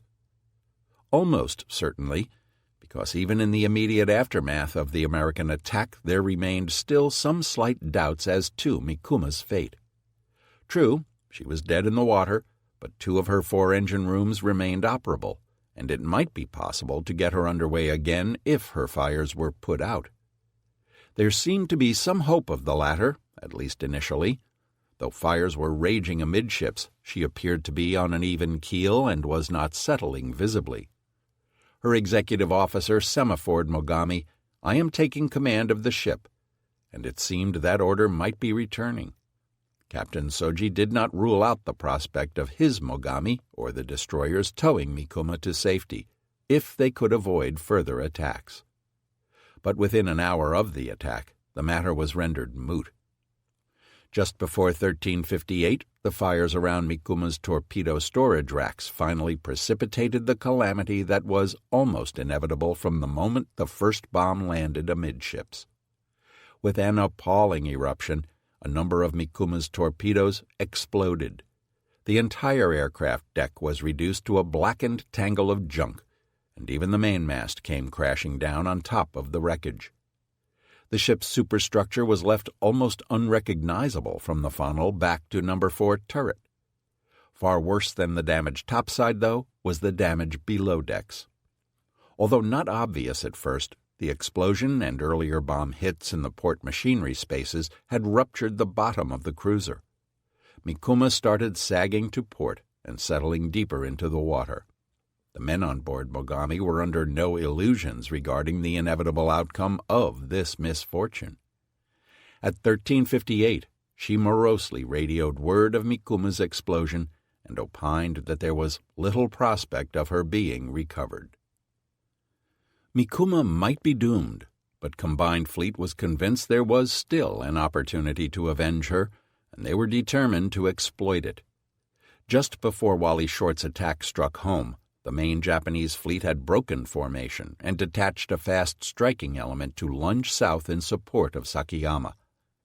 From the Japanese perspective, 6 June offered the possibility of a renewed carrier battle, this time supported by their full surface strength. At 1340, Kondo sent orders to his occupation force and Crew Div 8, the barest details of which convey something of the Japanese renewed excitement and hope of snatching victory from defeat. 1. Main force of occupation force, less Bat Div 3 and Esron 2, with Crew Div 8, destroy enemy carrier force and assist Mogami and Mikuma, course west. 2. Supply force is waiting at position FUKO N39, 30 degrees 10 minutes north, 167 degrees 50 minutes east. 3. Zuiho, prepare to attack enemy CV. 4. Prepare to utilize full strength of all available seaplanes. 3-seaters to search, 2-seaters to attack enemy carrier with 2 ordinary SAP bombs each. One of the most incredible things about this order is Zuiho being ordered to prepare her aircraft for an attack. In fact, Kondo had already ordered her at 0015 to move with a single destroyer to a position to deliver air attacks to cover Crew Div 7's retreat. Zuiho would later turn in an illustrious battle record, and her captain, Obayashi Soeo, was destined to become a respected carrier skipper. Yet, the fact was that Zuiho just had 9 torpedo bombers to throw into the fray, along with 6 Zeros and 6 older A-5M fighters. It is stunning that the Japanese were even considering offering battle under these terms, particularly given the fact that Yamamoto was even now receiving signals that Mikuma and Mogami were undergoing a heavy air attack. At this point, the Americans had at least 3 times as much firepower as Zuiho, Osho, and all the float planes the Japanese could scrape together. To say that Yamamoto was grasping at straws was putting it mildly, and it's lucky for the Japanese that they didn't come within range of Spruance's warbirds this day. Had they done so, the misfortunes they had suffered on 4 June would almost certainly have been sharply augmented. Yamamoto didn't know it, but his forces had just scored their biggest success of the entire battle. Throughout the morning, Captain Elliot Buckmaster's efforts to save the wounded Yorktown had slowly been yielding fruit. Destroyer Haman had nuzzled up to her starboard side and put the captain's salvage party on board her just before dawn. The destroyer still lay alongside, providing power and support as Yorktown's crew busied themselves with remedying her various maladies. 5 other destroyers circled the carrier in ceaseless patrol. Yorktown's fires were now out, and her port list had already been considerably abated by both portable pumps and counterflooding her starboard tanks. Topside, men were cutting away many of her portside guns so as to reduce the weight on her threatened flank. In the hangar, other sailors were lowering spare aircraft from the overheads and shoving them over the side. Most important of all, minesweeper Vireo had secured a tow line to Yorktown at 13:08 on the 5th, and was dragging her clear at 3 knots. If things kept up, Captain Buckmaster might yet pull off one of the war's more masterful demonstrations of damage control. However, even as the Americans were laboring with a will, Lieutenant Commander Tanabe and I-168 were moving in to put an end to this particular feel-good story. This was precisely the sort of mission that Japanese submarines were built and trained to perform, hunting and sinking enemy capital ships. Japanese fleet boats were neither nimble nor terribly quiet, but there was no denying the lethality of their torpedoes if they could be put to use. And, as luck would have it, Tanabe would benefit from an unexpectedly promising set of circumstances in which to set up his attack. Having crept north toward his quarry all during the 5th, he had welcomed the opportunity to travel on the surface once nightfall came. Throughout the night he cruised ahead at 16 knots, trusting in the sharp eyes and superb night optics of his lookouts to sight his quarry before he was sighted in turn. Below decks the crew had completed preparations for an attack. Many of the men were too keyed up to sleep, and instead waited anxiously, chattering among themselves as the night wore away. At 04:10, Tanabe's confidence in his lookouts had been rewarded, as one of them shouted out that he had a contact off the starboard bow. The skipper scanned the eastern horizon himself in the growing light of dawn. Finally, there could be no doubt of it. The wounded American carrier gradually resolved itself, almost precisely where Tanabe had expected to find her. Even with his submarine still concealed in the westward gloom, and his target silhouetted by the rising sun, Tanabe reacted cautiously, chopping his speed to 12 knots to cut his wake. He submerged at 0600 as increasing visibility made his approach ever more perilous. Tanabe had been determined to close as near as possible to the enemy carrier before launching his attack. Yet it would be tricky. 6 destroyers guarded her, and he had a healthy respect for American sonar. As luck would have it, though, acoustic conditions were miserable. One of the American destroyer men afterward lamented that propeller noises could not be heard at any range. This was probably an exaggeration, but there was no denying that the Americans were completely unaware of I-168's stealthy approach. Tanabe was concerned as well by the telltale wake his periscope might make on the smooth waters, and resolved to use it only sparingly during the middle portion of his approach, once every half hour, and then only for a single 5-second exposure. Instead of the scope, he would navigate using his sound gear and by dead reckoning. This was a bold move, but in his estimation of the relative risks, Tanabe was probably right again. His greatest danger under the acoustic conditions then pertaining was really from the hundreds of eyes on board the various American warships guarding the crippled carrier. Getting I-168 inside the ring of pickets to set up his attack was far from easy. Tanabe took a visual fix on the target at 15,000 meters, and then started moving in. Over the next 4 hours he risked only occasional glances with his periscope as he picked his way inward. But the fleeting visual sightings he did make revealed something odd. He was not closing on the target in the fashion he had expected. Vireo's low-speed towing of Yorktown was apparently fouling up his calculations ever so slightly. Finally, it was time to risk penetrating the inner picket line, which was about 2,000 meters from the carrier. Tanabe knew that no further periscope sightings would be possible until the final attack. The American escorts were pinging away with their sonar, and Tanabe and his men could hear them clearly. Tanabe rigged the vessel for depth charging just in case, but again, their luck held. I-168 apparently benefited from a strong thermal layer, because none of the American destroyers got so much as a whisper of an echo back from her hull. Finally, Tanabe decided it was time to chance a sighting and raised his scope for a quick look. He was stunned to discover Yorktown practically atop him, a mere 500 meters away. He could clearly discern the faces of the American sailors on board her. Hurriedly retracting his scope, he realized he was now too close to the target. The torpedoes wouldn't arm before striking home. He had to come about and open the range a bit. This he did, finally reaching a position 1,500 meters from the carrier's starboard side. Tanabe noticed that during this critical juncture the American destroyers seemed to have ceased sonar operations entirely. Tanabe knew that I-168 would get only one attack, and he was determined to make it count. The captain decided to forego firing a spread wider than 2 degrees. This was an all-or-nothing attack. He would fire his fish in a very tight pattern and hope that a number of them struck home. At about 13:31, Tanabe let fly with his first pair of Type 89 torpedoes, followed seconds later by the second pair. He immediately dove to I-168's maximum depth of 100 meters and headed toward the target, figuring that it would be safer if he were in direct proximity to a sinking carrier than if he were out in the open where the American destroyers could get at him. In the sub's cramped, sweaty control room, the men counted out the seconds since the torpedo's launch.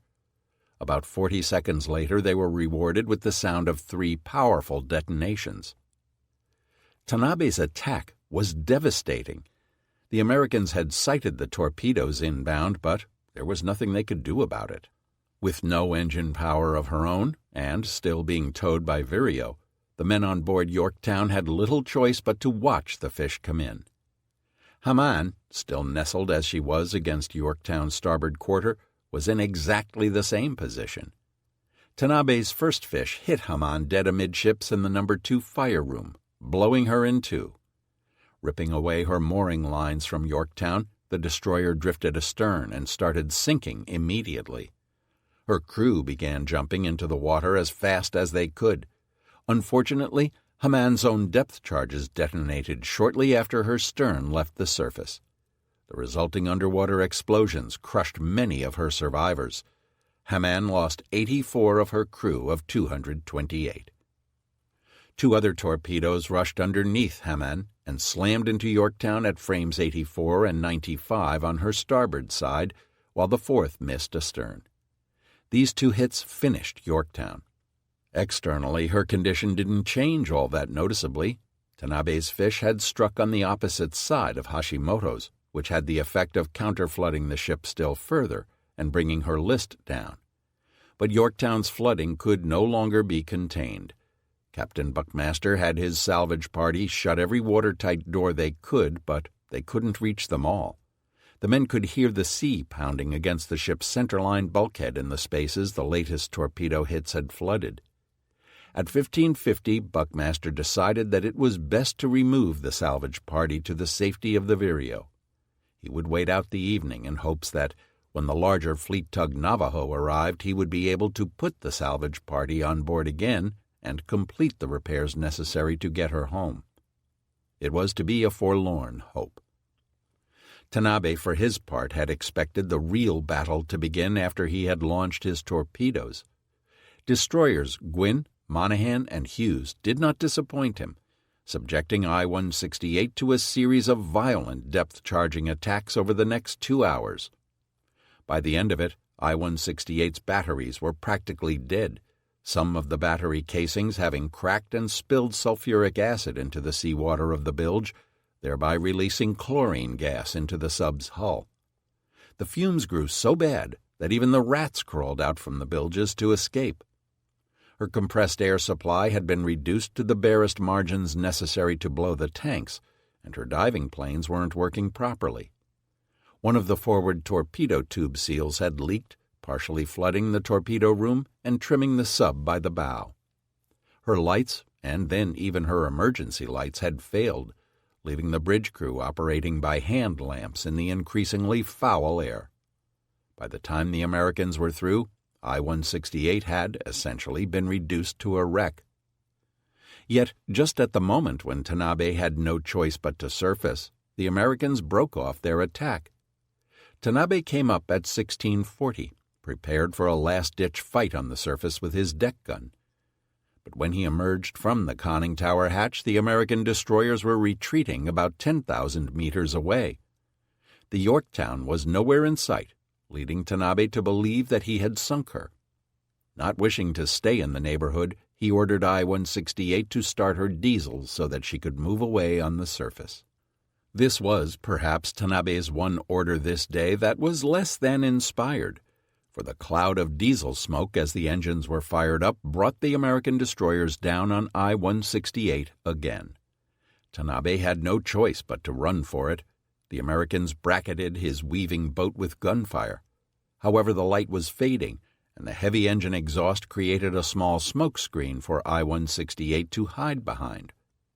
Though the range was closing inexorably, none of the Americans' shots hit. Finally, having had bare time to vent the sub's atmosphere and recharge her air flasks somewhat, Tanabe took her down again, reversing course in his smoke cloud as he did so. This time the Americans seemed to have lost her. Their depth charging was desultory and ill-aimed. Eventually, Tanabe was able to sneak away for good. He would make it home to Kure, his fuel tanks nearly dry, having pulled off one of the most impressive submarine victories of the entire war. Meanwhile, Mikuma's executive officer, Takashima, was beginning to come to the same conclusions regarding his ship's likely fortunes that Mogami had already conveyed to Yamamoto. Mikuma was visibly settling. Her midships were a raging inferno, and there didn't appear to be any means of bringing her fires under control. After hearing some anxious-sounding damage control reports on the smoke-filled bridge, Takashima gave the order to prepare to abandon ship. He instructed the ship's repair parties to suspend their work aft, and instead began dragging shoring timbers to the ship's foredeck to construct life rafts. Mogami and Arashio were close at hand, while Asashio circled to provide air defense. For the moment, no enemy aircraft were in sight, and after a few more minutes, Takashima gave the order to evacuate. Since Mikuma was still burning and exploding, it was too dangerous for Arashio to approach. Mikuma's men would have to make their way over to the rescue ships either by swimming or on board rafts. The sailors started throwing timbers, vests, and anything else that might float over the side. Then they began jumping into the sea. On the ship's foredeck, the gravely injured Captain Sakiyama and others of the wounded were the first to be lowered onto the first raft. With the second raft went Mikuma's paymaster and her air officer, taking important documents and materials. Splashing into the calm sea, the rafts shoved off for Arashio. Commander Takashima watched all this stoically from Mikuma's ruined bridge. The reason he had sent the important materials with the second raft was that he would not be accompanying them himself. Though Captain Sakiyama yet lived and technically remained in command, the actual responsibility for Mikuma had fallen to Takashima. It was he who had directed the ship's final efforts. As such, he saw it as his duty to share Mikuma's fate. So he would, and unfortunately for the Japanese, so would many hundreds of others. In fact, the bulk of Mikuma's crew would be lost, for hardly had Captain Sakiyama's raft been hauled on board Arashio when a third wave of enemy aircraft came roaring in at 1445 to attack the hapless little force. These were 23 SBDs sent up from Hornet at 1345. With TF-16 having now closed the range to the Japanese considerably, each plane would carry the heavier 1,000-pound bomb. This last strike didn't have fighter cover, but by then it was clear that none was needed. Blazing Mikuma was a sitting duck. Mogami and Arashio, currently hove to near her, would be in nearly as much trouble if they didn't clear out immediately. Frantically, the rescue ships began moving away from the stricken cruiser. Left behind in the water were hundreds of men, cheated at the chance for life just when it appeared they would be rescued. Hundreds of others still remained on board the shattered Mikuma, some of them by their own preference. One of the latter was the commander of the main battery fire control center, Lieutenant Koyama Masao. When Takashima ordered abandoned ship, Koyama had refused to go, and instead asked his senior petty officer to be his second as he committed harakiri, ritual suicide, atop a forward gun turret. Having not been able to see his guns smash the enemy, he could at least perform this final service. Against the tragic backdrop of Mikuma's loss, many Japanese subsequently found some comfort in the telling of Lieutenant Koyama's heroic dedication to his duty. If the indications are correct, Koyama was already dead by the time the third attack wave struck the vessel. The American bombers dove at around 1500. Mogami and Arashio did not have a chance to move too far from Mikuma before the enemy was upon them, the ocean churning into froth around all three ships from exploding bombs and bullets. The Americans pressed their attack with the same ferocity as before, but not so accurately. Even so, both cruisers were hit again, and one of the destroyers as well. Destroyer Arashio took a bomb hit near her No. 3 turret aft. Tragically, it exploded among the massed survivors of Mikuma, who had just been pulled from the water. 37 men were killed outright, and the commander of Destiv 8, Commander Ogawa Nobuki, was wounded. This same hit started a fire and knocked out Arashio's steering. Fortunately for the destroyer, no further damage was forthcoming, and the fire was soon extinguished. Though forced to resort to manual steering, Arashio was subsequently able to escape, following Mogami and Asashio west. Her sister, Asashio, had not been struck directly, but had lost 22 men to strafing. Mogami took a bomb on the seaplane deck, which started a horrendous fire near the ship's sickbay. All the doctors and orderlies were either killed outright or wounded, leaving the wounded men unable to save themselves as the fires roared in. Worse yet, this was at least the third hit near the aircraft deck in the same day, and the bulkheads had been badly warped by the blasts. As a result, many of the escape hatches in the vicinity had been damaged. The conflagration was spreading, and Lieutenant Commander Saruwatari once again made the tough call of taking the apparently unmerciful step and ordering the entire compartment sealed off by closing all the undamaged hatches around it. This wrenching decision gave damage control the crucial edge they needed. At length, the raging fire was checked and gradually brought under control. Saruwatari later recalled that when the compartments were reopened, it was found that several men had indeed been trapped and perished there. Their bodies were found contorted in their last throes next to the dogged hatches. One sub-lieutenant had clearly committed harakiri to end his life before the fires burned him alive.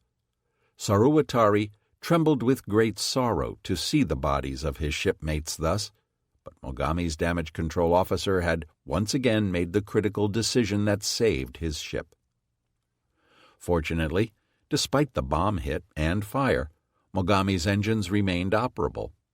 After a series of quick inquiries with the two destroyers, Captain Soji took stock of the situation and decided his course of action. At 1500, Mogami radioed the word of the third attack and reported that she, Mikuma, and Arashio had sustained bomb hits. Mikuma was done for, and the same would hold true for Mogami if she didn't vacate the area immediately. More than 3 hours of daylight remained, meaning that further attacks might be forthcoming. Thus, with heavy hearts among the men, at 15:25, Mogami set her course due west with both destroyers, leaving Mikuma and her crew to their fates. Between them, the 3 ships had only managed to pull her dying skipper and 239 other officers and men on board. By some miracle, Mogami's speed mounted steadily until she was making around 20 knots. Given her damaged state, this was rather incredible, a fact that was remarked on by Ugaki, who wryly noted, "At 15:25, Mogami reported that she was heading due west at 20 knots to lure the enemy toward our main force.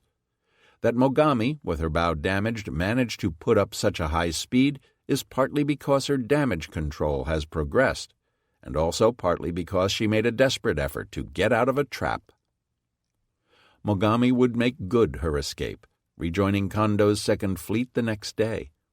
Though her fire amidships had been contained, it wasn't totally extinguished until several hours after sunset. Later, dockyard workers found 800 large or small holes in portside, the effect of which was to turn the ship's flank into something like a honeycomb. Surprisingly, Mogami's casualties totaled only 9 officers and 81 petty officers and men killed, with another 101 wounded. She was fortunate indeed to have survived at all, and at the top of the list of reasons why must stand the courageous actions of her damage control officer, Lieutenant Commander Saru Atari. Left behind by her consorts, Mikuma continued burning and slowly settling. She lingered on for at least 4 hours or more, increasingly heeled over to port, but not trimmed noticeably by either the bow or stern. No Japanese warship would ever see her again, but her last hours would achieve graphic immortality thanks to the U.S. Navy. This latter fame came about because the American pilots returning to TF-16 could not agree on what it was that they had attacked. Many of the aviators were convinced Mikuma was a battleship, while others thought she was a cruiser of some kind. There was even less agreement on Mogami's identity, and given her smashed bow, this is perhaps not surprising. Spruance listened to these conflicting reports with growing impatience, for if his men had missed the battleship previously reported, he wanted to know about it while there was yet time for a final strike. Finally, at 15:53, Enterprise launched 2 SBDs to photo-recon the targets and settle the argument. The Japanese ships were by now little more than 90 miles away, but there wasn't much time to get the job done. Dusk was approaching. However, there was still plenty of light at 17:15 when the pair of SBDs arrived above the stricken Japanese cruiser. She was floating forlornly in the hauntingly beautiful glow of the coming sunset. They marked Mikuma's position as 29 degrees, 28 minutes north, 173 degrees, 11 minutes east. The planes circled slowly at about 100 feet as the camera shutters snapped, freezing Mikuma in all her dreadful agony. Though Mogami was now long gone, the photoplanes did see her far on the western horizon, in position 29 degrees, 24 minutes north, 172 degrees, 20 minutes east, on a westerly course. They also noted 2 destroyers with her, apparently trying to screen the damaged cruiser with smoke. Shortly thereafter, the Americans left Mikuma to her fate. One of her few survivors would later recall that it was about dusk when her list to port began to increase more rapidly. Finally, with a great billow of smoke and steam, she turned onto her port side and sank, the first Japanese cruiser to be lost in the war. The approximate time and position was 19:30 at 29 degrees, 28 minutes north, 173 degrees, 11 minutes east. Partly because of the ferocity of the fires and explosion, but mostly because of the curtailment of the rescue operation, the loss of life upon Mikuma's sinking was extremely heavy. A full 700 officers and men of her nominal crew of 888 perished. Included among them was her captain. As if his spirit was seeking to hasten to rejoin his fallen warriors, Captain Sakayama Shakao would later succumb to his wounds and die on board Suzuya on 13 June. Further west, Captain Soji, on board Mogami, did make one last attempt to avert the loss of life he knew would accrue from Mikuma's sinking. After sunset, he ordered Asashio to return and make every effort to rescue Mikuma's survivors and later rejoin us. Asashio apparently did so, but found nothing in the darkness apart from dark waters covered with even darker oil. According to her log, not even one survivor could be rescued. Yet 2 men ultimately escaped the fate of their ship and were eventually rescued by the submarine Trout on 9 June. One was Chief Radioman Yoshida Katsuichi. The other was a third-class fireman named Ishikawa Kenichi. When rescued, Yoshida was suffering from crushed ribs and required hospitalization and could provide few details of Mikuma's final hours. Ishikawa, however, was only 21 years old and in good health. After Mikuma went down, he and Yoshida found themselves with 17 other sailors on a raft. They drifted through that night and all the next day. One by one, all but these 2 had succumbed to their wounds or the lack of food and water. The Japanese did not know it, but by the evening of the 6th, the Battle of Midway was all but over from the victor's point of view. Admiral Spruance had decided he had pushed his luck far enough. His carrier forces had now reached a point over 400 miles west of Midway.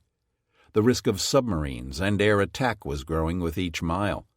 He was also determined not to be drawn into range of Wake Island's bombers, nor to blunder into Yamamoto's powerful surface guns, both of which aims the Japanese were energetically trying to bring about.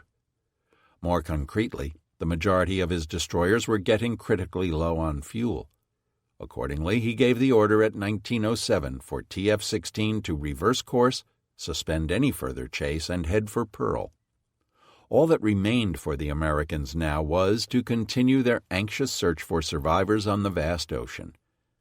The Japanese, however, were as yet unaware of their opponent's decision to withdraw, and for them it would take one more day for the curtain to fall. Dusk on the 6th on board Yamato found Yamamoto and his staff in a state of growing unease. From where they sat, the American carrier fleet appeared to be in pursuit, and there was now a concern that the invasion force itself might soon be endangered. Preliminary estimates had concluded that the American force harrying the Mikuma group contained 1 or 2 carriers with accompanying cruisers. But this was only part of the enemy force, at least when the available intelligence was collated. The Japanese now believed that no less than 5 or 6 American carriers had been concentrated in the Midway area during the battle, out of which only 2 had been destroyed so far. The Japanese considered it reasonable to assume that even counting their battle losses, the enemy still had 3 or 4 carriers, including converted ones, on hand. Of these, it was further assumed that at least 1 regular carrier, 2 converted carriers, several destroyers and cruisers were in immediate pursuit of the Japanese forces. It was guessed that these American carriers would first finish off Mogami and the 2 Destiv 8 destroyers. Then, after temporarily withdrawing east, it was expected that they would turn again and attack the invasion force on the morning of the 7th. This would never do. Accordingly, at 1550, Yamamoto decided he would take the main body south after Kondo to guard against this worst-case scenario. Simultaneously, he hoped to lure the enemy carriers within range of Wake Island's bombers. With any luck, a close night engagement could be forced in this way, too. The alternative was to risk waiting until the morning of 7 June, braving a hail of enemy air attacks, and then hoping to charge into the enemy's midst. If all the available planes from Zuiho and Hosho could somehow destroy the enemy's flight decks, the main body might make it into gun range. Doing so, however, would require rescheduling the fleet's appointed refueling rendezvous a second time. This had originally been scheduled for morning of the 6th, but had been moved back 24 hours to the morning of the 7th. Now it was shifted again, and the tankers told to proceed to a different locale by the next afternoon, with fueling most likely to occur on the 8th. It was likewise decided to shift the tanker train further south, as Ugaki feared that while Kondo was rushing south through fog at 20 knots, he was not paying attention to anything other than rescuing the second half of the 7th Cruiser Division. In other words, in his zest to rescue Mogami, Kondo might well run out of fuel. In fact, Kondo's wasn't the only formation in such danger. Yamamoto's own destroyers were running low as well, making the refueling of Desron 3 and Desron 10 absolutely essential. The only way to do so was from the fleet's battleships, and shortly after 1700 the main body swung around to course 040 and began refueling its escorts. During the same period, the opportunity was taken to shift more of Kido Butai's survivors from the crowded destroyers to Nagato and Mutsu. Finally, after each destroyer had taken on an average of 150 tons of fuel, refueling was suspended at 23:30. 15 minutes after midnight, Yamato came about and resumed her dash southward at 18 knots. In these early morning hours of 7 June, Yamamoto tried to grab whatever rest he could, but it was difficult, for he was suffering from an acute stomachache, later discovered to be an infestation of roundworms. Under the circumstances, the chief's condition concerned Ugaki and his staff almost as much as the possibility of contact with the enemy. There was one bit of good news, though.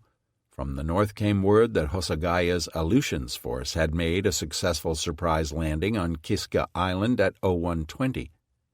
Not long after, word came that Attu Island had been taken as well.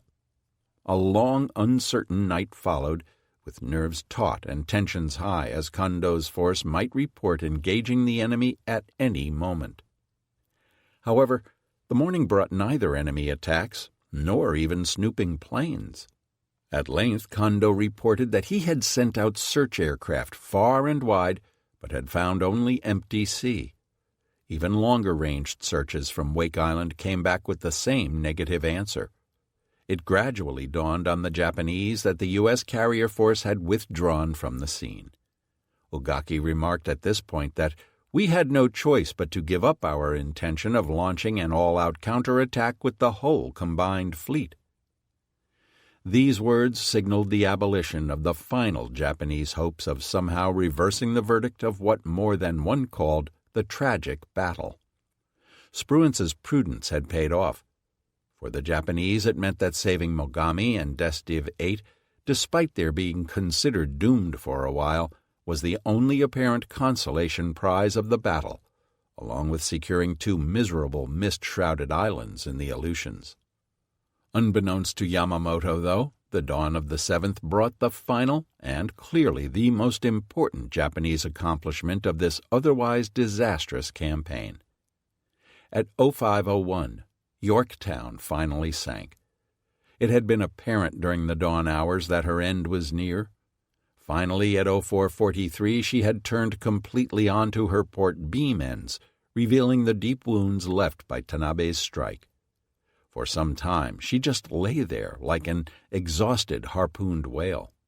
Then the stern began to lower, until at last gallant Yorktown lifted her bow ever so slightly and slid stern first beneath the waves, descending gracefully 3 miles to the seabed, carrying 57 dead with her. There she would lie in sepulchral darkness for nearly 56 years until rediscovered in 1998 by an undersea expedition led by Dr. Robert Ballard. Even now, with the end of the battle clearly in sight, certain loose ends vexed the harried and tired combined fleet staff. Since Tanikaze's run back toward Hiryu had been interrupted, the carrier's final fate remained unclear. It was felt that if she had actually been boarded by the enemy, then they would have intercepted some indication of this in the Americans' radio traffic. However, submarines dispatched to confirm her sinking found nothing. As a final, and as it developed, futile ruse, the heavy cruisers Miyoko and Haguro, One destroyer division and a tanker were ordered on the evening of the 7th to try and lure the enemy westward with false messages. This effort, like all the others before them, came to nothing, though they kept at it till 13 June. However, with sunset and the descent of darkness on the 7th, at long last it was time for most of Combined Fleet to begin its weary, disconsolate voyage back to the inland sea. Apart from some designated reinforcements to the Aleutians covering forces, the rest of the fleet was now going home.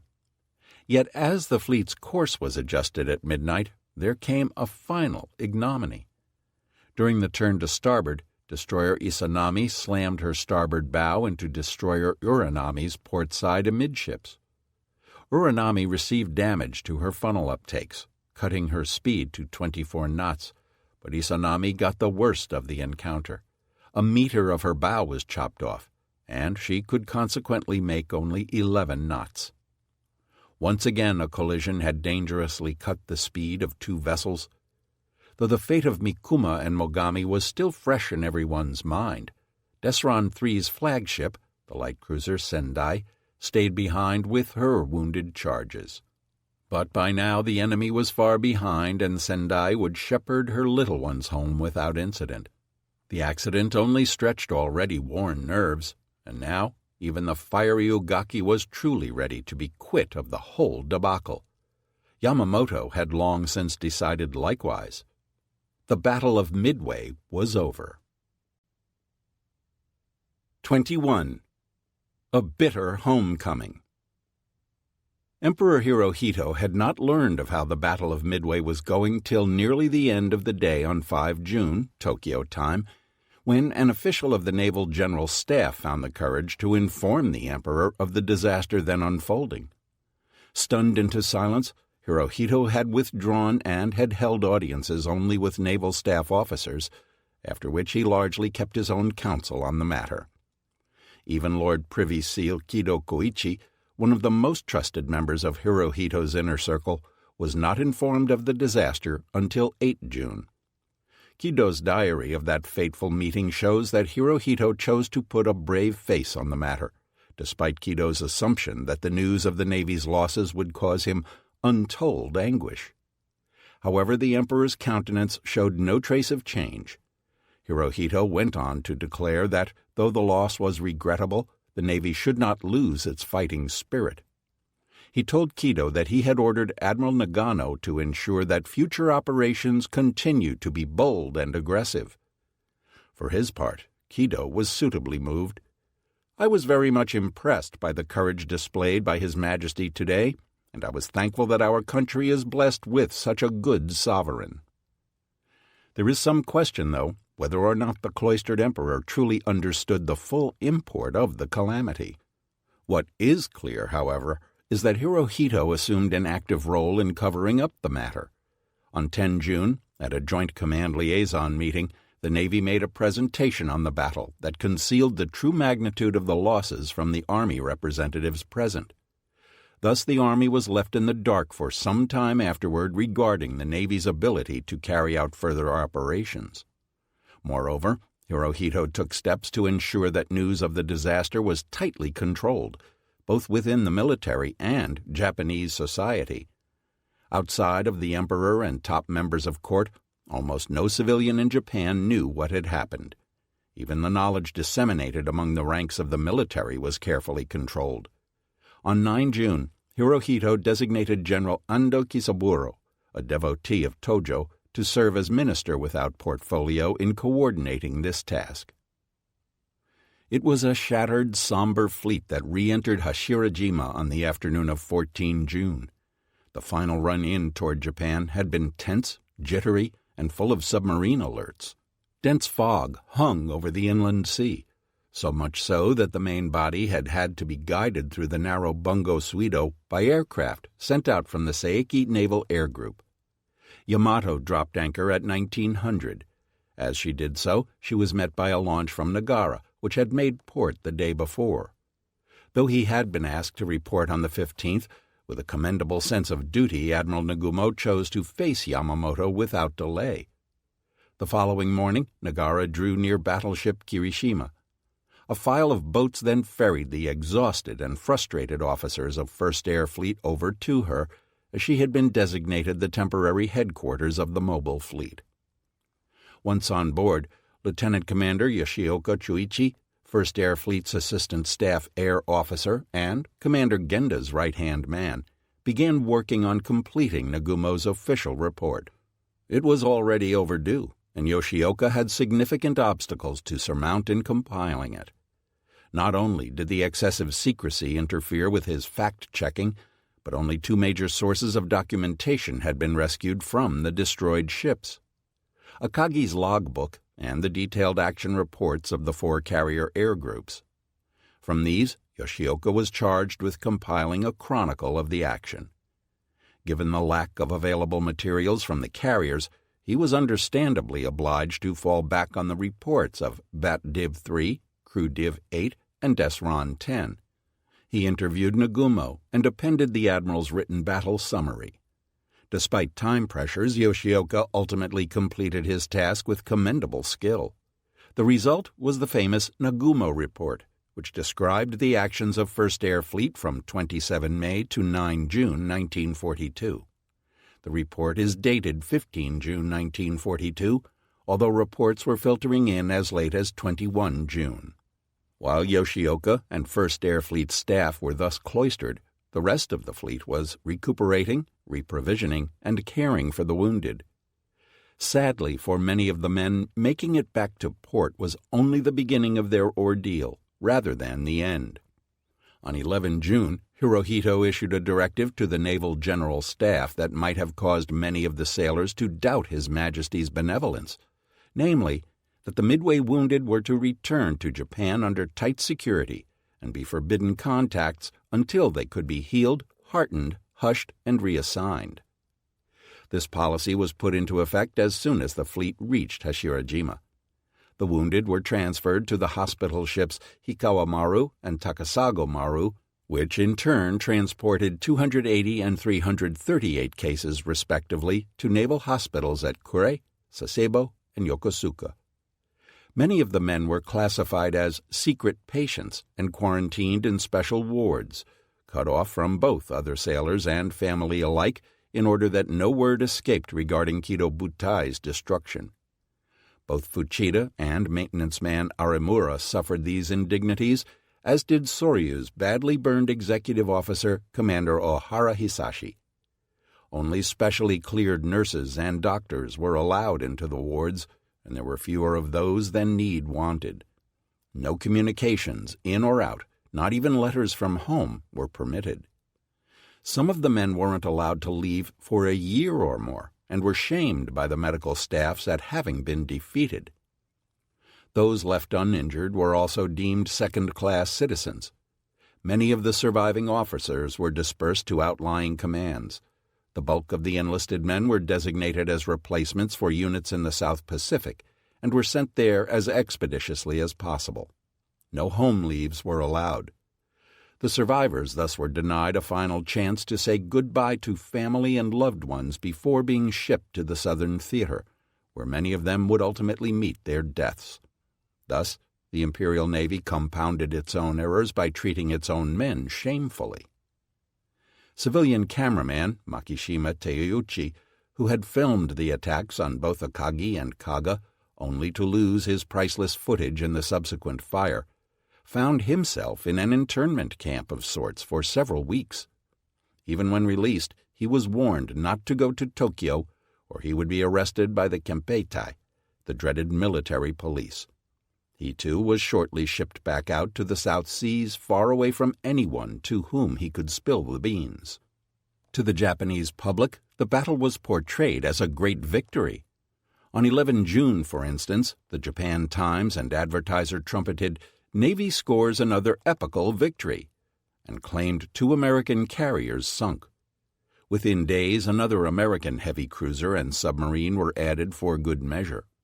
Japanese losses were left curiously vague, although an 11 June broadcast with prominent civilian naval commentator Ito Masanori noted that Japan had lost 2 carriers in return. Nevertheless, this was a small price to pay, Ito said, considering the brilliant war results obtained off Midway, which were beyond all imagination. The latter statement was certainly true, but not in the way Ito intended. This marked a rather radical departure in the history of Japanese wartime propaganda. Up until then, it had been customary to provide filtered views of the fighting in China that avoided unpleasant details. However, the Japanese news had not previously resorted to telling blatantly fabricated lies. Hirohito, though, was pleased with the public's response, and the next day floated the idea of issuing an imperial rescript to the commanders at Midway, commemorating Midway. Hirohito's advisers, however, persuaded him otherwise, pointing out that things were not so desperate as to lower His Majesty's heretofore sacred pronouncements to the level of propaganda. From the Midway wounded, however, there was no way that the disaster could be concealed entirely. Maeda Takeshi, recovering from his leg wound, found out about the Navy's cover-up when one of the nurses snuck a copy of Asahi Shimbun, Japan's leading daily newspaper, into his ward. There, large as life, were the headlines that Maeda knew were all a big lie. To Maeda's way of thinking, if Japan had to resort to such outrageous deceits, it couldn't win the war. On 10 June, the Navy Ministry had sent a message to its commands declaring, "It was decided to quote our damage in the Midway Sea battle as 1 carrier lost, 1 carrier heavily damaged, 1 cruiser heavily damaged, and 35 planes failing to return." Officially, Ugaki announced on the 15th that, "Except for those made public by the General Staff, nothing should be revealed about Midway and the Aleutian operation inside of, as well as outside, the Navy.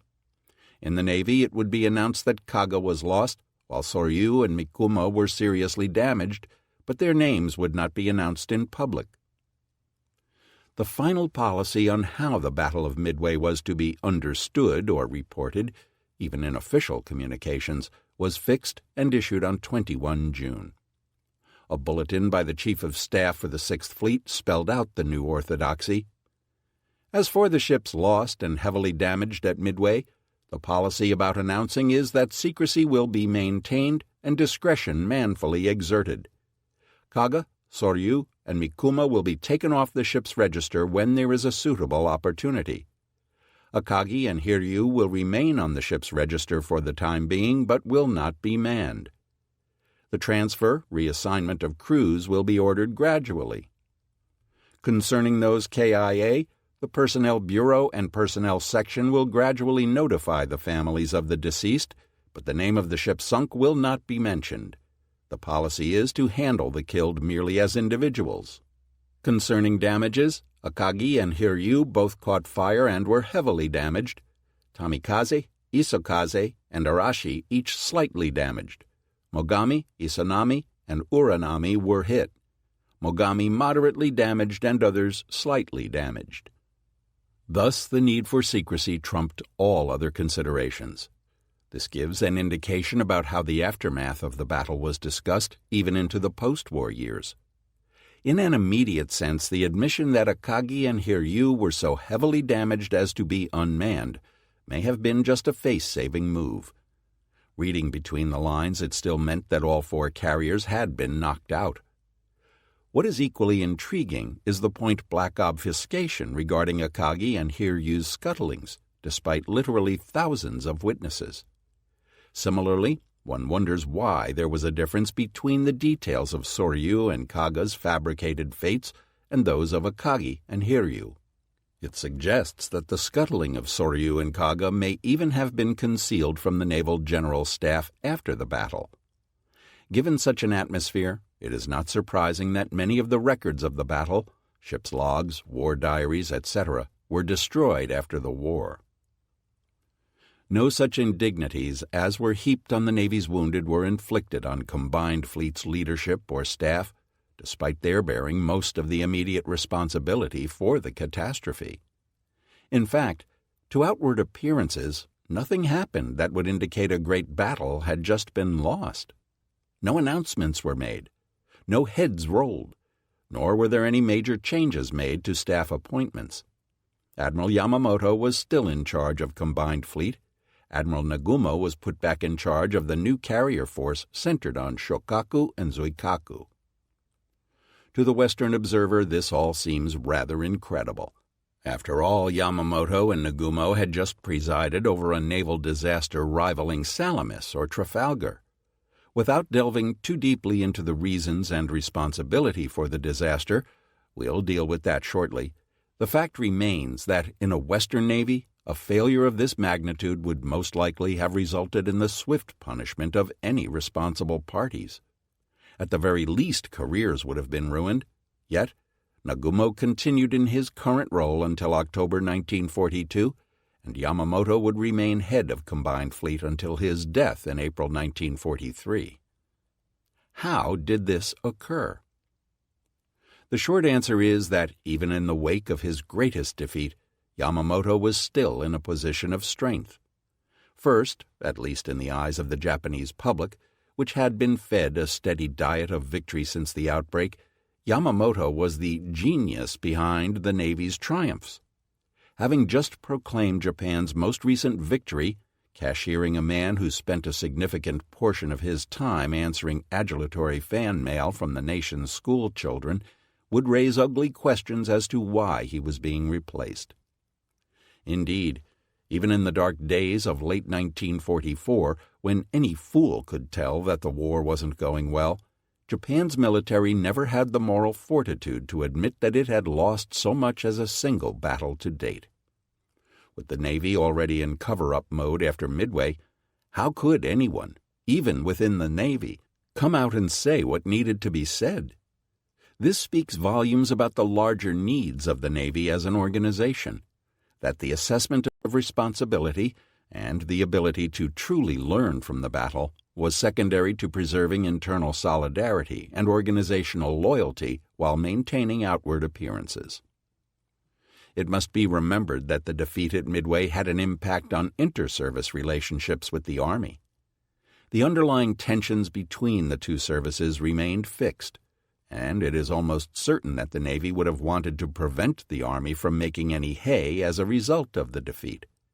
Indeed, the Navy initially concealed the full extent of its losses even from Tojo, despite the fact that he was the head of the government.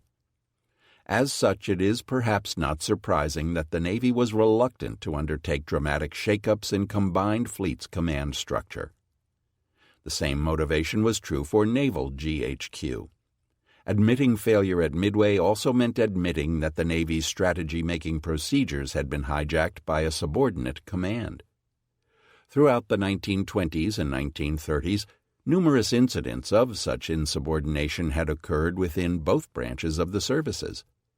The truth was that superior commanders within the Japanese military hardly ever brought their subordinates to heel, and Admiral Nagano wasn't about to start with Yamamoto. While the Japanese utterly failed to come to terms with their defeat at the level of high command, the Navy itself did make adjustments. In the area of carrier design and operation, for instance, the Japanese reacted in several ways. First and foremost, a higher proportion of refueling and rearming activities were now to be performed on the flight deck. It was recognized that the enclosed space of the hangar, while better sheltered, also held the potential for disaster should a hit be taken. Japan's carrier designs also morphed to meet the perceived threat. Carrier Taiho, then building, would sport a heavily armored flight deck, as would supercarrier Shinano, converted from the hull of a Yamato-class battleship. Both of these carriers were intended to operate in the fore of any new battle, serving as armored refueling points for the air groups of the more vulnerable fleet carriers coming up behind. These latter vessels, the carriers of the Unryu class that would emerge in 1944, were almost carbon copies of the basic Hiryu design. Yet they would incorporate important improvements. Each had only 2 elevators, augmenting the strength of the flight deck, albeit at the cost of slowing deck operations. Increased use of foam firefighting equipment was incorporated, and the Navy also began to employ the American technique of draining fuel lines when not in use. Portable damage control equipment, such as gas-powered pumps, would begin making its appearance later in the war as well. Not surprisingly, the whole topic of damage control procedures was reappraised, particularly with respect to firefighting technique. Accordingly, new courses for damage control were established. Specially selected enlisted men from the ship construction and engineering branches were given 1-week courses at the workshop and repair school in the fundamentals of damage control technique. Likewise, all line officers were given at least some training, amounting to about 2 weeks during wartime. However, the Navy was churning out officers and enlisted men at a prodigious rate. Training for line officers had fallen from 3 years to just 18 months, and that of enlisted men had dropped from 6 months to 4. A few weeks' worth of training was hardly sufficient to transform raw recruits into seasoned practitioners, especially when it appears that much of the training was less hands-on than simply watching demonstrations in firefighting given by the experts. This was compensated to a degree by regular exercises aboard ship. However, Shokaku's, Hio's, and Taiho's subsequent losses because of faulty damage control, particularly with regard to firefighting technique, leaves open the question as to whether or not the Japanese actually made significant strides in these areas after Midway.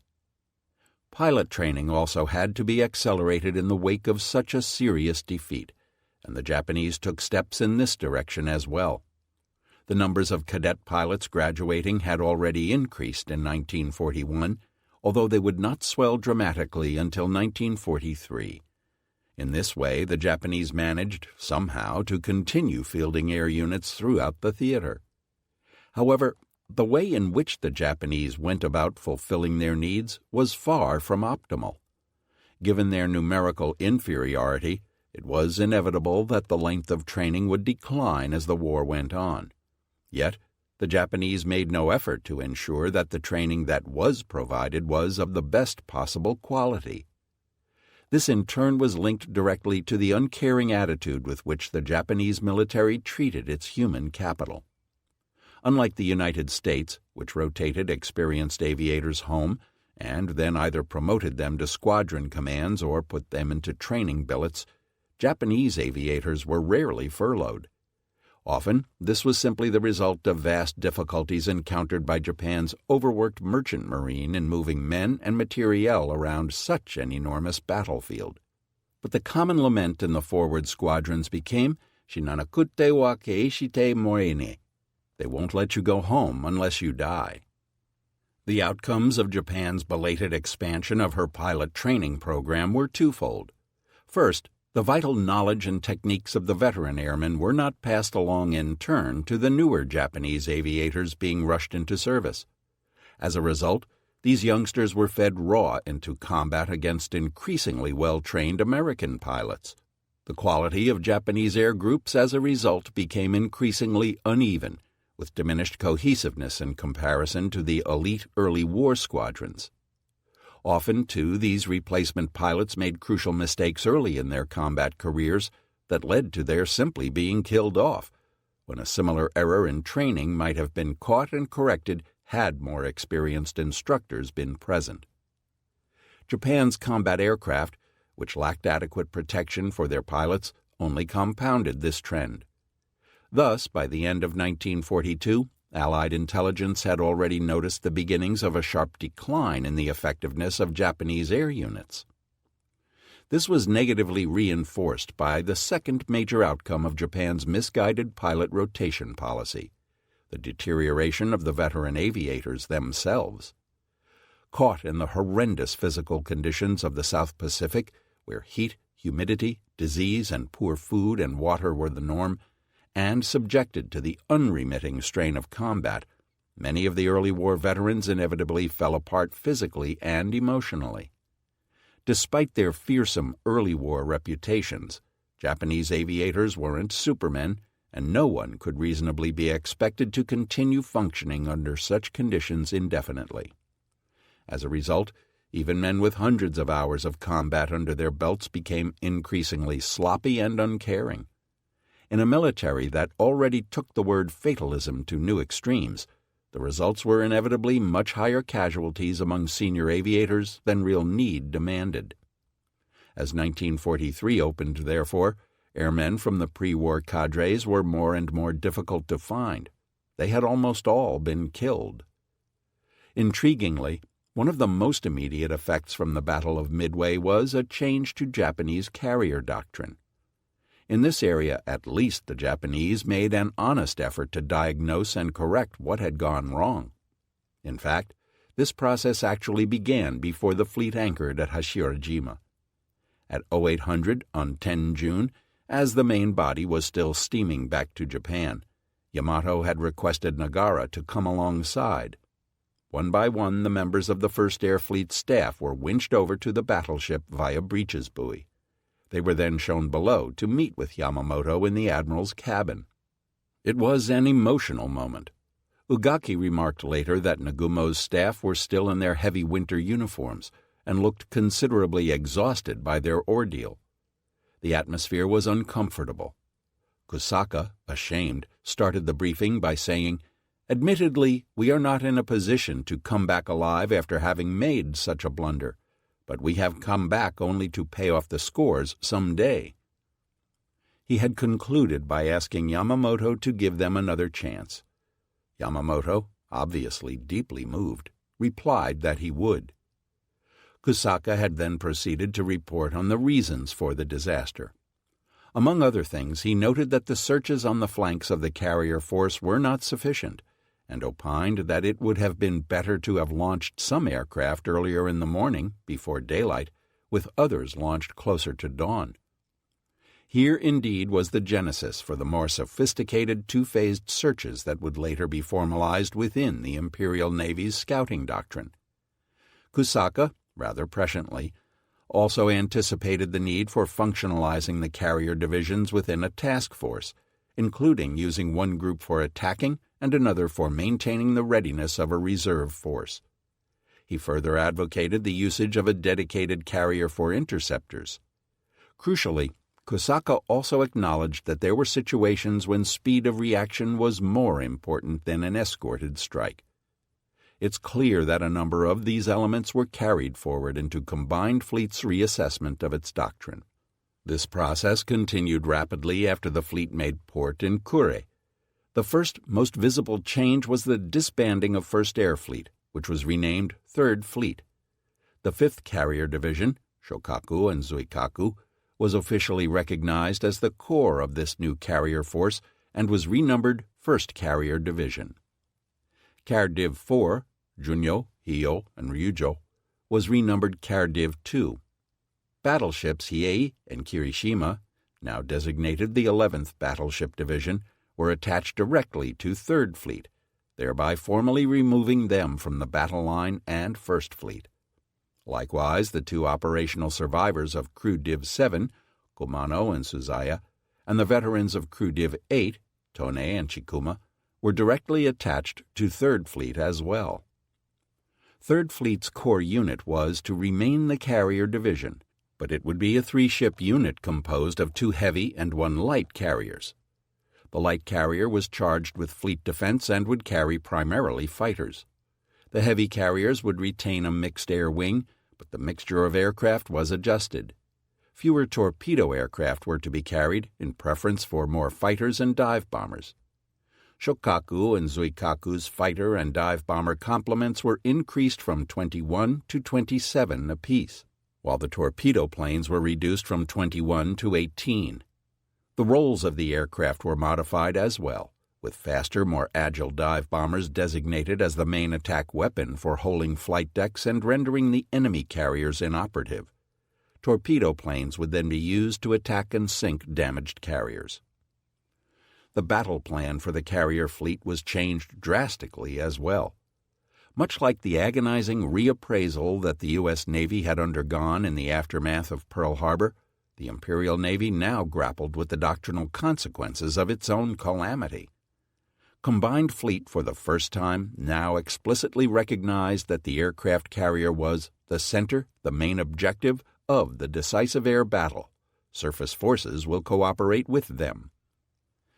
The battle squadrons of the Navy were subordinated to the purposes of the carriers, a radical shift in attitude. Given its earlier triumphs, of course, it is ironic that the Imperial Navy had taken 6 months longer than its opponent to come to this conclusion. But from now on, battleships and other screening units were to be directly incorporated in the carrier fleet and would steam with them to the anticipated scene of battle. Direct visual contact would be maintained with all units, so that the force as a whole could operate under conditions of strict radio silence. The carrier fleet would also rely more heavily on the reconnaissance assets of other vessels and land-based air groups. However, upon reaching the battle area, the screening forces were to be split off. A novel formation was worked out that was designed to provide the maximal amount of warning time to the carriers of incoming enemy air attacks, even at the expense of the fleet's battleships. The carrier division was to be preceded by a scouting line of battleships, cruisers, and destroyers that would be placed anywhere from 100 to 200 nautical miles in front of the carriers. These vessels were to be arranged in line abreast, spaced apart roughly at the limits of visual range. In addition to giving earlier warning of enemy aircraft, the scouting line also placed the eyes of the fleet, the cruiser and battleship scout planes, in the van, where they could find the enemy more easily. In addition, it was felt that a widely distributed van formation would aid search aircraft attempting to return to the fleet when all ships were operating under conditions of radio silence. A friendly plane had a good chance of running across at least one of the vessels in the van, which could in turn direct it to its mothership. Finally, the heavy units in the van itself could be used to attack enemy units with gunfire that had already been damaged by dive bomber attacks, thus augmenting the ship-killing power of the fleet as a whole. The proposed formation was not without its share of critics. It was recognized that the ships in the van were likely to absorb damage for the carriers. While this was not an official function of the van, it was apparent enough to the officers who would command the vessels located there, eliciting criticism that they were nothing but sacrifices for the carriers. Furthermore, it was felt by some that the detachment of the van units left the carriers less well screened than they ought to have been. Conversely, the lack of screening units might be compensated for by a lessened chance of being attacked in the first place. Given that the carriers were almost solely responsible for providing their own flak in any case, this rationalization may not have been as far-fetched as it appears. It was also hoped that the installation of radar would aid the fleet's air defenses still further. However, the very shape of the screening dispositions betrayed a lack of understanding of radar's potential in anti-air warfare. As it happened, these new plans had just been agreed upon in principle by 3rd Fleet staff when the campaign at Guadalcanal burst forth unexpectedly. News had come in on Friday, 7 August, that the islands of Tulagi and Guadalcanal had been heavily attacked and that American carriers were operating off the islands. Shokaku, Zuikaku, and Ryujo all sortied for Truk, with the intent of battling the Americans immediately thereafter. 3rd Fleet's staff plans were so new that their doctrinal concepts hadn't been distributed to Admiral Nagumo's ships before they left. It was hoped that the fleet staff would have time to go over them at Truk. However, as events transpired, Cardiv 1 didn't even call at Truk before heading to what would later be called the Battle of the Eastern Solomons. To get the plans to Nagumo, a naval aircraft flew them out to the carriers and delivered them by hand. No time was available for any training exercises. As a result, 3rd Fleet's new doctrine had little impact on the battle itself. The tale of 3rd Fleet's doctrinal developments is a fitting place to end our narrative, because it is a parable for how the Imperial Navy would fight the remainder of the Pacific War, a day late and $1 short. 3rd Fleet's efforts at self-appraisal were honest, and their resulting doctrine contained some useful elements. If nothing else, the Navy's new battle plan finally placed the aircraft carrier at the apex of its naval hierarchy, and sought meaningful ways for the fleet's heavy units to contribute to the success of the carriers, rather than the other way around. But these efforts were completely eclipsed by the speed with which the Americans had gone over from the defense to the offense. Their ability to launch a counteroffensive in a theater of operations as far-flung as the Solomon Islands was truly stunning and caught the Japanese completely by surprise. From now on, it was the Americans who would hold the initiative. The Japanese would still win tactical victories, but for all their efforts they would never be able to reassert any meaningful influence over the flow of strategic events. In the end, Third Fleet's efforts would not be remembered as being a key element in the resurrection of Japan's carrier force. Rather, it would be nothing more than a footnote in the coming tale of the total ruination of the Japanese Navy. Part 3. Reckonings. 22. Why did Japan lose? Even 60 years on, correctly identifying the reasons for Japan's defeat at Midway is not a simple task, because the battle defies simple answers. Indeed, the scale and complexity of the struggle result in a host of possible reasons for the catastrophe.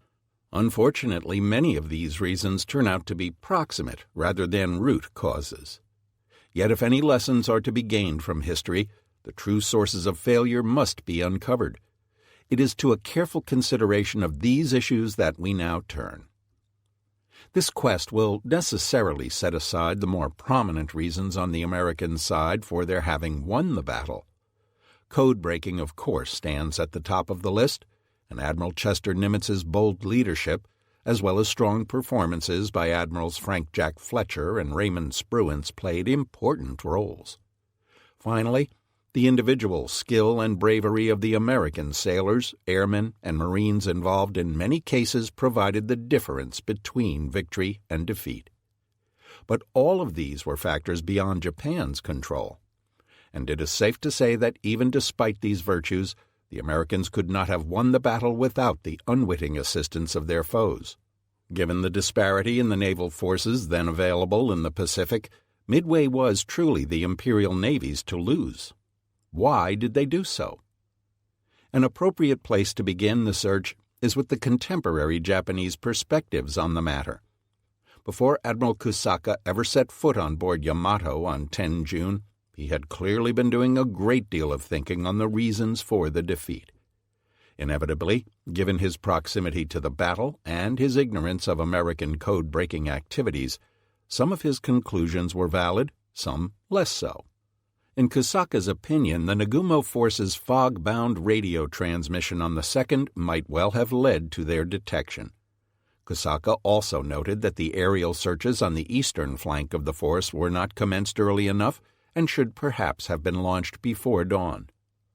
The fact that all 4 of Nagumo's carriers were slated to carry out attacks on Midway, as well as holding forces in reserve, Kusaka felt, led to confusion when the initial sightings of American carriers were reported.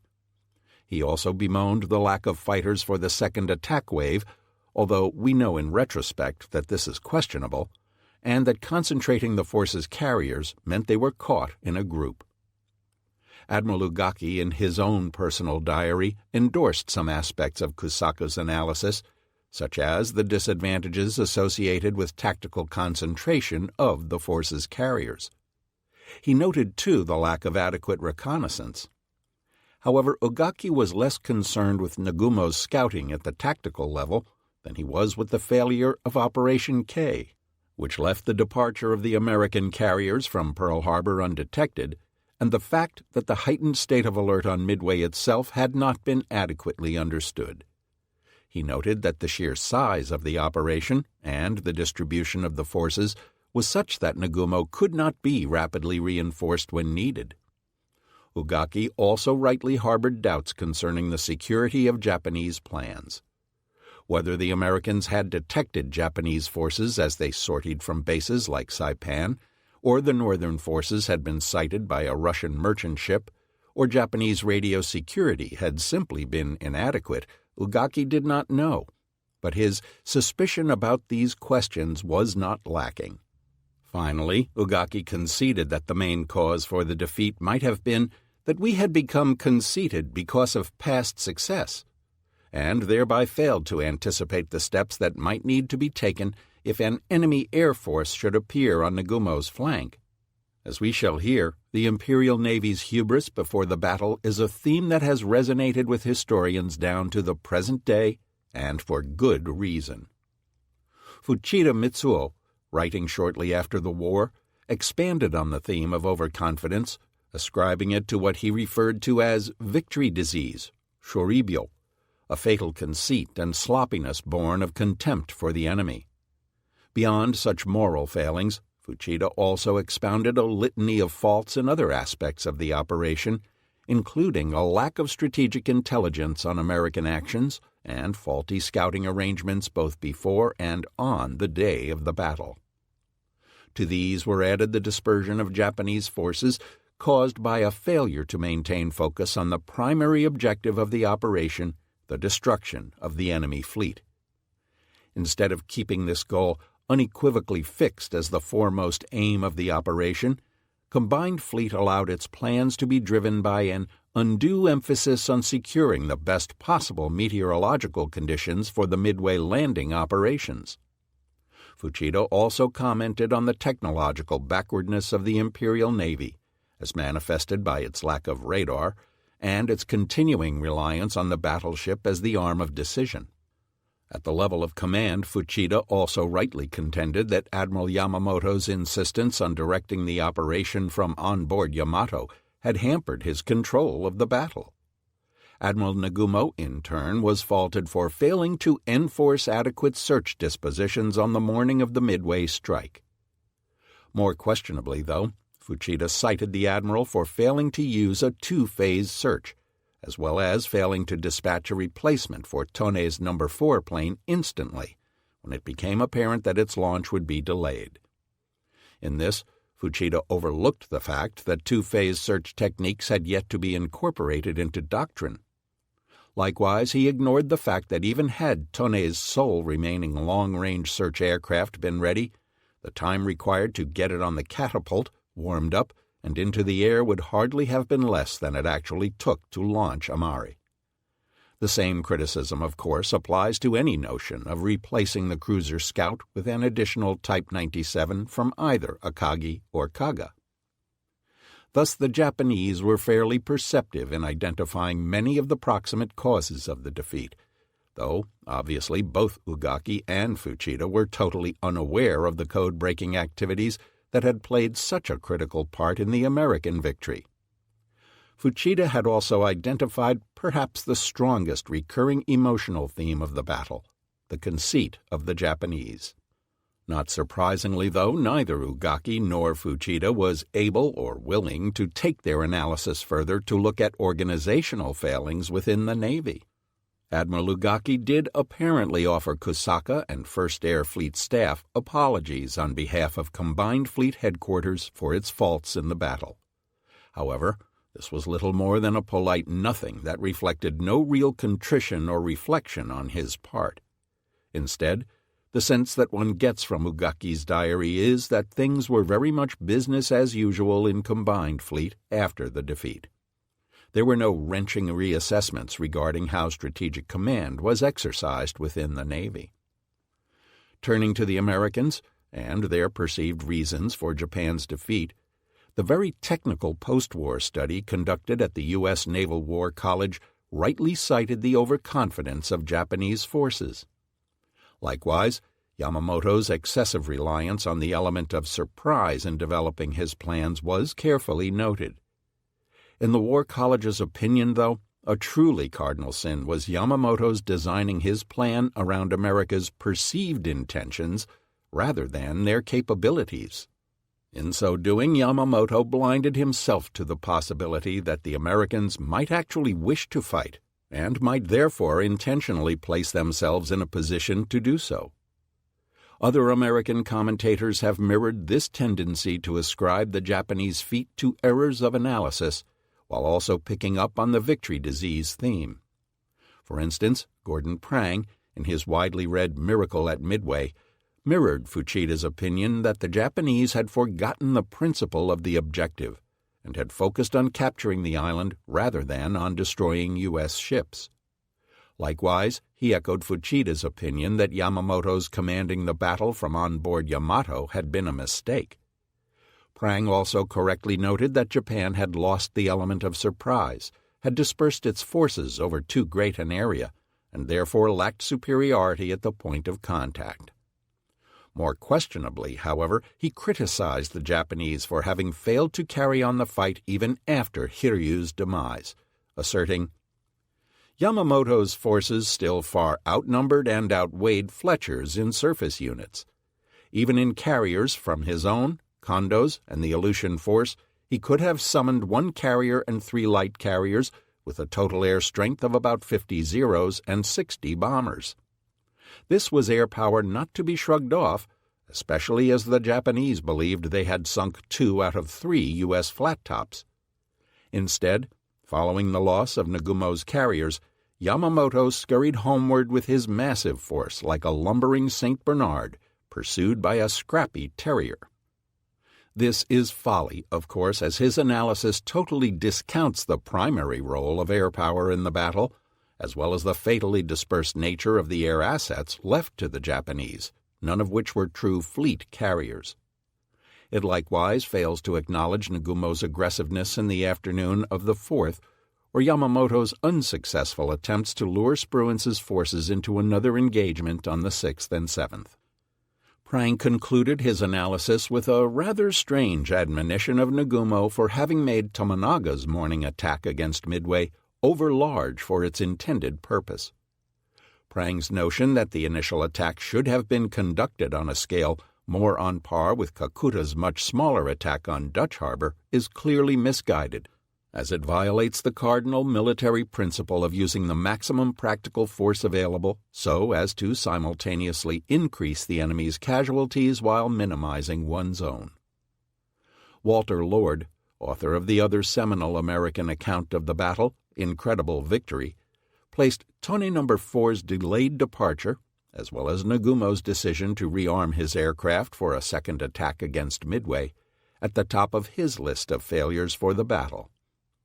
Without fully understanding the dynamics of Japanese carrier operations, he understandably also blames Nagumo for not having attacked the American carriers as soon as they were detected. Lord correctly noted the rigidity of Japanese planning, in that the Americans were expected to react in a scripted fashion, as well as the fatal dispersion of Japanese forces. Not surprisingly, too, he also commented on the dangerous contempt for the enemy as manifested in Victory disease. As can be seen, the majority of the reasons uncovered by both Japanese and American observers were proximate causes, with one exception: Victory disease. Thus, the first task requisite with the completion of this survey of the reasons for defeat is to examine more closely this important recurring theme. It is demonstrable, though, that Victory disease was only one among a considerable number of key factors in the defeat.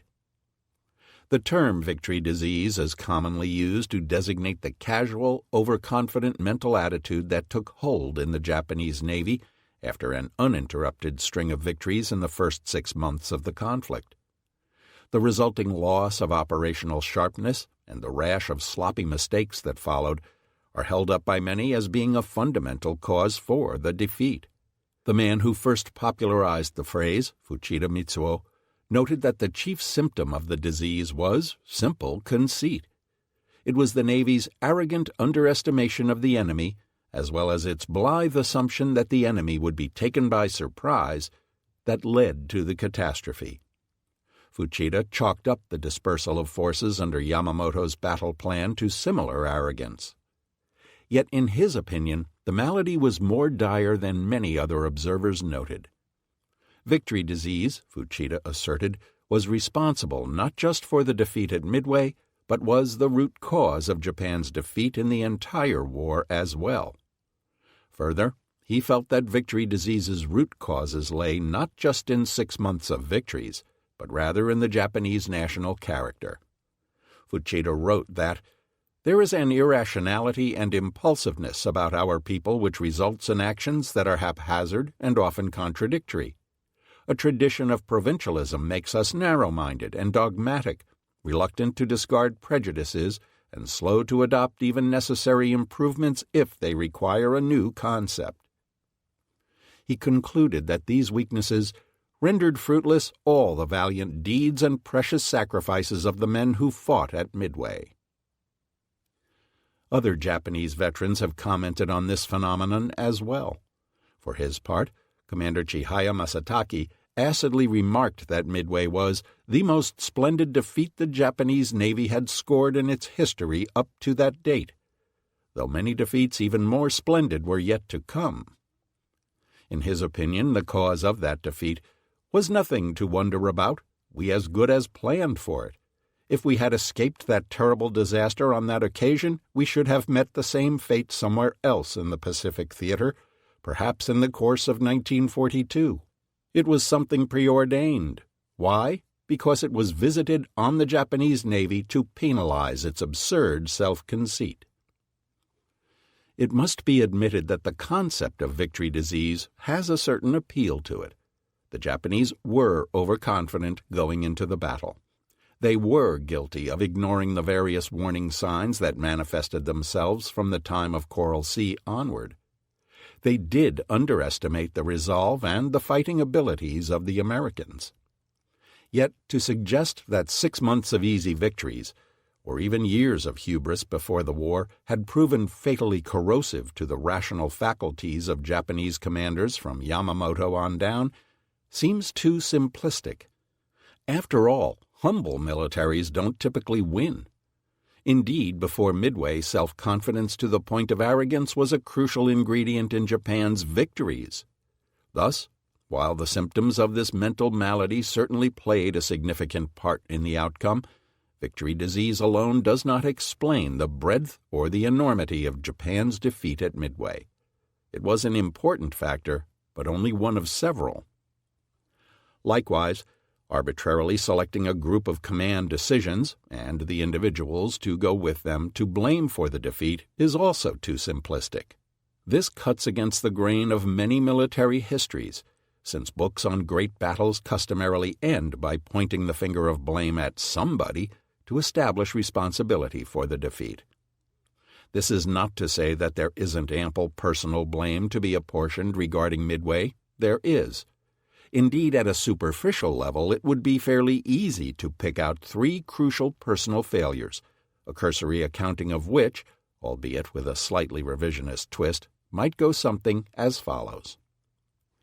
Personal failure number 1 was the inability of Chikuma's number 1 search plane to detect the American carriers on search line number 5 between about 06:15 and 06:30.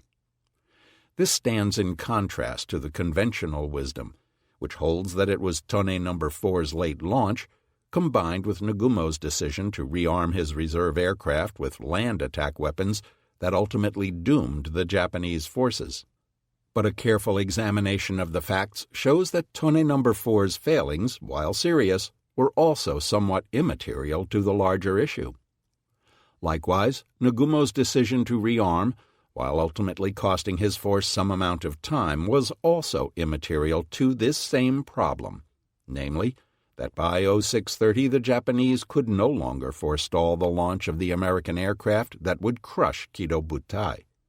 Neither Tone No. 4's late launch nor Nagumo's rearmament orders had any bearing on this fatal loss of initiative. And once lost, it is almost certain that no admiral, not Nagumo, not Yamaguchi, perhaps not even Horatio Nelson himself, would be able to get it back. The issue of Chikuma No. 1's oversight leads to the second critical failure, Commander Genda's search plan. The lack of a 2-phase search, even if it had been incorporated into Japanese doctrine at the time, had nothing to do with the case. The basic problem was simply too few airplanes and too much ocean to cover. Had more aircraft been aloft, and their search sectors been overlapping, Chikuma No. 1's failure might not have been irretrievable. As it was, the breaking of a single link of the reconnaissance plan led to the complete unraveling of the plan as a whole. The final failure, of course, lies in Admiral Yamamoto's battle plan. There is no question that his operational scheme featured an overly rigid timetable and a counterproductive dispersal of forces. By making the assumption that the Americans were beaten and therefore had to be baited into fighting, Yamamoto made the crucial mistake of letting perceived intentions on the part of the Americans drive his force structure and dispositions. The plan that emerged from this flawed belief was a crazy quilt of formations and objectives, none of which were mutually supporting. When one of the legs of the table was kicked out, the entire article promptly collapsed under the weight of its own foolishness. The result was a catastrophe worthy of Xerxes at Salamis or Tsar Alexander I at Austerlitz. However, while assigning blame to particular individuals may be emotionally satisfying, in many cases it only identifies proximate causes and fails to probe the roots of the defeat. Why was Genda's search plan so scanty? Why was Yamamoto's battle plan flawed? Would a different air officer have created a better search plan for Kido-Butai? And by the same token, would another Japanese admiral have created a sounder operational plan for combined fleet? As will be heard, the answer to both of these questions is probably not, or at least not in early 1942. Why is that? To resolve these issues, a closer examination of the whole nature of failure within military institutions is required, as well as a deeper understanding of the Imperial Navy's culture.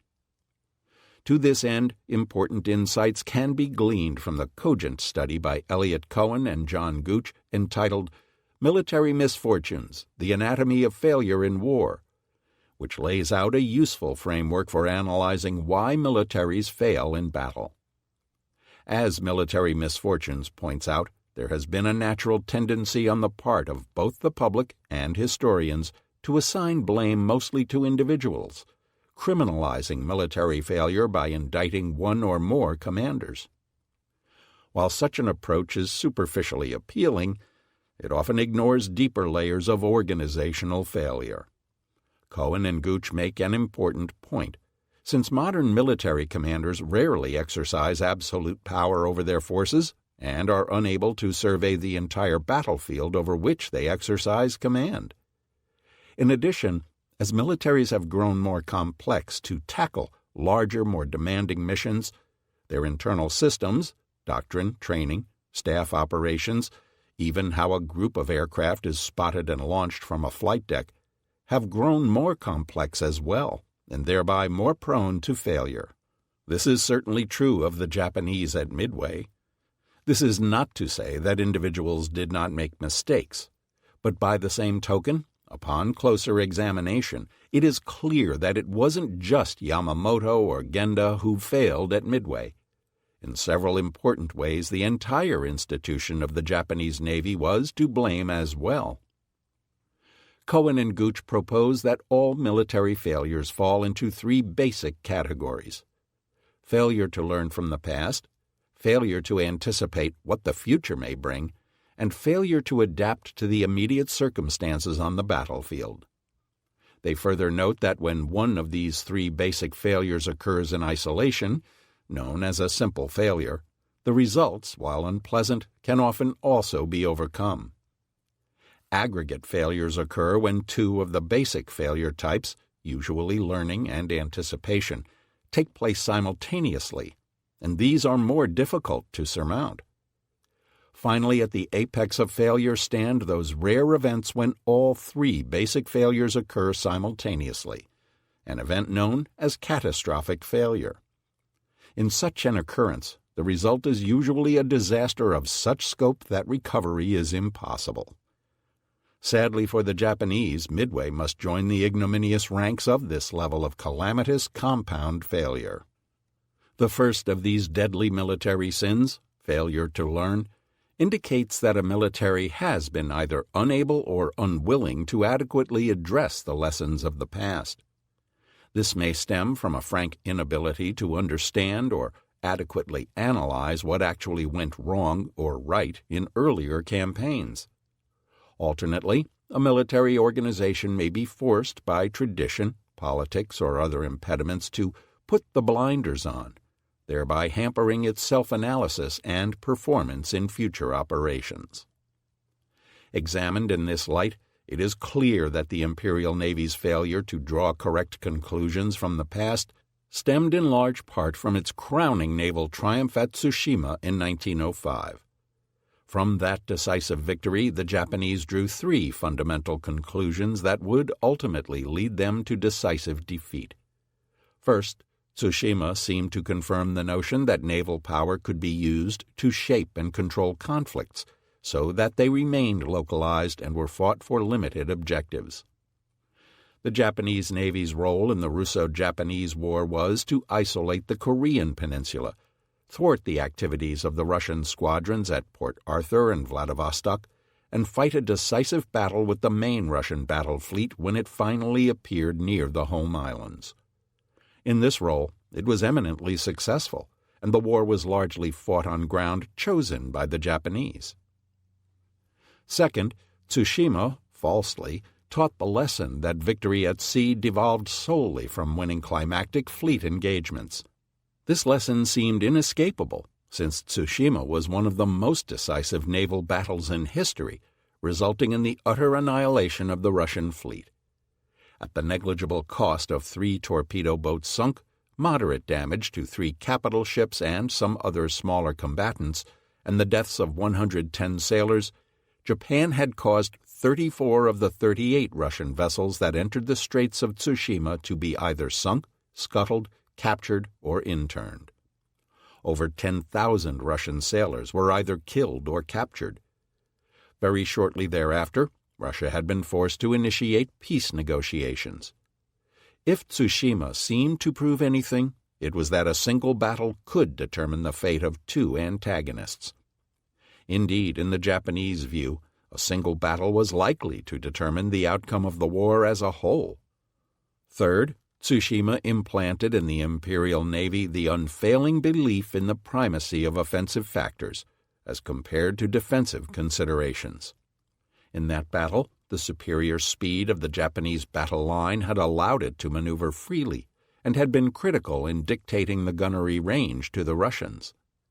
By the same token, Japan's unorthodox adoption of relatively lightweight main battery ammunition, whose armor penetration characteristics were inferior but whose weight of explosive charge was much greater, had inflicted enormous damage to the upper works and control centers of the Russian battleships, thereby throwing the enemy line into confusion. Thus, the Japanese believed that by bringing greater firepower to bear at decisive ranges, they would be able to defeat more numerous opponents. The seeds of this dogma had already been planted during the Navy's formative years, as the Japanese naturally adopted the policies of their mentor, the Royal Navy, which advocated an aggressive attitude toward naval engagements. But Tsushima cemented the notion that big guns were the final arbiter of any naval encounter, a belief further reinforced by the clash of heavily armed battle lines at Jutland. These 3 lessons were later fused unhealthily with Japan's growing fixation after the First World War on the possibility of war with the United States. The Japanese understood that any such conflict would pit them against a foe whose numerical superiority was ultimately ensured by overwhelming industrial might. Seeing no way to fight numbers with numbers, the Imperial Navy fell back on the unswerving belief that quality, if wielded with superior skill and Japanese fighting spirit, Yamato Damashi, must be able to defeat quantity. From this fundamental belief flowed every doctrinal and warship design tenet in the Imperial Navy. As a result, the other traditional roles that great navies throughout history have embraced, protecting one's commerce, destroying the commerce of the enemy, and conducting amphibious landings, were strictly subjugated to the Imperial Navy's overriding need to augment the fleet's raw offensive strength. Speed, range, and firepower were everything. The problem was that none of these dictums was appropriate in the context of a global war in the Pacific, particularly a protracted one. In the matter of using naval power to limit the scope of a conflict, it is ironic that Japan's opening moves in the Pacific War had exactly the opposite effect. By attacking Pearl Harbor, the Imperial Navy unilaterally ensured that the scope of the war it unleashed would be unlimited. Now, instead of having to control a limited number of seaways that led to a single geographic center of gravity, such as Korea had been in 1904 to 1905, Japan had elected to wage war across the entire expanse of the Pacific. Under these circumstances, any geographical proscription of the conflict was impossible. As for the cherished notion of creating a single decisive battle that would decide the course of the war, the Imperial Navy searched in vain throughout the conflict for such an engagement, first at Midway and then elsewhere. The Japanese completely failed to understand that a power like the United States could never be brought to ruin or even to the bargaining table as the result of a single engagement, no matter how successful it was. The industrialized, massively mobilized nature of World War II ensured that protracted warfare was practically inevitable. In such a setting, nations could be defeated only after the application of levels of cumulative force and destruction that beggared the imagination. The third lesson from Tsushima manifested itself in the Imperial Navy's continuing overemphasis on offensive factors. At the strategic level, this meant that its naval force structure, while formidable in frontline strength, did not possess the characteristics needed for the protracted war it had unwittingly purchased for itself. And operationally, it meant that Japan came to Midway armed with a doctrinal outlook rigidly inclined toward the offensive. This is evidenced by Gendo's eschew of wasting air assets on scouting operations, Nagumo's obvious preference for a coordinated counterstrike against the Americans, even at the expense of speed, and the fact that Japan's warships were ill-prepared to accept battle damage and survive. All of these factors had deleterious effects at Midway. However, perhaps the most important learning failure of the Imperial Navy concerned lessons not from prior wars, but rather from the first 5 months of the Pacific War itself. At the top of this list must stand the Navy's inability to correctly perceive the underlying reasons for its success up until April 1942. Granted, the Japanese had never fought a carrier versus carrier battle prior to Coral Sea, yet operational mass was clearly the key to its two most successful campaigns of the initial war period, Pearl Harbor and the Indian Ocean foray. On both of these occasions, Japan had equipped Kido Butai with every available fleet carrier in the inventory, and in the process had presented its opponents with an insuperable tactical problem. Japan had won not because of its racial superiority or Yamato Damashi, but because the Imperial Navy brought more flight decks and more aircraft to the point of contact than its enemies could muster in return. By the same token, when the Japanese had attacked with marginal forces, most notably at the Battle of Coral Sea, but also in such land operations as the protracted siege of Bataan and the initial abortive invasion of Wake Island, they had found the going much tougher. One might argue that at Coral Sea the Japanese did not actually believe their forces were going to be marginal to the task, given the anticipated level of opposition.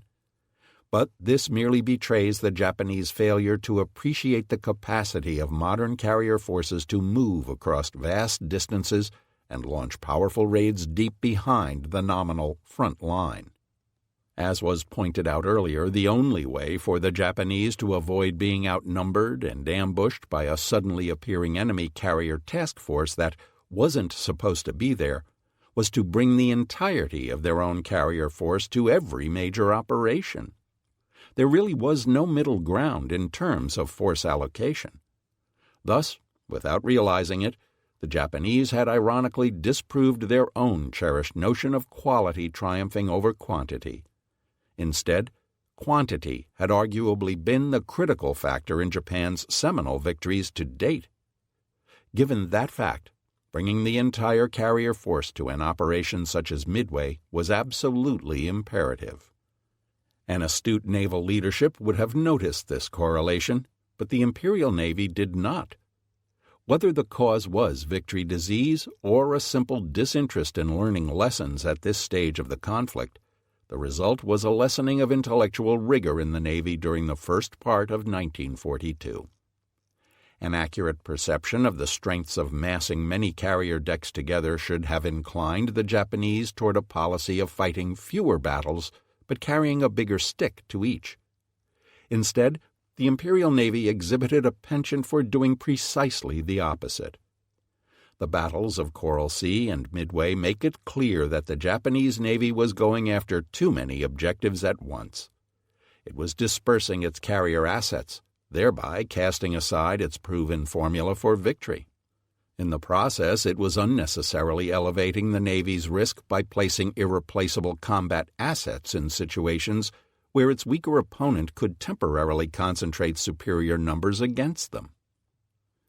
The fault, in this respect, can rightly be laid primarily at the feet of Admiral Yamamoto, for it was he who had the dominant hand in crafting the Navy's strategy.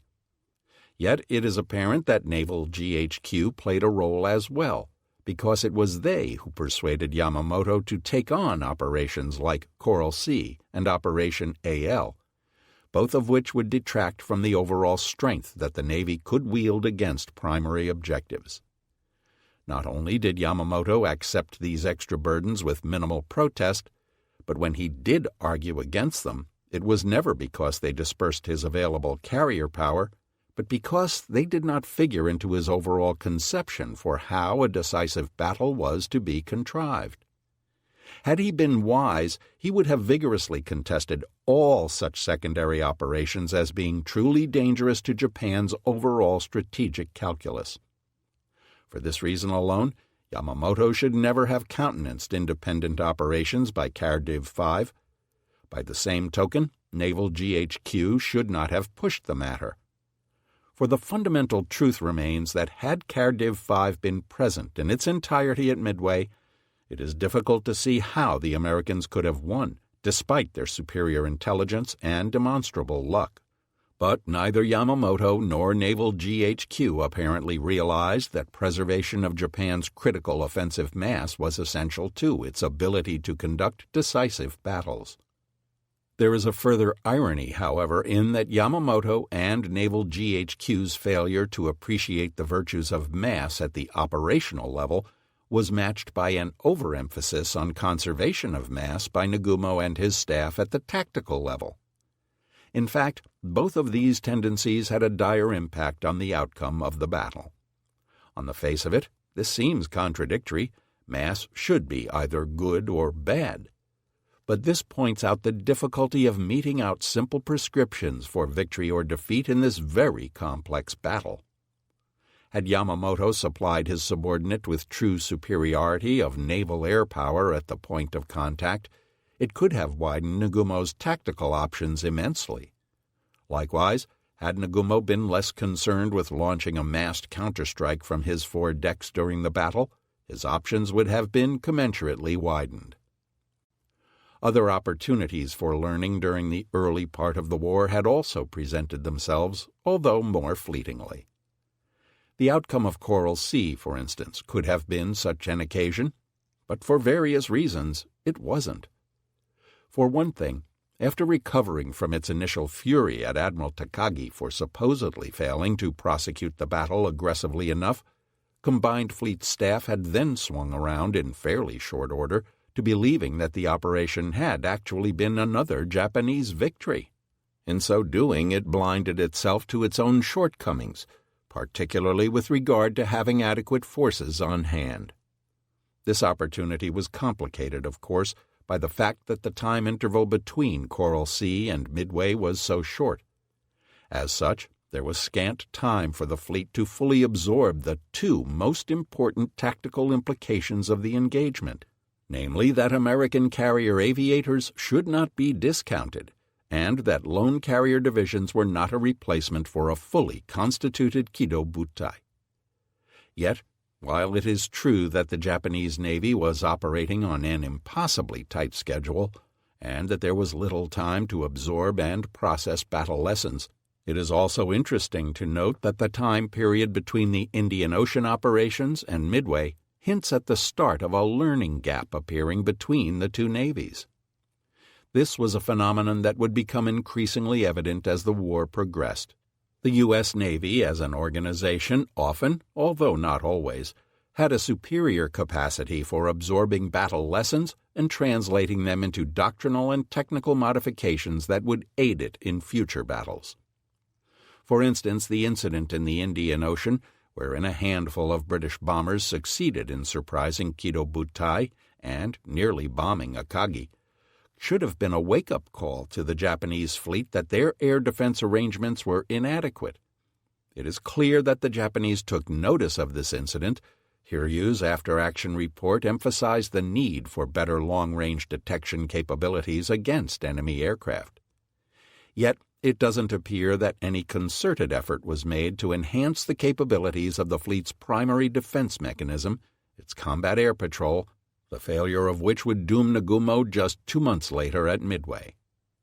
It is true that 2 months didn't offer much time for the organizations within the Japanese Navy responsible for producing doctrine, such as the Yokosuka Air Group, to absorb the problem and produce a response.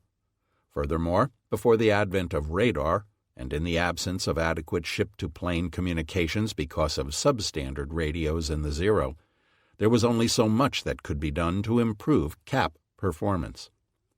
Thus, complex changes in the carrier air defense arrangements certainly couldn't be expected within this time frame. By the same token, though, even some relatively simple changes at the tactical level, insisting that the fighter Shotai observe an iron discipline in maintaining their sectors and requiring them to remain stacked at prescribed altitudes, could have produced positive results at Midway. In the absence of such discipline, though, the Japanese CAP operated organically and tended to overreact, thereby affording the enemy open avenues of approach. In contrast, it is striking that in the immediate aftermath of Coral Sea, Yorktown's crew was able to devise and implement a significant innovation in the area of damage control that would go on to have a major impact for the Americans. Machinist Oscar W. Myers, Yorktown's Air Department fuel officer, had observed that the demise of Lexington was the result, among other things, of an aviation gasoline fire on her hangar deck. He therefore contrived the notion of draining the fuel system after usage and filling the pipes with inert CO2 gas. Yorktown's skipper, Captain Elliot Buckmaster, was quick to give his permission to this innovation, which almost certainly prevented Yorktown suffering a calamitous fire during Kobayashi's dive bomber attack on 4 June. Similarly, American fighter pilots were finally beginning to come to grips with the Japanese Zero. Though the genesis of Jimmy Thach's famous Thatch Weave maneuver dated from as early as November 1941, his implementation of it, albeit on a very limited scale, at Midway, was symbolic of the U.S. Navy's efforts to learn and innovate in the face of Japan's early war superiority. This is not to imply that the Japanese Navy was incapable of learning. That was certainly not the case. But it is equally clear that at this point in the war, the accumulated pressures of 6 months of defeats were forcing the U.S. Navy to adapt frantically and often successfully. In contrast, 6 months of victories were not creating the same imperatives within the Imperial Navy. The overall conclusion is inescapable. The Japanese Navy had a learning problem. The cherished precepts that it had carried down from Tsushima, the value of geographically limited wars, the primacy of offensive over defensive factors, and the supremacy of big-gun navies, were largely inapplicable to World War II. Furthermore, at its highest levels of command, the Navy had also failed to grasp the lessons of the war they had launched. Not the least important of these principles was the overriding importance in carrier warfare of numerical superiority, despite having emphatically driven that very point home for all the world to see at Pearl Harbor. After failures of learning come those of anticipation. As Cohen and Gooch point out, The essence of a failure to anticipate is not mere ignorance of the future, for that is inherently unknowable. It is rather the failure to take reasonable precautions against a known hazard. Along with its failures in learning, it is clear that the Imperial Navy failed to anticipate as it went into the Battle of Midway. At the level of operational planning, Genda was clearly guilty of failing to foresee that a larger number of scouting aircraft would be required to implement a thorough search. Furthermore, his plans should have accommodated the possibility of variable weather conditions around the objective. Not only that, but as has been previously pointed out, Genda, bright and generally competent as he was the product of a military culture that emphasized the preservation of offensive mass at almost all costs. Carrier attack planes could be used as scouts during transits to the battlefield, but once battle was joined, scouting with attack aircraft was to be avoided. If there weren't enough float planes to do the job, it just didn't get done. In short, if Genda's plan was flawed, it had failed along institutionally predictable lines. More puzzling, though, is Nagumo's failure, on the basis of the intelligence he had in hand before the battle, to anticipate that the American carriers might be present off of Midway. It is clear that Nagumo probably ought to have been suspicious of the level of American activity in the area, if nothing else, but he chose not to act on this intelligence. In retrospect, Nagumo's indecision was probably partly the result of his own personality, which, by this point in his career, was rigid, uninspired, and unfamiliar with the technical intricacies of the force he commanded. These tendencies were further reinforced by the military culture prevailing in the Imperial Navy, which valued conformity and obedience over creativity or personal initiative. However, as Admiral Ugaki, the U.S. Naval War College, and Walter Lord all noted, the most crucial oversight in this respect was Yamamoto's failure to take precautions against the possibility that the Americans might, in fact, be present off Midway in advance of their own scripted arrival time in his battle plan. This was driven by his personal belief that the Americans were all but beaten and would need to be lured out to battle.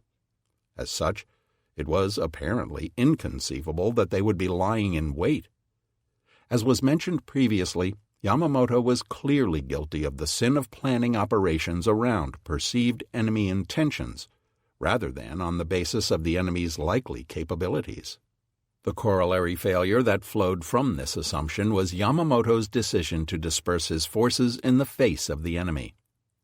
By subdividing his superior mass into a welter of smaller formations that were not mutually supportive, the overall battle plan was unnecessarily weakened. Despite the plan's details having been created by his operations officer, Captain Kuroshimo Kameto, as Commander-in-Chief, Yamamoto must shoulder ultimate responsibility for this action. Yet, it is interesting to note that throughout the war, even as their strength weakened relative to the Americans, the Japanese never lost their fondness for complex dispersed operations. For instance, one of Yamamoto's eventual successors, Admiral Toyoda Soemu, created a similar monstrosity in 1944. Toyoda's Shogo I plan, conceived for the defense of the Philippines, featured multiple widely separated formations. 2 separate battle squadrons were designed to converge on the American invasion beaches at Leyte, while Ozawa's carrier force acted as bait to lure the American fleet northward and open the way for the battleships. Japanese operations in the early battles around Java and at Coral Sea, as well as later operations in the eastern Solomons and Santa Cruz, also featured multiple Japanese formations maneuvering without the ability to mutually reinforce one another. The conclusion from this is apparent. Had Yamamoto not been in charge of Combined Fleet in April through May 1942, whoever was commanding Rengo Kantai would likely have introduced a comparable level of complication into what ought to have been a relatively straightforward exercise. Complex operations were endemic to the Imperial Navy, not just Yamamoto.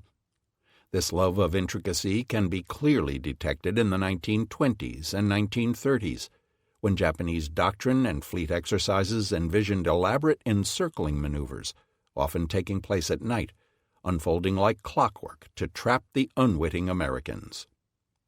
It is clear in this regard that Japanese naval strategy was influenced from its very inception by Oriental philosophies on the conduct of war, which emphasized the value of deception and indirect approaches. Akiyama Sanayuki, the most brilliant thinker at the Imperial Navy's Staff College at the turn of the 20th century, drew heavily not only on contemporary Western naval practices, but also on ancient Oriental military masters such as Sun Tzu, as he began hammering out Japanese naval strategic thought at the time. Akiyama's principles, in particular his love of indirect approaches so as to conceal the true objective of an operation, were seen by the Japanese as laying the strategic foundation for the victory at Tsushima. From there, they were carried forward into the interwar period, and obviously still exerted a powerful influence at Midway. Unfortunately, at Midway the Japanese encountered a strategic problem where subtlety was a dangerous luxury. If ever a situation called for using brute force, this was it. But Yamamoto, shaped by his institutional training, adopted an elegant strategic approach that suited his service's martial sensibilities, and it is likely that any other graduate of the Imperial Naval Staff College would have done likewise. In a nutshell, Japanese naval strategy was warped and was likely to produce unworkable solutions no matter who was in charge of the planning. In this sense, Chihaya's complaint that the Japanese Navy had as good as planned for its defeat at Midway is true, but the reasons for that defeat reached back well before 6 months of overweening pride brought them into focus. Instead, they had been built into the Navy's strategic outlook over the course of decades. One failure of anticipation, though, cannot be traced to institutional roots. This was Yamamoto's and Ugaki's high-handed behavior during the May War Games on board Yamato. Wargaming, when used objectively, is one of the most important tools at the disposal of a professional military, revealing unforeseen dangers and developing contingency plans to guard against them. In this vein, the May Games were ostensibly intended to prepare the fleet's tactical commanders for the coming operation. Yet, from the very outset, Combined Fleet's Midway Games were a farce. Rather than being approached honestly and openly, the entire exercise was subordinated to the overriding political agendas of Admiral Yamamoto. The Games were merely a tool for pushing Combined Fleet's operational concepts through, no matter what objections might be raised. Late-issued operational plans and blatantly rigged officiating not only led to the sullen resignation of Admiral Nagumo from the proceedings, but also to a sense that the remainder of the participants were merely going through the motions. Thus, Combined Fleet's Commander-in-Chief willfully mishandled one of his most useful analytical tools on the eve of his most important battle. Only a single insight worthy of the name emerged from this entire exercise: the awareness that if an American carrier force appeared unexpectedly on Nagumo's flank, it could produce very unpleasant consequences for the operation as a whole. But that realization merely resulted in the issuance of a slapdash verbal instruction, namely that Nagumo should keep half of his aircraft armed for a naval strike at all times. During the actual battle, this same instruction did little except needlessly restrict the force commander's options. Thus, Yamamoto's sole attempt to rise to the challenge of anticipating the enemy's actions was counterproductive. In sum, the Japanese Navy was clearly guilty of several crucial errors of anticipation. Genda's anemic reconnaissance scheme, Yamamoto's obtuse battle plan, even Kaga's unlikely resurrection at the hand of Ugaki during the May War Games, all were indicative of a Navy that had failed miserably to foresee what the future might bring. Instead, they habitually assumed that a best-case rather than a worst-case scenario would unfold in their favor, a bad idea in military planning. Thus the Japanese came to Midway with a flawed doctrine, having drawn the wrong conclusions from the past, and having failed to absorb the most critical lesson from the current conflict. Failure 1. Moreover, their battle plan was similarly flawed and did not consider contingencies such as the American fleet being present off of Midway. Failure 2. Nevertheless, despite these glaring problems, Nagumo still might have won the battle, or at least have made the outcome more even, if the Japanese had been able to adapt to the challenge of their changed circumstances. After all, even without Shokaku and Zuikaku, the 4 carriers of Kido Butai were still the most powerful, proficient naval air force on the planet. But here, too, the Imperial Navy failed on several levels, both strategically immediately before the battle and operationally during its course. By far the most important reason for these adaptive failures was an unhealthy rigidity on the part of the Japanese regarding the sanctity of battle plans. Indeed, this is a common theme for the imperial military that can be seen not only at Midway, but throughout the Pacific War as well. Plan inertia, for want of a better term, was endemic to the mindset of the Imperial Navy and was the result of many factors. First, while characterizing a culture in general terms is always suspect, it is probably safe to say that Japanese society prizes order above most things. Furthermore, it is demonstrable that the Japanese as a people, from the youngest to the oldest, intensely dislike making mistakes, particularly in public. Plans, like social rituals, are a natural way of establishing and codifying order and minimizing mistakes. This keenness on planning still manifests itself today in Japan, with many large Japanese corporations creating business plans that, in some cases, attempt to look into the future for decades, far longer than the 5-year horizons considered typical for large Western businesses.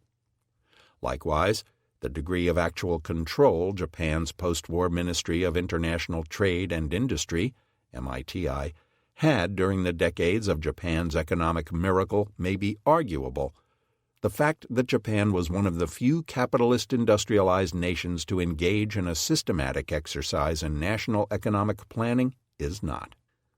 Not surprisingly, these central cultural tendencies manifested themselves from the very beginnings of the Imperial Navy. Furthermore, the Navy's plans had been seen as paying substantial benefits throughout that time. It was good planning that had allowed the Japanese to beat the Russians, particularly at Tsushima, but more generally through the creation of the highly cohesive, tactically homogeneous battle force that fought that war.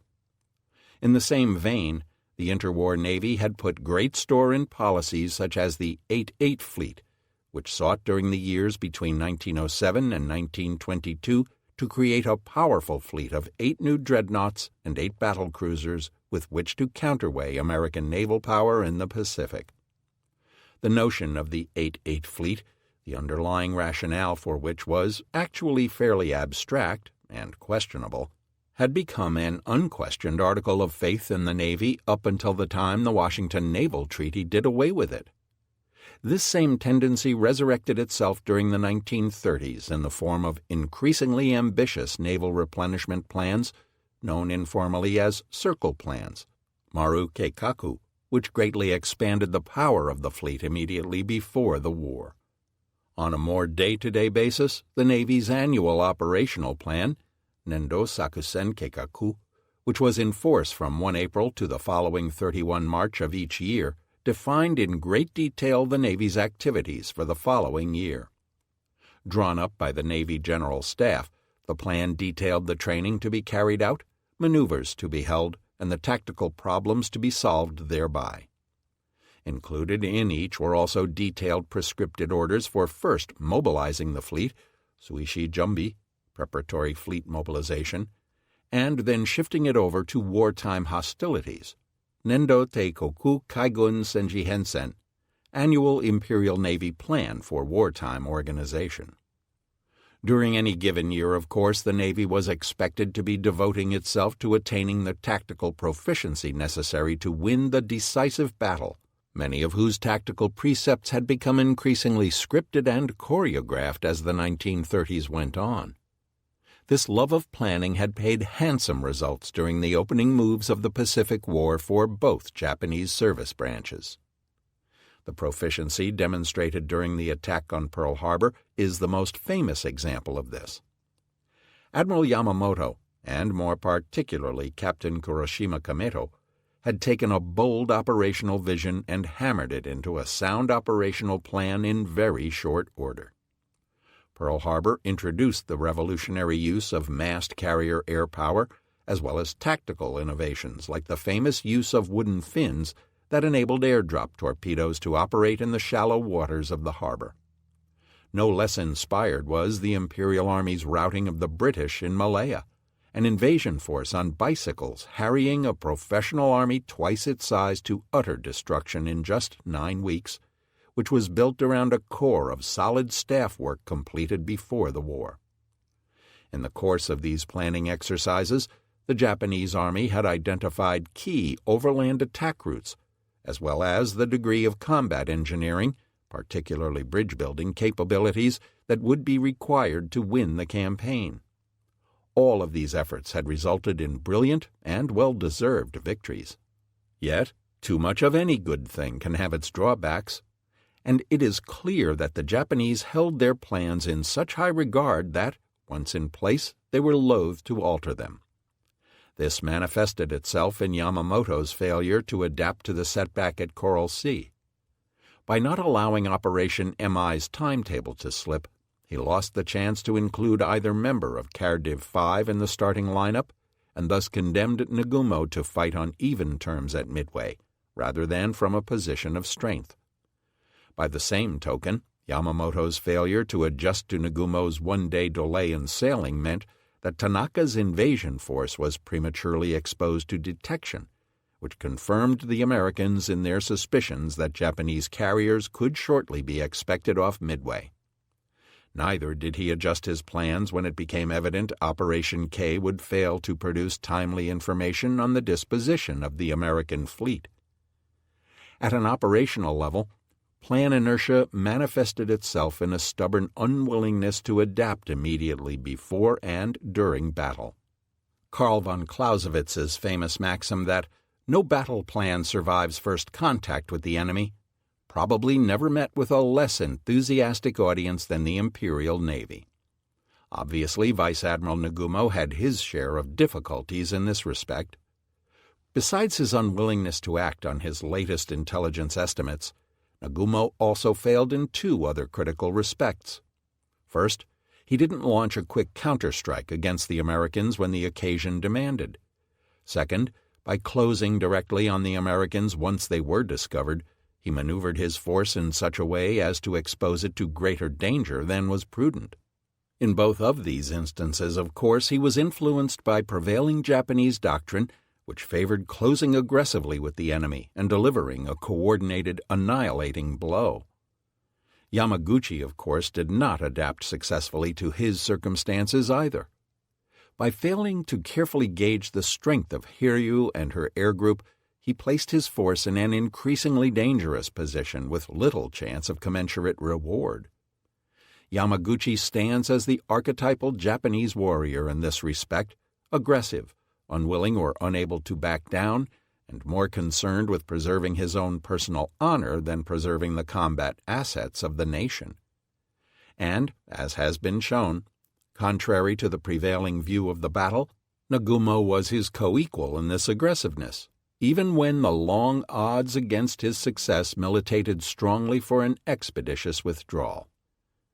British Field Marshal William Slim, who had been defeated in Burma by the Japanese in early 1942, but who would later return the favor by crushing them in the same theater in 1944, beautifully captured the spirit of his enemies in an excerpt written about the Japanese army. He remarked, "The Japanese were ruthless and bold as ants while their designs went well, but if their plans were disturbed or thrown out, ant-like again they fell into confusion, were slow to readjust themselves, and invariably clung too long to their original schemes." This, to commanders with their unquenchable military optimism, which rarely allowed in their narrow administrative margins for any setback or delay, was particularly dangerous.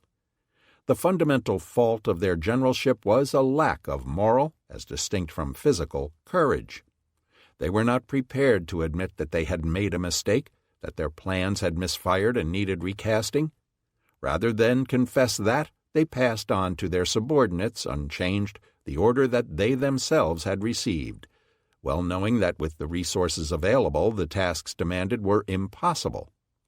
Time and again, this blind passing of responsibility ran down a chain of disaster. They scored highly by determination. They paid heavily for lack of flexibility. This passage might just as easily have been written about Midway, as it perfectly encapsulates the problems the Japanese had when it came to altering their battle plans. In the matter of lack of moral courage, Yamamoto, Nagumo, and Yamaguchi were all quite clearly guilty as charged. Equally perceptive is Slim's insight that sticking with a plan, even a bad plan, was a mechanism whereby the Japanese individual could personally absolve himself of responsibility for a defeat. Too often, though, the price for doing so was needless casualties, or even the outright destruction of one's force, typically followed by the atoning suicide of the commander in question. All in all, this was not an effective model for winning a war against a numerically superior opponent.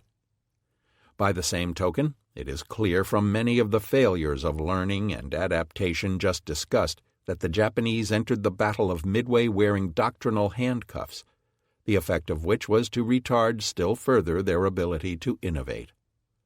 Whereas American doctrine is generally presented to a commander as a codification of guidelines concerning the effective conduct of combat, the very nature of the Japanese military culture made its own doctrine far more rigid with regards to interpretation. This manifested itself in Nagumo and Genda's disinclination to augment their tactical scouting assets with carrier strike assets, even in the face of accumulating evidence that the Americans were more alert than they ought to have been. In the same way, the apparent unwillingness of 1st Air Fleet staff to even consider splitting the attacking power of Kido Butai after discovering the Americans later in the morning originated in doctrinal imperatives. Launching a quick attack against the Americans with Cardiff II's Kanbaku before Tomonaga's recovery, difficult though this would have been to implement, might have given the Japanese their best possibility to inflict more harm on their opponent than they actually managed. Yet Japanese doctrine prescribed massed air power as the correct answer to any tactical problem that arose, and Nagumo and his staff dogmatically stuck to that formula. Likewise, Nagumo's doctrinaire decision to close directly on the Americans had the effect of leaving his fleet positioned between two hostile forces, Midway and the American carriers.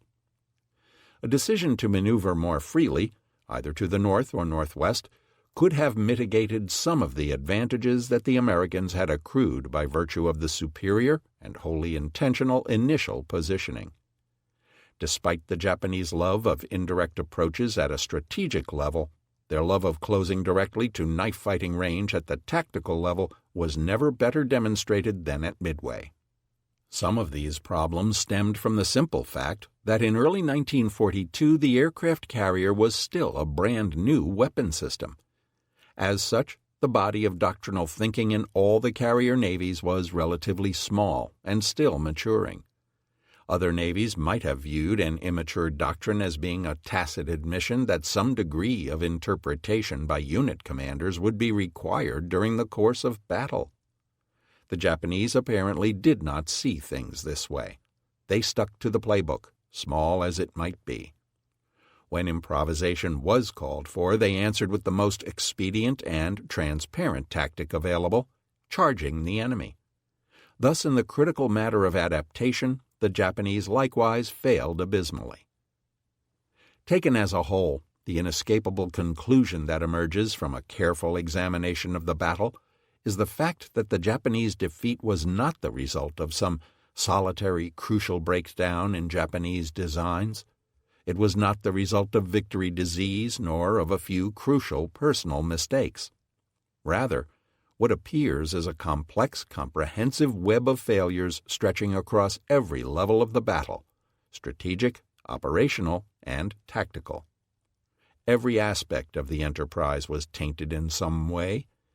The surface manifestations of these deeper failures may ultimately have been a host of mistakes committed by individuals, and some of those mistakes were clearly more important than others. But the vast majority of them were, in some way, symptomatic of larger failures within the Japanese military and within the Navy's cultural fabric, its doctrine, and its preferred modes of combat. They were the end products of an organization that failed to learn correctly from its past, failed to plan correctly for its future, and then failed to adapt correctly to circumstances once those plans were shown to be flawed. Intriguingly, the seeds of many of these errors had been planted some 40 years before through the initial teachings of the Japanese Naval Staff College and from the flower of Japan's greatest victory, the Battle of Tsushima. They had lain unnoticed all that time, growing unchecked, waiting for the right time, place, and individuals to give them expression. Instead of culling these warped seedlings, the Japanese Navy had fostered their growth in the 1930s. The twin pressures of a violent nationalism, combined with the sure knowledge that they would be the underdog in any war with America, had conspired to skew Japan's naval policies and doctrine still further during that time period.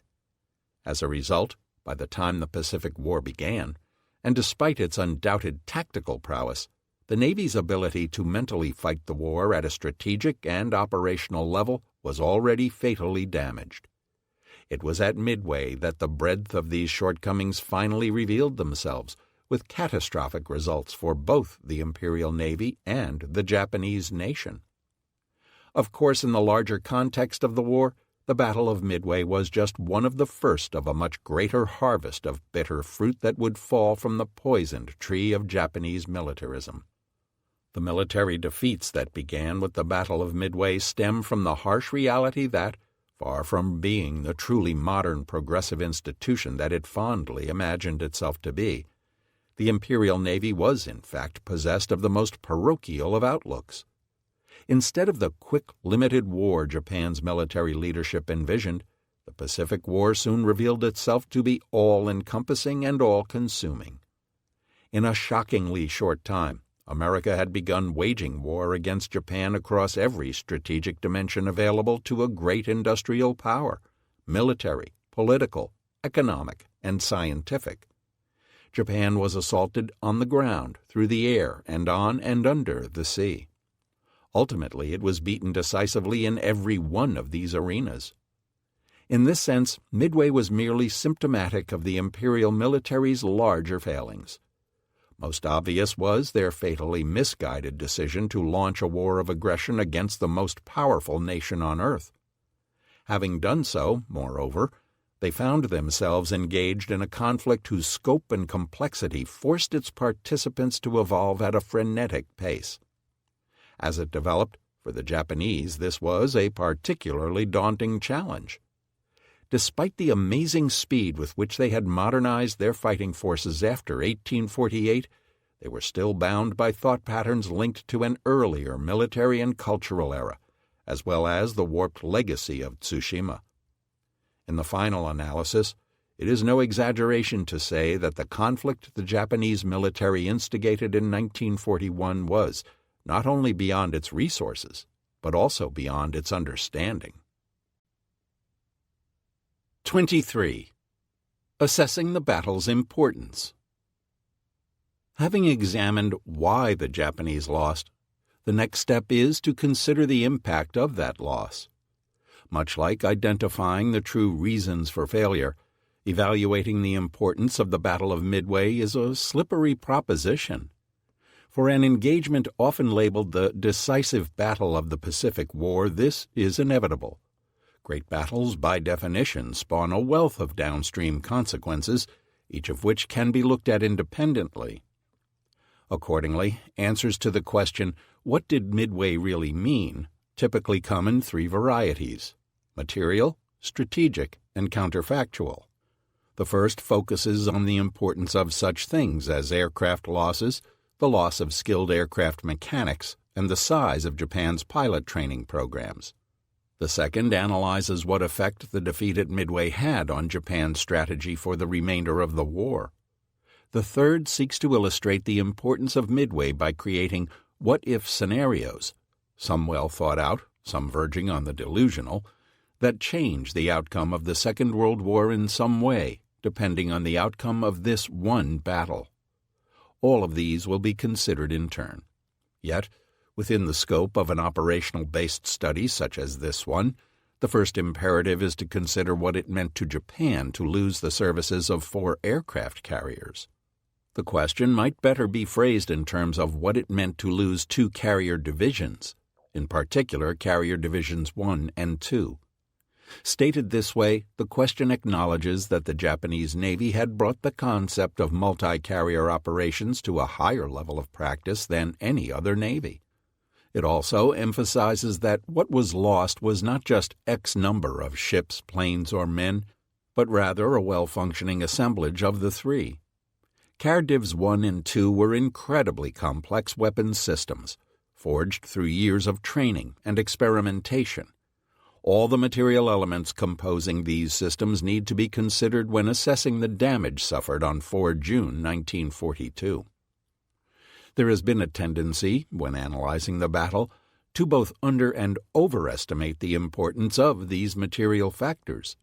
For instance, most early accounts of the battle casually assumed that the sinking of the Japanese carriers ipso facto destroyed the cream of Japan's carrier aviators and therefore put a stop to Japanese expansion.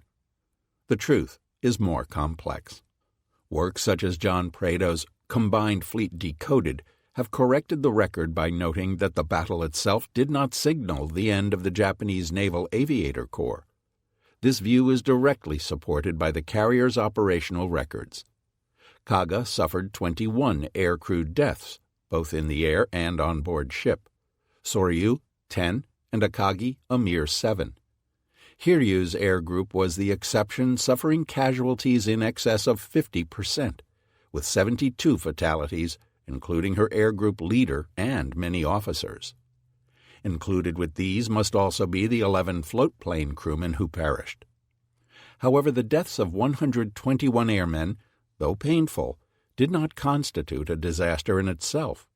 In fact, Japan would lose a similar number of aviators, 110, at the Battle of the Eastern Solomons in August 1942, and 24 more than that, 145, at the Battle of Santa Cruz in October 1942. The losses at Midway certainly did not radically degrade the fighting capabilities of Japanese naval aviation as a whole, which probably boasted around 2,000 carrier-qualified aircrew at the beginning of the war. Rather, it would take the hellish attrition of the Solomons campaign to initiate a fatal downward spiral in Japanese carrier aircrew proficiency, with the Battle of Santa Cruz marking the effective end of the elite pre-war cadres. Prados also notes the negative effects that losing hundreds of highly skilled aircraft mechanics and technicians had on the Imperial Navy. The Midway carriers between them counted 721 aircraft technicians killed, or more than 40% of the total number embarked. These men were difficult to replace, given Japan's less mechanized society than that of its foe, the United States. Their loss, in conjunction with the large number of skilled technicians who were later to be isolated and effectively lost at Rabaul during the Solomons campaign, would have a direct impact on Japan's ability to field a modern carrier aviation force during the battles of 1944. To the toll of mechanics might also be added the deaths of other essential crewmen, such as flight deck crew, armorers, and other personnel involved in supporting flight operations. These men had trained together for years to reach the highest level of operational proficiency the Japanese Navy would ever attain. This attrition in personnel points to a more abstract loss, namely that of organizational knowledge. It is not possible simply to conjure up 3,000 men, 150 aircraft, and 2 carriers and expect them to operate smoothly. Shokaku and Zuikaku discovered this during the early phases of the war. Their tardy rearming operations in the Indian Ocean had certainly caused Nagumo considerable distress. Likewise, while recovering the final strike of 8 May at the Battle of the Coral Sea, A lack of deck handling speed on board Zuikaku had forced the jettisoning of a dozen precious aircraft over the side in order to recover the remainder of the planes still aloft. Thus, even several months after being commissioned, it is clear that Cardiv 5 was still not operating at the same level as Cardiv 1 and 2, despite having spent much of its time in company with the veteran carriers. Eventually, Shokaku and Zuikaku would both exhibit a very high level of operational ability, but reaching that level took a long time. At a point in the war when Japan needed to be fighting as audaciously and efficiently as possible, the void left by the loss of 2 senior carrier divisions could not be filled by more junior practitioners. All of these points have merit. Aircraft were certainly precious to Japan at this point in 1942, and the collective worth of human, organizational, and tactical capital must certainly be borne in mind, particularly in a war in which the Japanese so frequently squandered these important commodities. But the point that gets lost in all this is the critical significance of the flight decks themselves. It's almost as if the rush to acknowledge the importance of pilots and airplanes to the new mode of warfare has blinded modern observers to the overwhelming importance of the aircraft carrier as a strategic naval asset. Without flight decks to deliver planes and pilots into combat, the naval aviation revolution was negated, because at a fundamental level, power projection absolutely requires a base from which to project it. And it was this mobile base that was by far the most expensive and least expendable component in the overall system. Japan began the war with 9 carriers. 6 of them, Akagi, Kaga, Soryu, Hiryu, Shokaku, and Zuikaku, were fleet carriers, large and fast enough to operate a credibly sized air group. The other 3 were light carriers, Hosho, Ryujo, and Zuiho. Of these 3, Hosho was old, tiny, and slow. Ryujo was scarcely better, being cramped, structurally suspect, and possessed of but a single suitable elevator. Of the 3, only Zuiho was truly capable of being integrated into the main carrier fleet. By the time of Midway, Japan had already commissioned and then lost Zuiho's equally useful sister Shoho at the Battle of the Coral Sea. Japan had also commissioned Junyo and Hiyo. Converted ocean liners, they were larger than the light carriers and could actually mount a decent-sized air group. However, they were possessed of cranky hybrid power plants composed of military boilers mated with commercial-type turbines that produced suboptimal speeds. As a result, while they were used in the role for want of anything better, they were hardly adequate replacements for true fleet carriers. The reality was that the smaller Japanese carriers could only play bit parts in the Pacific War. This is not to say that they weren't useful. They were certainly welcome additions for supporting amphibious landing operations, and they could provide a limited local air presence. But they came with many drawbacks, the most fundamental being the small size of their air groups. Carrier air groups are subject to economies of scale. They need to be large enough to scout and to supply defensive fighters to protect the mothership and still be able to deliver a large offensive punch. Delivering a single attack with, say, 32 attack aircraft is almost always superior to sending in 2 separate 16-plane attacks, because larger strike forces have a better chance of saturating the enemy's defenses. Having a single carrier large enough to launch a decisive strike on its own was an important advantage in this respect. With an air group of 20 to 30 aircraft, light carriers simply did not have enough planes to go around. They could barely screen themselves, let alone deliver an attack of credible size. Furthermore, the shipboard infrastructure necessary to support the air group, repair shops, command and control facilities, fueling stations, magazines, and bomb storage rooms, was also more efficiently delivered via a larger ship. Not only that, but it was easier to provide adequate escorts for a single large warship than for 2 smaller ones mounting the same number of aircraft, a critical factor in a navy as short of destroyers as Japan's. For all these reasons, deploying 2 light carriers did not produce the effectiveness or efficiency of a single fleet carrier with an air group of more than 60 aircraft.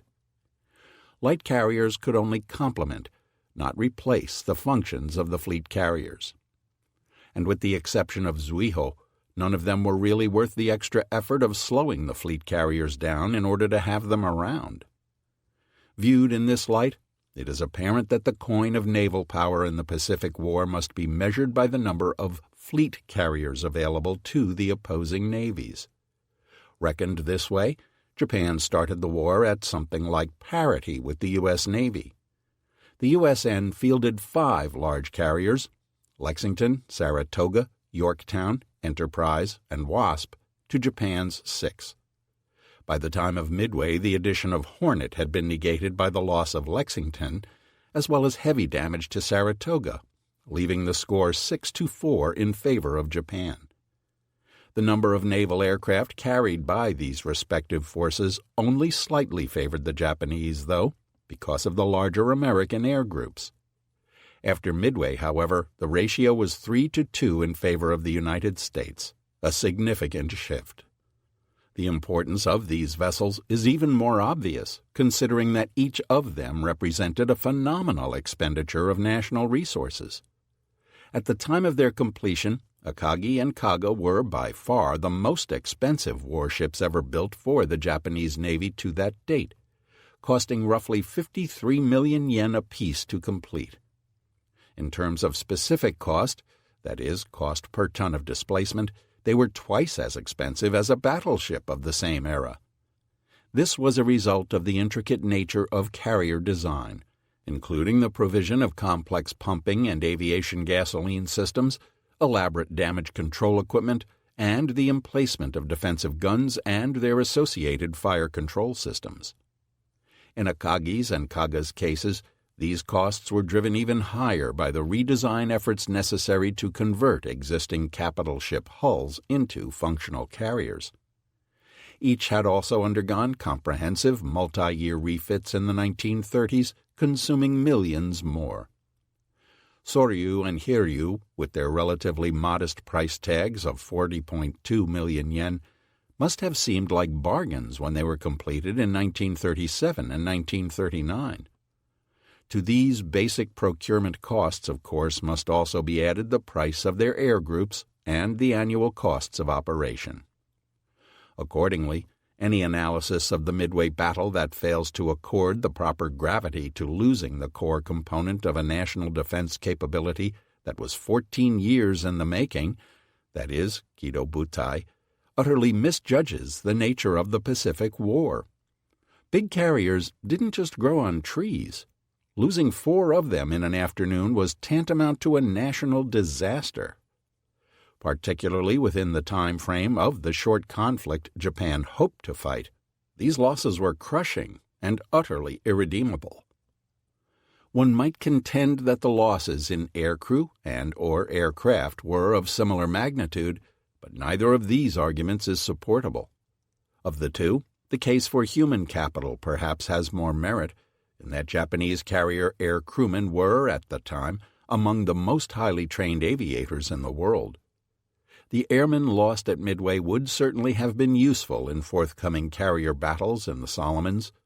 However, it is worth remembering that 74 of these men were killed in the air, doing what carrier airmen are supposed to do, that is, attacking the enemy or defending the fleet. Even if Japan had won the Battle of Midway with their carriers unscathed, these men would still have been dead. Only the remaining 36 were shipboard fatalities. It must also be recalled that the relatively small size of Japan's Naval Air Corps was largely a self-imposed limitation. As a nation of over 80 million people, Japan certainly had the population necessary to develop a much larger cadre of pilots had it decided to do so.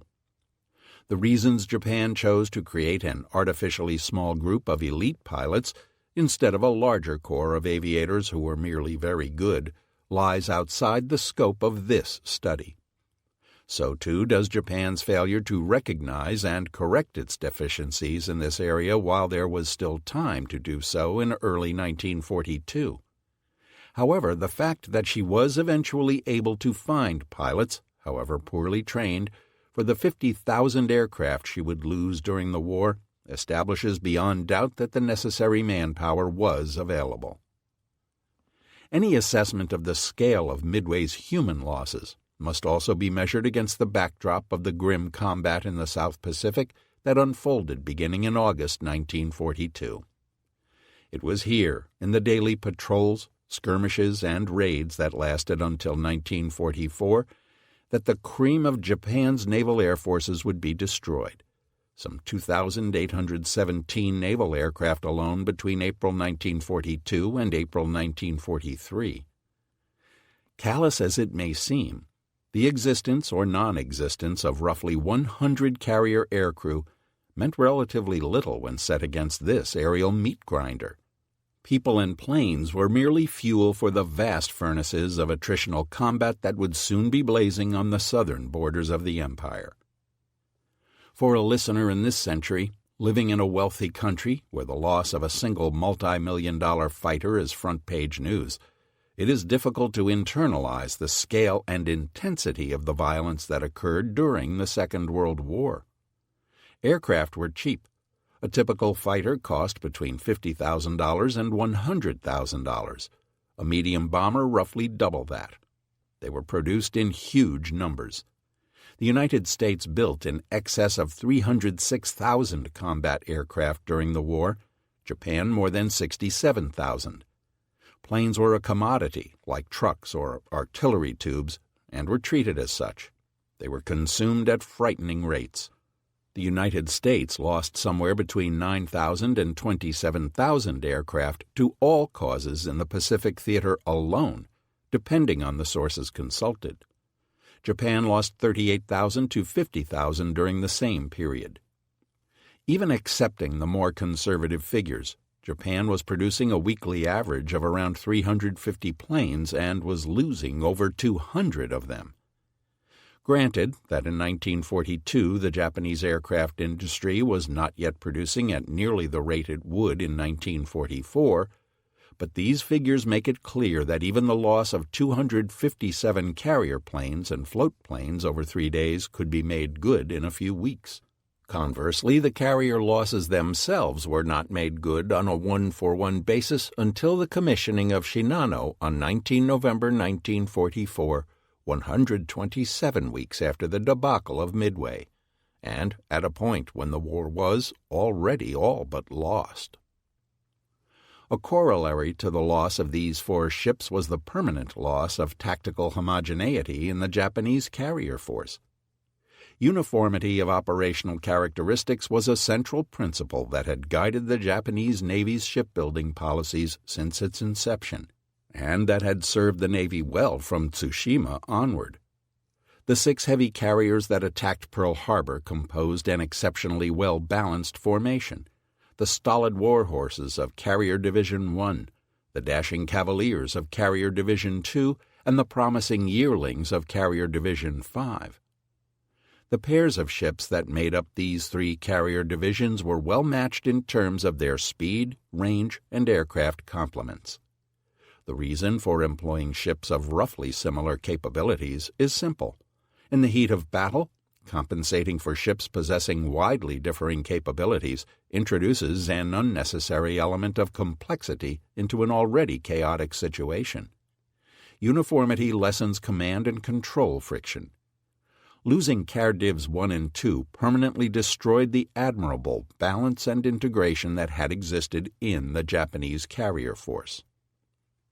After the battle, Shokaku and Zuikaku were a solid core around which to rebuild, but Japan's inadequacies in shipbuilding meant that its 2 remaining fleet carriers would have a supporting cast of bit players, most of whom were really not up to their parts.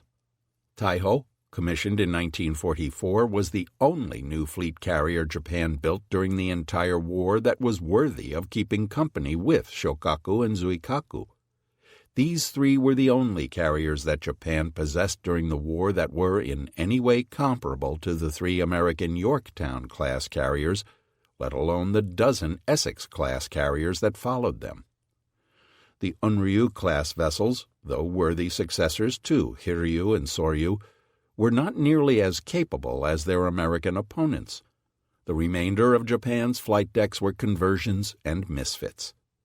So, despite being able to field nominally similar numbers of carriers in 1942 and 1944, Japan's carrier force never remotely approached the balance, cohesiveness, and striking power of Daiichi Kidobutai at the beginning of the war. Men and planes could be replaced, but the 4 Midway carriers could not. Their loss permanently ruined what had been the most successful Japanese naval weapons system of the war, and hence must be ranked as far and away the most important material loss of the battle. A second facet of any assessment of Midway must be the strategic consequences of having lost, which requires looking beyond mere tabulation of physical losses. The material forces of the United States and Japan were not static. They were always changing in relative strength depending on a variety of other factors: geography, weather, lines of communication, and who held the strategic initiative. Thus H.P. Wilmot noted in his analysis of the Battle of Coral Sea that the balance sheet for the engagement had to be assessed not materially, but rather in terms of the demands made on resources by time and distance. The ability to concentrate mobile forces to dictate the direction and tempo of future operations was the all-important factor in the conduct of the Pacific War. The true cost of the battle was not to be found in calculations of ship losses, but rather in contrasting the effect of the battle on the carrier forces. This calculus applies equally well to Midway, and the true locus of that battle's downstream effects rightly lies in the waters off Guadalcanal. Japan had entered the war with the intention of eventually moving to a barrier defense backed by mobile carrier and air forces.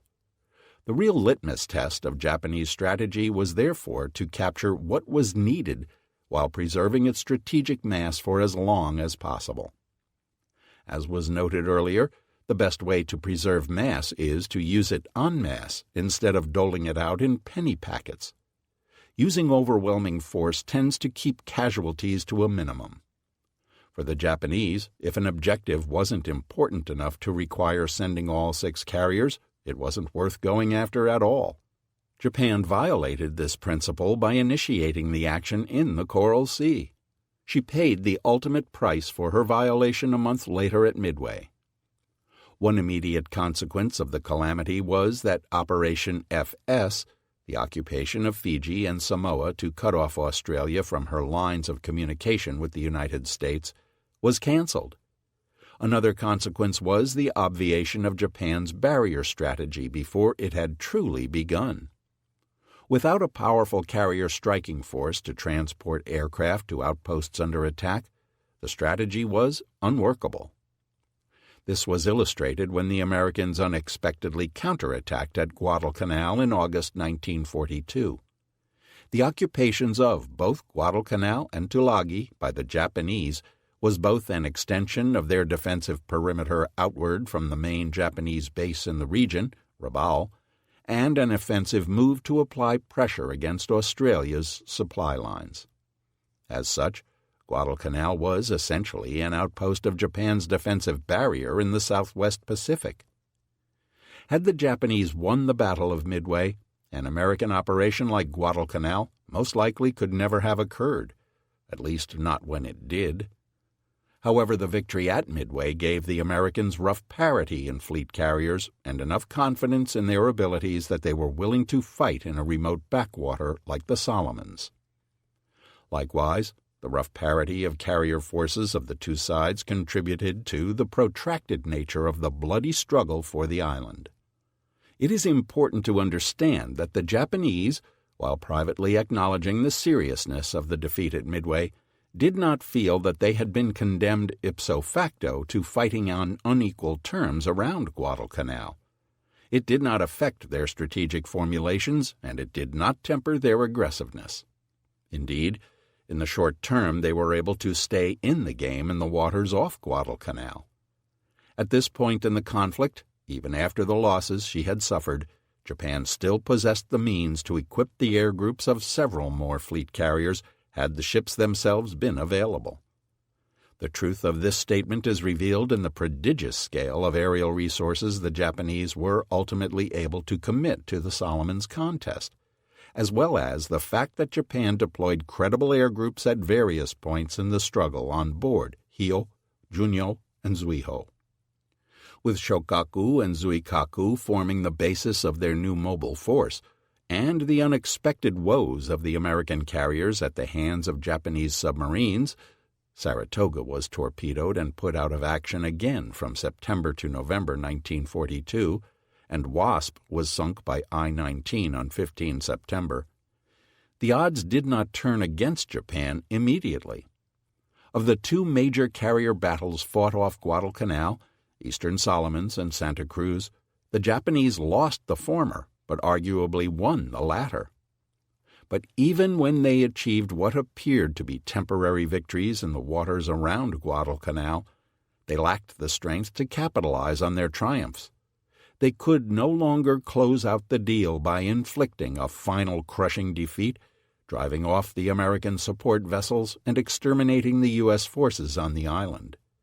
Had even Hiryu or Akagi survived Midway, which was not inconceivable, the Japanese might have had the requisite strength to prevail 4 to 6 months later in these crucial waters.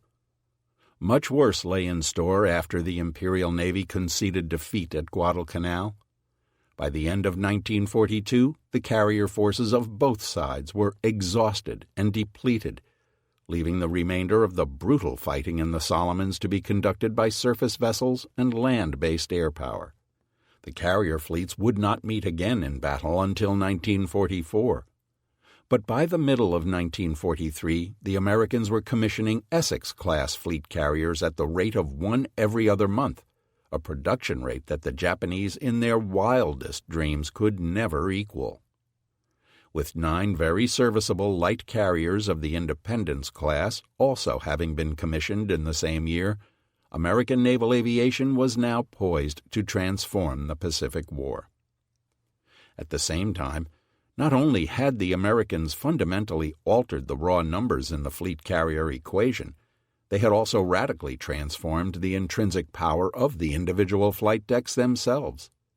The addition of a new generation of carrier aircraft, in particular the excellent F-6F Hellcat fighter, the improvement of air search and fire control radar, the maturation of the Combat Information Center, CIC, in combination with more effective fighter vectoring techniques, and the enormous increase in the number and effectiveness of shipboard anti-aircraft batteries, including those armed with radar proximity-fused ammunition, all meant that ship-for-ship American carriers were now markedly superior to those of the Japanese. Almost as important was the U.S. Navy's development of a sophisticated mobile logistics capability, fast oilers and transports, repair ships and floating dry docks, giving the Americans an unparalleled ability to forward deploy their fleet anchorages and then keep carriers operating in enemy waters for weeks at a time through underway replenishment. Not only was American naval aviation thus capable of threatening areas of the empire once thought to be off-limits, it could also maintain a much higher tempo of operations than the Imperial fleet could. So impressive was this cumulative leap in technology and operational technique that, in effect, the Americans emerged in late 1943 with an entirely new navy. All of these factors came together during the American invasion of the Gilbert Islands in November 1943. To support Operation Galvanic, the U.S. Navy employed 6 fleet, 5 light fleet, and 7 escort carriers. The Japanese Navy had no possibility of interdicting such a powerful armada. Several of their carrier air groups had recently been transferred to Rabaul for temporary duty in stemming the American tide then rising in the Solomons. They had been chewed to pieces in the process, ruining the ability of their carriers to offer battle. The best the Imperial Navy could manage was sending a few cruisers and a squadron of submarines to the Gilberts. Just 3 months later, the Americans used a similarly enormous carrier force to crush the heretofore unassailable Japanese base at Truk. In the process, they sank nearly 150,000 tons of merchant shipping and annihilated Japanese air power on the atoll. The pattern was now set for subsequent American offensives through the Central Pacific, in which their powerful carrier task groups operated practically at will, bringing hundreds of aircraft to their objectives and destroying whatever naval opposition stood in their way. Here, then, is the crux of the matter as it relates to Midway and the larger strategic forces at play in the Pacific War. In an immediate sense, an American victory at Midway was vitally important in restoring the parity of forces in the Pacific, and thereby speeding up the tempo of the war. But viewed in the longer term, the battle's strategic importance is less profound. Whether or not Kido Butai had survived intact at Midway, it is clear that the very best the Japanese could have hoped for by the end of 1943 was the ability to offer battle on terms that were merely disadvantageous rather than utterly ruinous. Even had every carrier that attacked Pearl Harbor in December 1941 sallied forth intact in 1943 to face the Americans off the Gilberts, the outcome there would almost certainly have been disastrous. At most, the defeat at Midway cost the Japanese approximately 18 months of strategic leverage that their 4 carriers might have bought them. But in the end, win or lose at Midway, the vast industrial resources of the United States gave its Navy an absolutely irrevocable writ of strategic dominance in the Pacific War. This leads to the third major topic to be considered, answering the hypothetical question of what it might have meant for the Japanese to win at Midway. Throughout the years, the various answers to this question, seen in both books and an endless stream of Internet bulletin board and list-serve conversations, have spanned the gamut from measured to downright hysterical. Hawaii would have been captured, the west coast of the United States would have been threatened or even invaded, Australia would have been captured, America would have abandoned the Pacific and focused on Germany, or, alternately, America would have poured yet more resources into the Pacific at the possible expense of the European theater of action, leaving Germany to triumph over Russia and the Allies to lose the war. Japan would have eventually have been conquered by the Russians instead of the Americans. The list goes on and on. The authors, well, one of them anyway, heartily dislike alternative history. Such exercises tend to be biased from the outset and are often used disingenuously to prove pet opinions rather than to explore openly the downstream ramifications of a given scenario. Even used honestly, they are inherently dodgy propositions. One can think of an alternative history as being a flow of changed events radiating forward from a given point in time. The problem is, the further one goes beyond the immediate implications of the changed event, the less one can predict with accuracy what might happen. That in turn means that there is a time threshold before which one is, at best, engaged in educated speculation, but after which one is simply indulging in largely meaningless conjecture. Alternative history can't prove anything. All it can do is suggest possible outcomes. Likewise, when someone says that the effects of the Americans losing at Midway were incalculable, they should be held to exactly that level of precision. The results of such a hypothetical loss, strictly speaking, are by definition incalculable, in that they cannot be pinned down with any exactness, pro or con. Not only that, but anyone with sufficiently deep knowledge of a given historical event can usually construct several plausible downstream scenarios from the same event that would lead to opposite ultimate outcomes. For instance, had Akagi escaped her ultimately fatal attack at 10:26, would this have turned the tide of the battle in favor of the Japanese? Perhaps, but perhaps not. One thread of argument might suggest that with one additional flight deck and a bit of luck, the Japanese could have won the battle 3 carriers to 2, forestalled or beaten the Americans at Guadalcanal, and thus held off defeat until 1946. Conversely, maybe Nautilus or some other U.S. submarine might have gotten lucky. They were certainly due, and sunk Nagumo's flagship sometime during the early afternoon, leading to exactly the same historical outcome. The answer is completely unknowable. Nevertheless, it is impossible to write a book on Midway and not consider some of the more prominent of these hypotheses. At the very least, the question of what would have happened to Hawaii in the event of a Japanese victory needs to be addressed, as well as the likely strategic ramifications of a Japanese victory vis-à-vis the Pacific War as a whole. There's no question that the Japanese were interested in capturing Hawaii. John Stevens' superbly researched Hawaii Under the Rising Sun makes it clear that the Japanese were actively investigating such operations from the outset of hostilities, and planning continued as late as September 1942. However, the pertinent question is not whether the intention was there or not, it clearly was, but whether the Japanese ever had the military means to achieve their aims. Answering this question is relatively easy. Win or lose at Midway, the Japanese could never have taken the Hawaiian Islands under any foreseeable circumstances. The reasons are manifold and clear-cut. By April 1942, the Americans had 62,700 Army troops, 2 full infantry divisions plus support troops in Hawaii, and another 8,900 air personnel. The U.S. Army expected this total to reach at least 115,000 ground and air personnel in the near future. This figure does not include the tens of thousands of U.S. Navy personnel located at Pearl Harbor. Thus, even had the Japanese followed up a victory at Midway in short order with an attack on Hawaii, they would have had to contend with a Hawaiian garrison of at least 100,000 to 150,000 U.S. servicemen.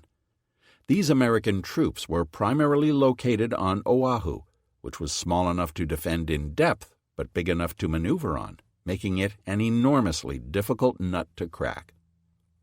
The Japanese themselves thought that capturing such a stronghold would require at least 3 infantry divisions or roughly 45,000 troops. This was certainly a parsimonious number of troops to commit to such an undertaking, but even so it represented an invasion force 10 times larger than the one they had planned to employ at Midway, and 3 times larger than they had ever amphibiously landed at one time.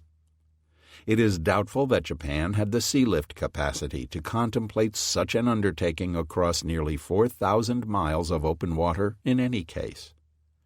Nor is it likely that, even if the Japanese had been so lucky as to have captured the islands, that they would subsequently have been able to keep their troops in supply, let alone the civilian population. Even if sufficient transport could have been found, a Japanese assault force would have landed in the face of withering American fire, without much in the way of specialized equipment, and without an effective naval gunfire or air support doctrine. In the unlikely event that Japanese troops managed to gain some kind of foothold, given the size of Oahu and the depth of the American defenses, there could be none of the bold flanking movements that the Imperial Army had used to such great effect in Malaya. Hawaii would most likely have to be taken frontally. Considering the heavy losses the Japanese had suffered attempting a similar landing on Wake at the beginning of the war, not to mention the appalling slaughter that American Marines would inflict on the Japanese in similar circumstances at Guadalcanal just 2 months later, the conclusion seems inescapable that a Japanese landing on Oahu would have resulted in a bloodbath worthy of the Somme. Granted, the Japanese were hardly squeamish over taking such losses, but it is difficult to see how such an invasion could have succeeded. Furthermore, the Japanese would have to secure air superiority over Hawaii with carrier assets alone. Their land-based aircraft at Midway, over 1,000 miles away, could play no real role in such an invasion. Yet, unlike the carrier task forces the Americans would go on to employ in 1944, even at the height of its powers, Kido never had the ability to stand off an enemy's island bastion for weeks on end and beat it into submission. In the first place, Kido Butai couldn't bring a sufficient number of aircraft to get the job done. By April 1942, Hawaii boasted 275 combat aircraft, a figure that had increased as the battle at Midway had loomed. In the event of an American defeat there, Hawaii's Air Force could have been augmented still further by naval aircraft shuttled in from Saratoga or Wasp, much as the Americans went on to do at Guadalcanal. This meant that Kido Butai, even with all 6 carriers available, would have fought against Hawaii from a position of numerical parity at best. But more important, the logistics for a sustained Japanese carrier presence off the shores of Hawaii simply weren't there. Kido Butai could mount raids, but it could not project sustained power ashore. This meant that Japanese ground forces, even if they managed to stay ashore, would probably lack consistent air cover while trying to conduct offensive operations. Not a good recipe for ultimate success. It is true that if the Hawaiian Islands couldn't be captured, the Japanese might have tried blockading them instead, using a combination of submarines and surface forces. But Japanese doctrine looked down on commerce raiding, and as a result, their subs never proved as effective in this role as they might have been. For their part, Japanese surface forces couldn't hope to operate in the face of American land-based air power without Kido Butai to support them. Yet the presence of Japanese carriers in the area would have necessarily been sporadic. Even in the face of a concerted blockade, it is almost impossible to imagine the Americans being willing to sacrifice the garrison and the large civilian population there. If maintaining the logistical flow to the islands necessitated sustaining Murmansk-like losses in the supply convoys, so be it, but the convoys would still have been sent. America was engaged in a total war, and failure was not an option. Just as the British had risen to the London Blitz and defended Malta in the Mediterranean, and the Russians had endured the seemingly endless siege of Leningrad, so too would the Americans have been determined to hang on to Oahu, their last outpost in the Pacific. The only logical conclusion one can reach from all this is that Hawaii was largely impregnable. Its value as an American naval base might have been diminished in the short term, but the islands themselves most likely could never have been taken. The wider ramifications of a Japanese victory at Midway are less easy to gauge. It is certainly true that the American counteroffensive at Guadalcanal would never have been launched under such circumstances. Australia and New Guinea would likewise have been in greater danger as a result of America's inability to forestall continued Japanese incursions. Barring the successful occupation of Hawaii, the Japanese certainly would have moved into the South Pacific largely unimpeded, occupying the New Hebrides, Fiji, Samoa, and Tonga. It is possible that they would have contemplated landings in northern Australia as well. In the short term, then, the Allied position in this area of operations would have been made much more precarious. But it is unclear whether the Japanese really could have used the time that a victory at Midway would have purchased to good effect. No amount of territory that Japan captured in the South Pacific could solve its basic strategic problems. Taking Tonga, or even Brisbane, couldn't bring the Americans to the negotiating table. It couldn't forestall the inexorable completion of the naval forces then building in America's shipyards. Nor could it help Japan build her own carriers any faster. One thing that the breathless proselytizers of Midway doomsday scenarios always fail to note is that in all the territory Japan had added to her empire since December 1941, there was not a single production center worthy of the name. Whereas the Germans had benefited significantly from capturing such complexes as the Skoda Arms Works in Czechoslovakia, the factories around Paris and in the Rhone-Alps region, and the shipyards in Brest and Saint-Nazaire, no comparable facilities existed anywhere in Asia. Apart from Japan and the United States, there wasn't a single shipyard in the Pacific capable of launching a warship larger than a destroyer. The only decent dry dock anywhere south of Kyushu was located 2,700 miles away in Singapore. Thus, Japan's conquests contributed practically nil to her industrial capacity. Likewise, the raw materials that Japan secured in the East Indies still had to be transported home and turned into finished products. Not only that, but Japan's own industrial base had already been largely maxed out during the heated military expansions of the 1930s. In contrast to the American economy, which had been underutilized during much of the same time period and thus had plenty of unused capacity, Japan had no such headroom for significant growth.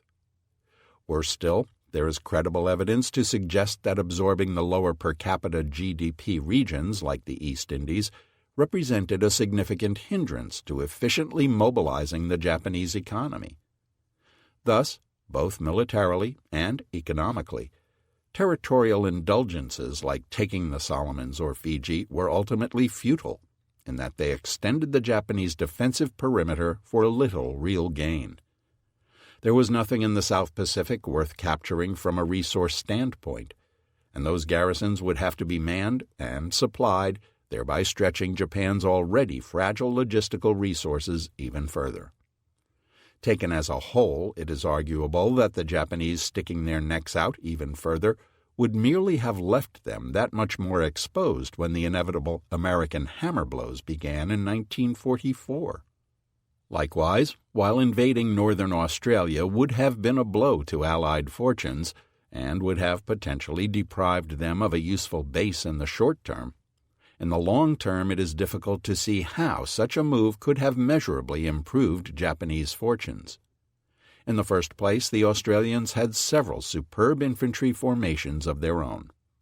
It is likely that they could have held their shores against the invader, or at least inflicted very serious casualties on them. After all, the Australians, unlike the British in Malaya, would have been fighting for hearth and home.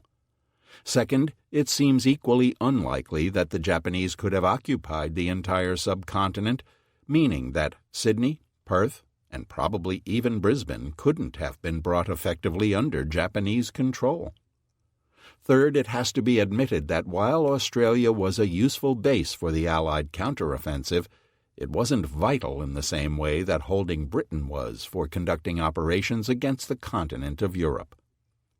As the Americans were to demonstrate in 1944 in the Central Pacific, they had the means to punch directly through the heart of Japanese defenses and make their way toward the home islands.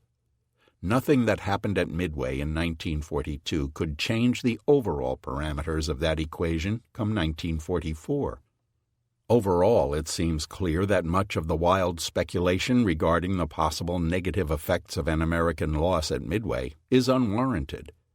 As we have heard, the American strategic position in the Pacific could be damaged, but not irretrievably so, for the simple reason that Hawaii could never have been taken away. In contrast, there's no question that, in the short term, such a defeat would have carried heavy penalties, particularly with regard to the South Pacific and Australia. The war might have been lengthened somewhat, but in the long term the Americans were in a truly unique position of strength. The U.S. economy was already more than 6 times larger than that of Japan at the outbreak, and would expand by 50% during the war. More important, U.S. industry was essentially immune to Japanese attack. The American naval building program could not be forestalled, meaning that Admirals Ernest King and Chester Nimitz knew with absolute certainty that their naval power was going to be decisively superior to that of Japan in the relatively near future. This raises the final conundrum surrounding the true meaning of winning or losing at Midway. Since the day the battle was fought, the American victory there has been labeled as being decisive. But the foregoing analysis has shown that, win or lose at Midway, it was extremely unlikely that the Americans were going to lose the war in the Pacific, and it was equally unlikely that the Japanese were going to win. How, then, can such a battle be considered decisive? As H.P. Wilmot pointed out, there is a basic contradiction in simultaneously thinking that the Americans were bound to win the war and that the Battle of Midway was decisive. To be decisive, Midway had to be a defeat from which the Japanese could not recover, of the sort, for example, that the Japanese inflicted on the Russians at Tsushima. But that was clearly not the case, Wilmot notes, given the vigorous Japanese naval actions later in 1942 around the Solomons. Midway might also be termed decisive if it had completely altered the course of the war, but that also seems untrue. If the defeat of Japan was assured because of the disparity of national resources, Midway was at best only a milestone on the road that led to defeat. It was not a signpost that marked a parting of the way, one track leading to American victory and the other in precisely the opposite direction. This leads back to the logical contradiction in asserting simultaneously that Midway was a decisive battle, and that American victory was inevitable because the notion of an inevitable victory is irreconcilable with that of a decisive battle. If Midway merely hastened by some months a foregone conclusion to the conflict that still lay some years in the future, as seems to be the case, then it cannot legitimately be termed decisive. Arguing that the outcome of the war in the Pacific was inevitable is not suggesting that the defeat of the Axis powers in World War II was likewise guaranteed. Richard Overy's superb Why the Allies Won vigorously refutes the economic determinist stance regarding World War II, showing just how many critical hinge points there were in that conflict. His study, and others, render highly dubious any assertion that an Allied victory over the Axis as a whole was inevitable.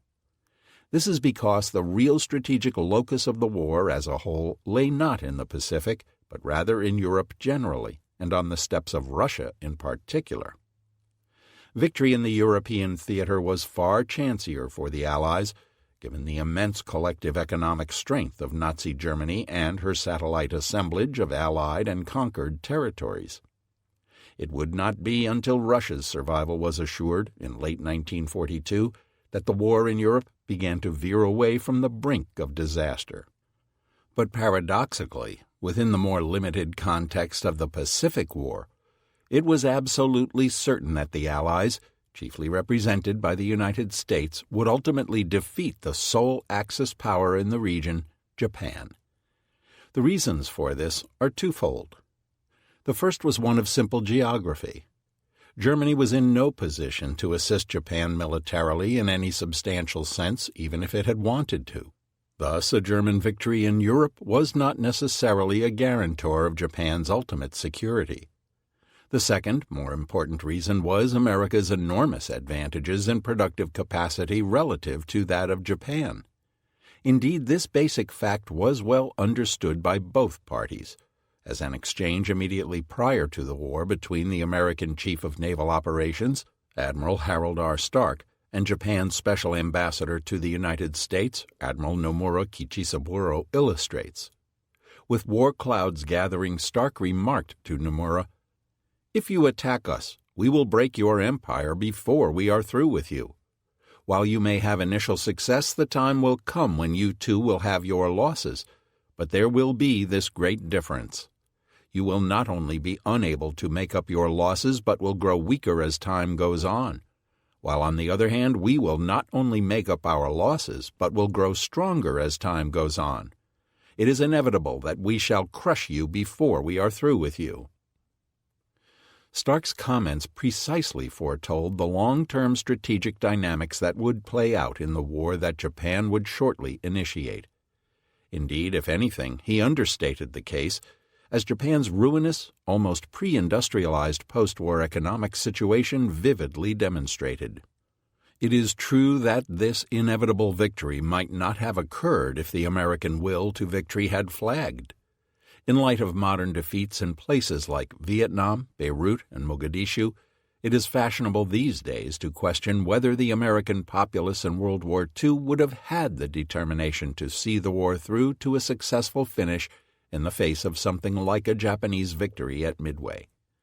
However, this notion is unsupportable, being based on a post-war mindset that did not pertain during 1942. In the first place, drawing parallels between defeats in Lebanon, Somalia, and Vietnam is not germane. These were all optional wars, for want of a better phrase. The American public knew that, win or lose, nothing that happened on those battlefields necessarily affected the global security of America, nor would have a dramatic impact on their way of life. The same most certainly cannot be said of World War II. Once France fell, Britain was attacked, and then the bombs fell on Pearl Harbor, the American public somberly grasped the fundamental magnitude and importance of the struggle before them. The knowledge that this was total war, fought against evils of an appalling and absolute nature, pervaded the country. It steeled the collective resolve of the nation and prepared it for massive sacrifices of blood and treasure in ways that are lost on generations raised during and after Vietnam. World War II was fought by a generation that had grown up in full knowledge of the horrendous sacrifices that had been made in World War I. People of that era understood the level of effort that would be required. No one was under any illusions that they were in for anything other than a long, bitter, and bloody war. And so indeed it proved. In the end, Midway stands as the most important battle of the Pacific War, not because it was decisive in an absolute sense, and not because it won the war in a day, but because of its immediate practical effects on American military options in the Pacific. In the succinct words of the Naval War College study of the battle, Midway put an end to Japanese offensive action and restored the balance of naval power in the Pacific. In this modern era of unchallenged American naval supremacy, merely restoring parity may not seem like much of an accomplishment. But it must be recalled that Midway was fought between one navy at the peak of its strength and another, if not at its nadir, then close to it. In the dark months of 1942, being able to claw back to parity was an enormous achievement. Thus, Midway clearly delineated where and when the strategic momentum in the Pacific War shifted over to the Americans. The Battle of Coral Sea had provided the first hints that the Japanese high-water mark had been reached, but it was the Battle of Midway that put up the sign for all to see. Midway also marked the gateway to the attritional war that would be fought in the Solomons, a campaign that would irreparably ruin the Japanese Navy by destroying its elite naval aviation cadres and wrecking its surface forces beyond redemption. Midway didn't produce these consequences by itself, but it created the circumstances whereby the Japanese Navy would be fed into the shredder. 24. The myths and myth-makers of Midway. As was stated in the introduction, all great battles inevitably create their own mythos. That is, every battle of note is comprised of a series of significant moments that provide a framework for understanding the outcome of the battle as a whole. They are crucial causative events that people look at and say, "Oh, so this is why things turned out as they did." Such a mythos clarifies and simplifies actions that are invariably messy, complex, and almost incomprehensibly violent. The present account, it is true, is a revisionist one, in that it disputes many of the beliefs regarding the Battle of Midway that have been in print for the last 60 years or so. It's appropriate, then, to end by briefly re-examining some of the conventional wisdom and then attacking the last and greatest of the misconceptions that is still attached to this battle. The issues addressed so far include the following. At the time of the decisive American dive bomber attack at 10:20 to 10:25 on 4 June, the Japanese carriers were just minutes away from launching a decisive counterattack against the American carriers. This is categorically not true and is one of the biggest fallacies in the conventional Japanese account. At the time of the decisive attack, the Japanese were at least a half hour away from being able to launch a strike, and few if any Japanese attack planes were on deck. The Aleutians operation was an elaborate feint designed to lure the American fleet out of Pearl Harbor. Not true. The simultaneous launch of operations in the Aleutians was designed to capitalize on the Americans being busy elsewhere, so that objectives in the Aleutians could be seized without hindrance. Operation AL was an invasion in its own right, strategically timed, and not merely a diversion. During the transit to Midway, Admiral Yamamoto withheld important intelligence from Admiral Nagumo that might have changed the course of the battle. As a result, Nagumo was in the dark concerning the nature of the threat facing him at Midway. Not true. While Yamamoto did not communicate to Nagumo, there was no need to, as Kido Butai was perfectly capable of independently receiving timely intelligence from the 1st Communications Unit in Tokyo. Akagi's intelligence estimate before the battle reveals that Nagumo had most of the important pieces of information already in hand. What is less clear is why he did not act on that intelligence. Had the Japanese implemented a 2-phase search plan on the morning of 4 June, they would have succeeded in locating the American fleet in time to win the battle. Perhaps. But in 1942, the Japanese and Americans had yet to incorporate the notion of a 2-phase search into their doctrine. Such a search plan was never an option, and it was disingenuous for Fuchida Mitsuo to imply that it was. The late launch of cruiser Tone's scout plane doomed Admiral Nagumo's efforts to win the battle. Not true. If anything, Tone No. 4's late launch and subsequent improvised search route led to the discovery of the Americans earlier than ought to have been expected. The true failures in scouting during the battle began with the failure of Japan's submarines to arrive on station on time, followed by the abandonment of Operation K, and culminated with Chikuma No. 1's failure to locate the Americans in the 0615 time frame. Had Nagumo not decided to rearm his aircraft with land attack weapons, he would have been in a position to attack the Americans as soon as they were discovered. Not true. The reserve strike aircraft were not spotted on the flight deck when the Americans were detected. Given the time required to spot the decks, Nagumo's odds of launching an attack before Tomonaga's return were low at best.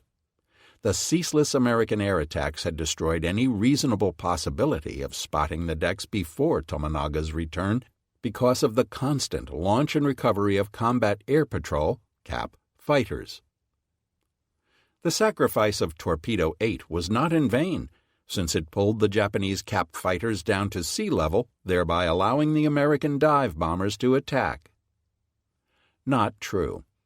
VT-8's demise happened a full hour before the decisive attack, giving plenty of time for the CAP Zeros to resume their correct stacking had they maintained discipline. Rather, VT-8's contribution was the same as VT-6's, disrupting the counteroffensive activities of the Japanese carriers. The Japanese Naval Air Corps was all but wiped out at the Battle of Midway. Not true. Japanese casualties at Midway amounted to fewer than a quarter of the aviators embarked. Rather, it was the attritional campaign in the Solomons that destroyed the elite corps of Japanese naval aviators. However, the most pernicious myth concerning the Battle of Midway has never been seriously questioned, even though evidence to the contrary was readily available. The continuance of this myth suggests that it fits conveniently into the glorification of this, possibly the greatest U.S. naval victory of all time. Appealing as the myth is to any historian who becomes involved in studying Midway, its attractiveness must not outweigh a careful cross-checking of sources and a dispassionate evaluation of the factual evidence. The myth in question is the persistent belief that, in defeating the Japanese, the Americans miraculously triumphed against overwhelming odds. With no disrespect intended toward the late Walter Lord, who generously assisted the authors in the creation of this work, the foreword to his otherwise very laudable, incredible victory nevertheless encapsulates this belief as eloquently as anything else in print. By any ordinary standard, they were hopelessly outclassed. They had no battleships, the enemy 11. They had 8 cruisers, the enemy 23. They had 3 carriers, one of them crippled. The enemy had 8. They had no right to win, yet they did, and in doing so they changed the course of a war. More than that, they added a new name, Midway, to that small list that inspires men by shining example. Like Marathon, the Armada, the Marne, a few others, Midway showed that every once in a while what must be need not be at all. Even against the greatest of odds, there is something in the human spirit, a magic blend of skill, faith, and valor, that can lift men from certain defeat to incredible victory. Lord certainly didn't invent this notion, but he articulated a general post-war attitude that has been echoed endlessly in almost every American text on the battle until it has been accepted as Holy Writ. It is a conviction that has been subtly reinforced by the very titles of the 2 most important English-language histories of the battle, Miracle at Midway and Incredible Victory, and less subtly amplified by numerous TV documentaries, by every talk given at a World War II veterans group, and by hundreds of Internet discussions that have self-referentially reinforced the notion. It has gotten so out of hand, in fact, that historian John Lundstrom has jokingly coined a phrase to describe it, incredible victory disease. However, the notion that Midway was somehow a miraculous triumph, fought in the face of crushing Japanese superiority, is a fallacy, and one greatly in need of dispelling. Furthermore, it is a fallacy that can be easily refuted at 2 different levels of analysis. First, by examining the opposing forces and their operational plans during the battle, and second, by analyzing the command decisions of the 2 opposing supreme commanders, Yamamoto Isoroku and Chester Nimitz. First, the numbers. It is quite true that, in May of 1942, the combined fleet enjoyed an aggregate numerical advantage over the U.S. Navy in the Pacific, and conceivably could have brought overwhelming firepower to bear anywhere in that theater of operations. It is further true that the bulk of combined fleet was indeed operating in support of operations AL and MI on the morning of 4 June. But the Japanese battle plan ensured that the majority of this force could not have engaged any American units on that day. Claiming that the American defenders at Midway somehow fought against this impressive array of warships in toto, when the majority of the Japanese vessels participating never fired a shot in anger, never once raised their speed of advance or retreat in reaction to an impending American attack, were never even cited by so much as an American scout plane, is to overstate the matter egregiously. The forces that deserved to be tallied were those present at the point of tactical contact on the morning of 4 June, and that were within a day's steaming distance of the island of Midway itself. By those qualifications, Nihon Kaigun had exactly 2 formations worth considering: Nagumo's first mobile striking force and Tanaka's invasion force. The latter can be disregarded as, by definition, it was incapable of offensive action. For his part, Nagumo brought 20 warships to face the U.S. Navy's 25. He was operating a grand total of 4 aircraft carriers and 248 carrier aircraft. The Americans, between their 3 carriers, none of which can be honestly described as crippled, mounted a total of 233 carrier aircraft and could call upon another 120-odd aircraft from Midway. Like the Japanese, the Americans had 4 airstrips from which to operate, with the added benefit that one of theirs could not be sunk. In other words, where it really counted, it was the Japanese who were outnumbered in terms of both warships and aircraft, not the other way around. Some may protest that Yamamoto's main body should be included in this equation, as well as Kurita and Kondo's support forces, since they were also driving on Midway. However, advocates of this line of reasoning ignore the obvious fact that, as far as Nagumo and the outcome of the battle was concerned, those forces might as well have been on the moon. The outcome at Midway was determined in the space of about 6 hours, between 04:30 and 10:30. By the end of that period, the battle was fundamentally decided in favor of the Americans.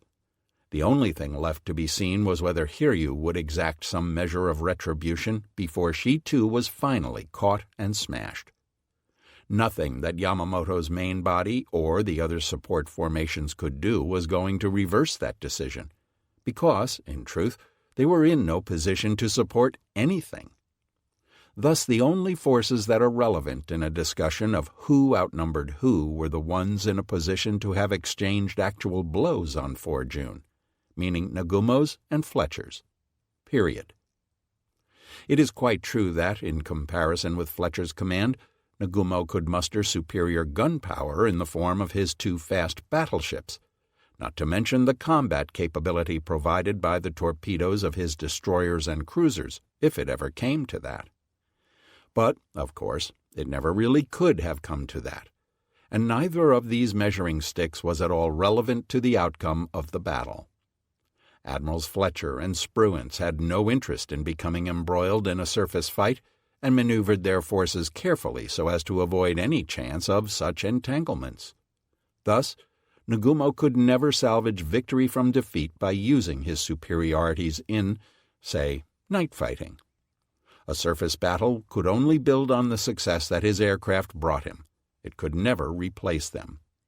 It was aircraft and flight decks that were the true index of victory or defeat, and it is clear that the Japanese enjoyed no numerical advantage in this respect. To be sure, it is also true that, in several key qualitative areas such as aircraft performance, at least in terms of fighters and torpedo aircraft, pilot experience, and the ability to mass the offensive firepower of their carrier air groups, Nagumo possessed distinct advantages.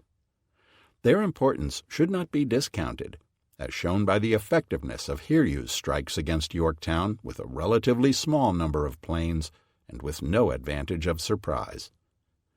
Thus, a real understanding of the battle requires weighing the strengths and weaknesses of both forces, and hopefully this study has indicated the intricate matrix of qualitative factors, doctrinal subtleties, planning shortcomings, and sheer good and bad fortune that played into the final outcome of the battle. Too often, however, the casual reader of popular history prefers to ignore such subtleties and to focus instead on simplistic numbers and catchphrases like overwhelming odds.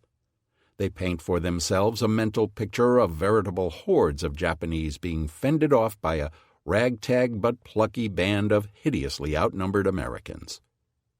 While serious studies of the battle have provided a more nuanced picture, they have not been as direct as they might in disparaging this chauvinistic, overly simplified view.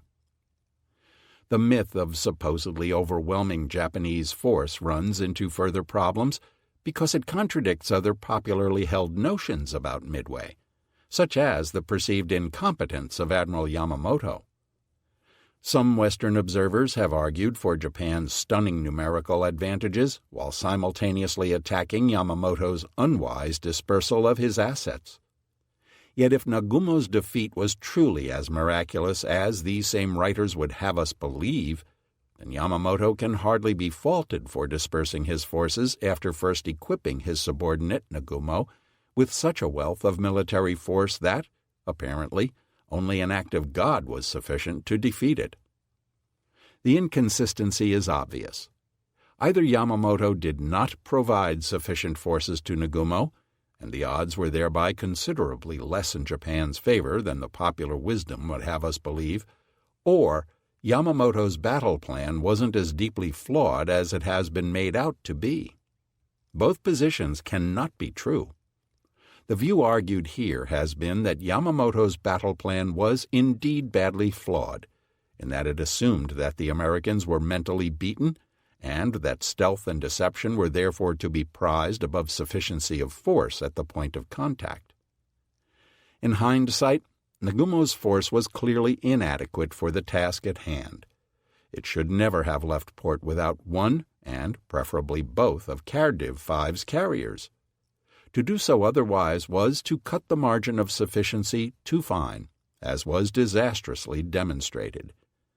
Indeed, the real miracle of Midway, from the American point of view, may well have been Yamamoto's failure to provide Nagumo with sufficient forces to guarantee victory in battle, given that he might readily have done so.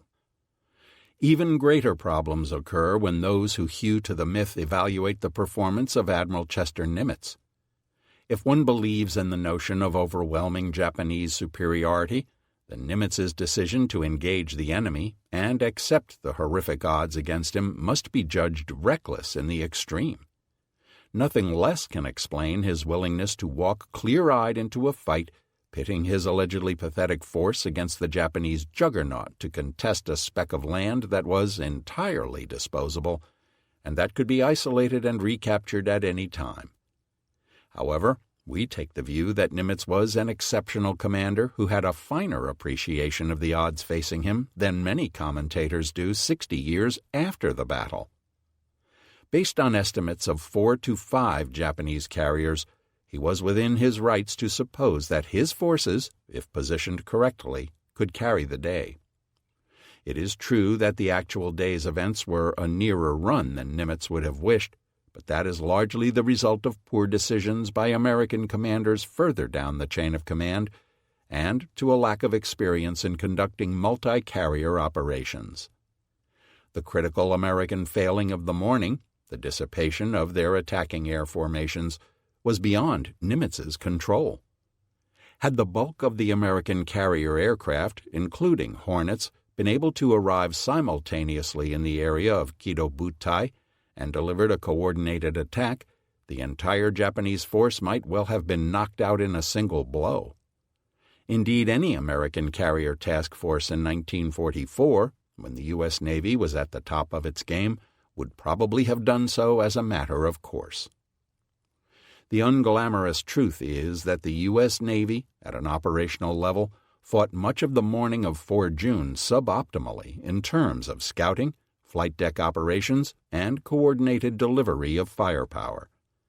In the process, they dug themselves into such a hole that success could only be bought at the cost of many aviators' lives. Managing to prevail despite those mistakes was a testament to the skill and courage of the Americans. But in a wider view, it cannot be taken as some kind of miracle that 3 American carriers were able to prevail against 4 of Japan's. As far as Nimitz's reputation is concerned, his force's operational performance should not reflect on his overall strategic calculus, which was fundamentally solid. Nimitz knew that the odds he faced were worth accepting. Even had he lost the contest, his initial decision to offer battle on the basis of superior military intelligence, rough parity of air power, and with the advantage of surprise, would have been no less sound.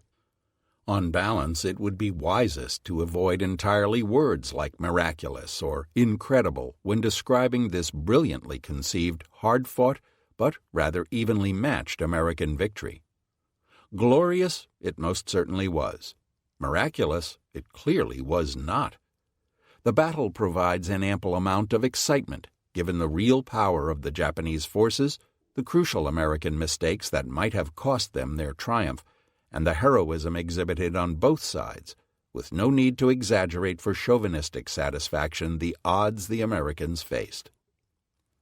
It is ironic, of course, that one of the primary figures responsible for erecting the prevailing American mythos of the Battle of Midway is Japanese.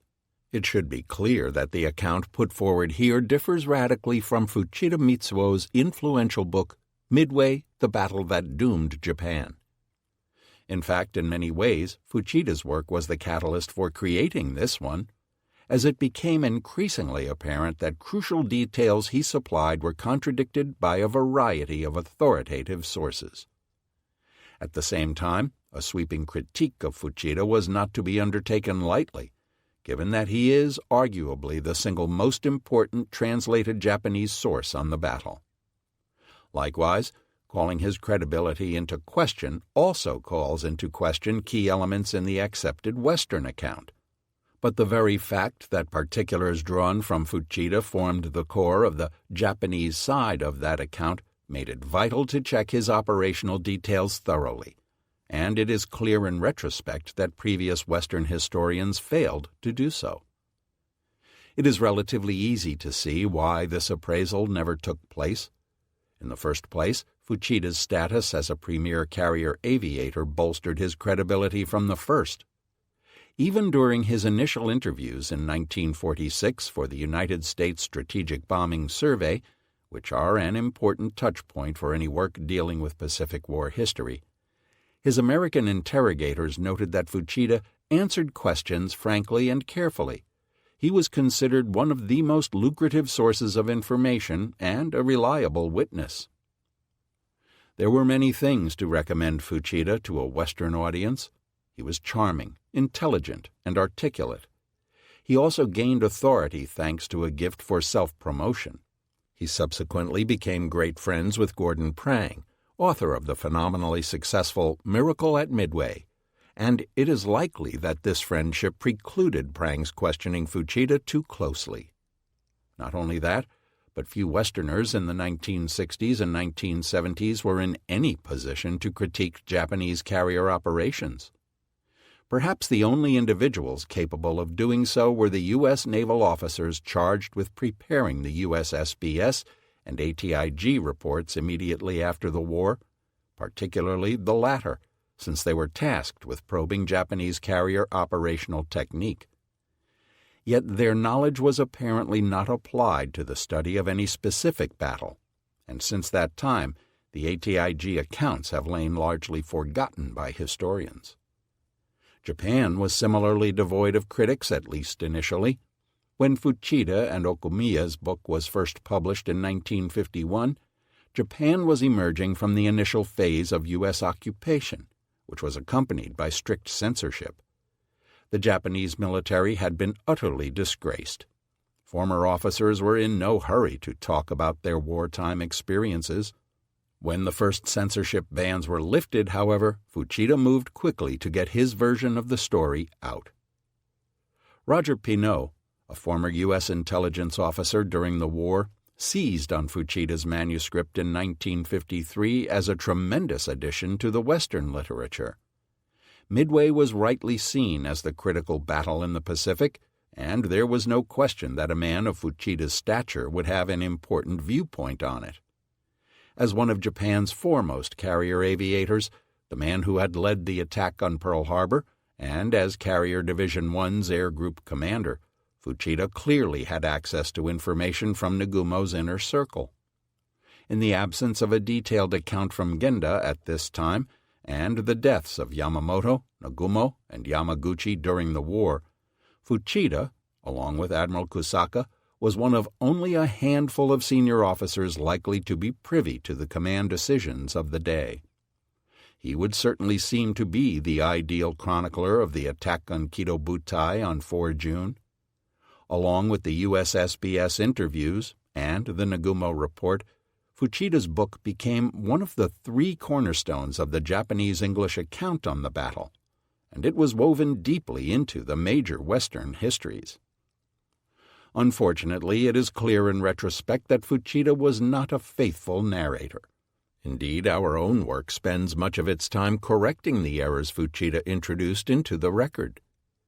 Given all this, one is left to ponder 2 things. First, was Fuchida merely a poor observer, or did he willingly alter the historic record? And if he did, why did he fabricate such a tale? The first point is relatively easy to answer. Fuchida Mitsuo did not tell the truth.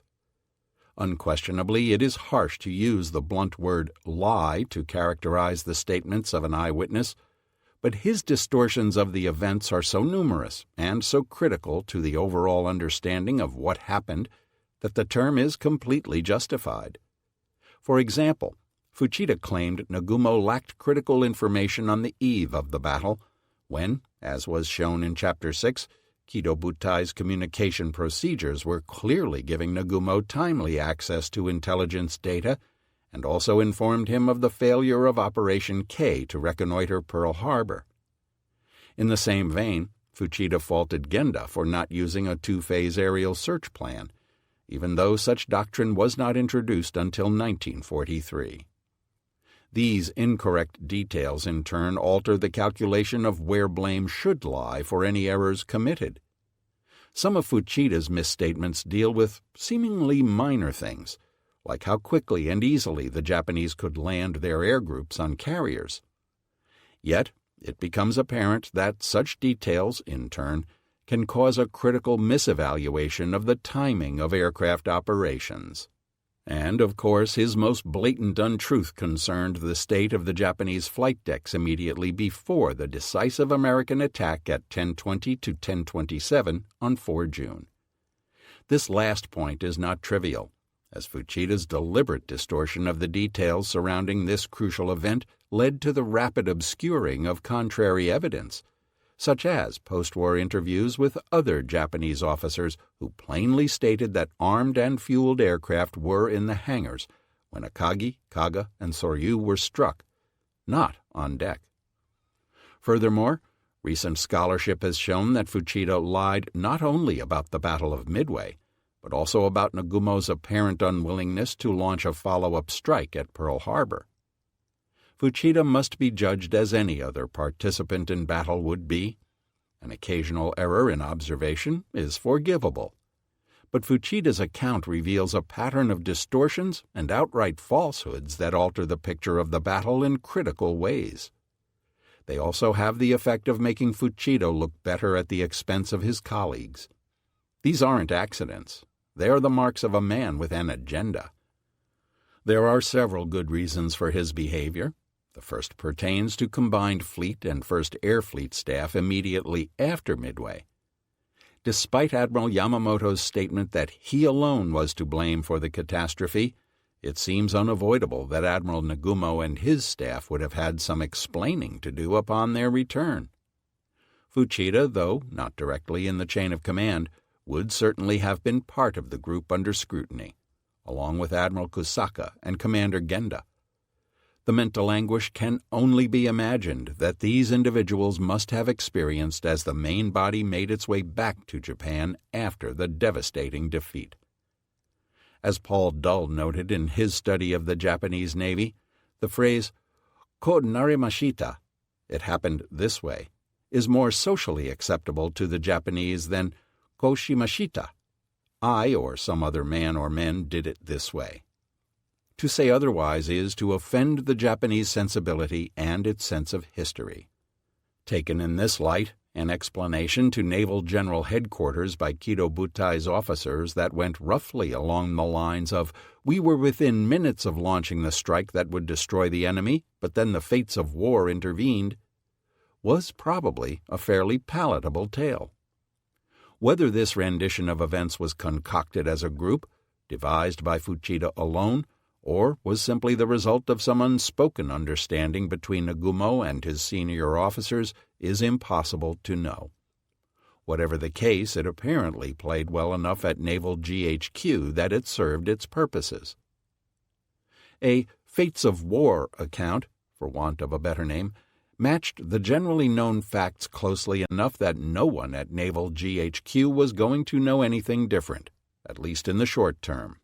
Not only that, but it was certainly much more agreeable than the unalloyed truth of the matter, which was, because of the Navy's, that is, Admiral Nagumo's and Naval GHQ's, utter inability to conceive of a way to bring the war to closure, a badly flawed operational scheme was created by the Chief of Combined Fleet, Admiral Yamamoto, that attempted to be a substitute for truly strategic-level thinking. As a result of this plan, the commander on the scene, Admiral Nagumo, was inevitably placed in a position where he and his men, Admiral Yamaguchi, Kusaka, and Genda, committed irretrievable operational blunders. This, in conjunction with an ill-conceived response to the sudden appearance of American forces, resulted in the needless loss of irreplaceable national assets. Indictments of the entire upper echelon of the Navy were evidently not welcome at this point in the war.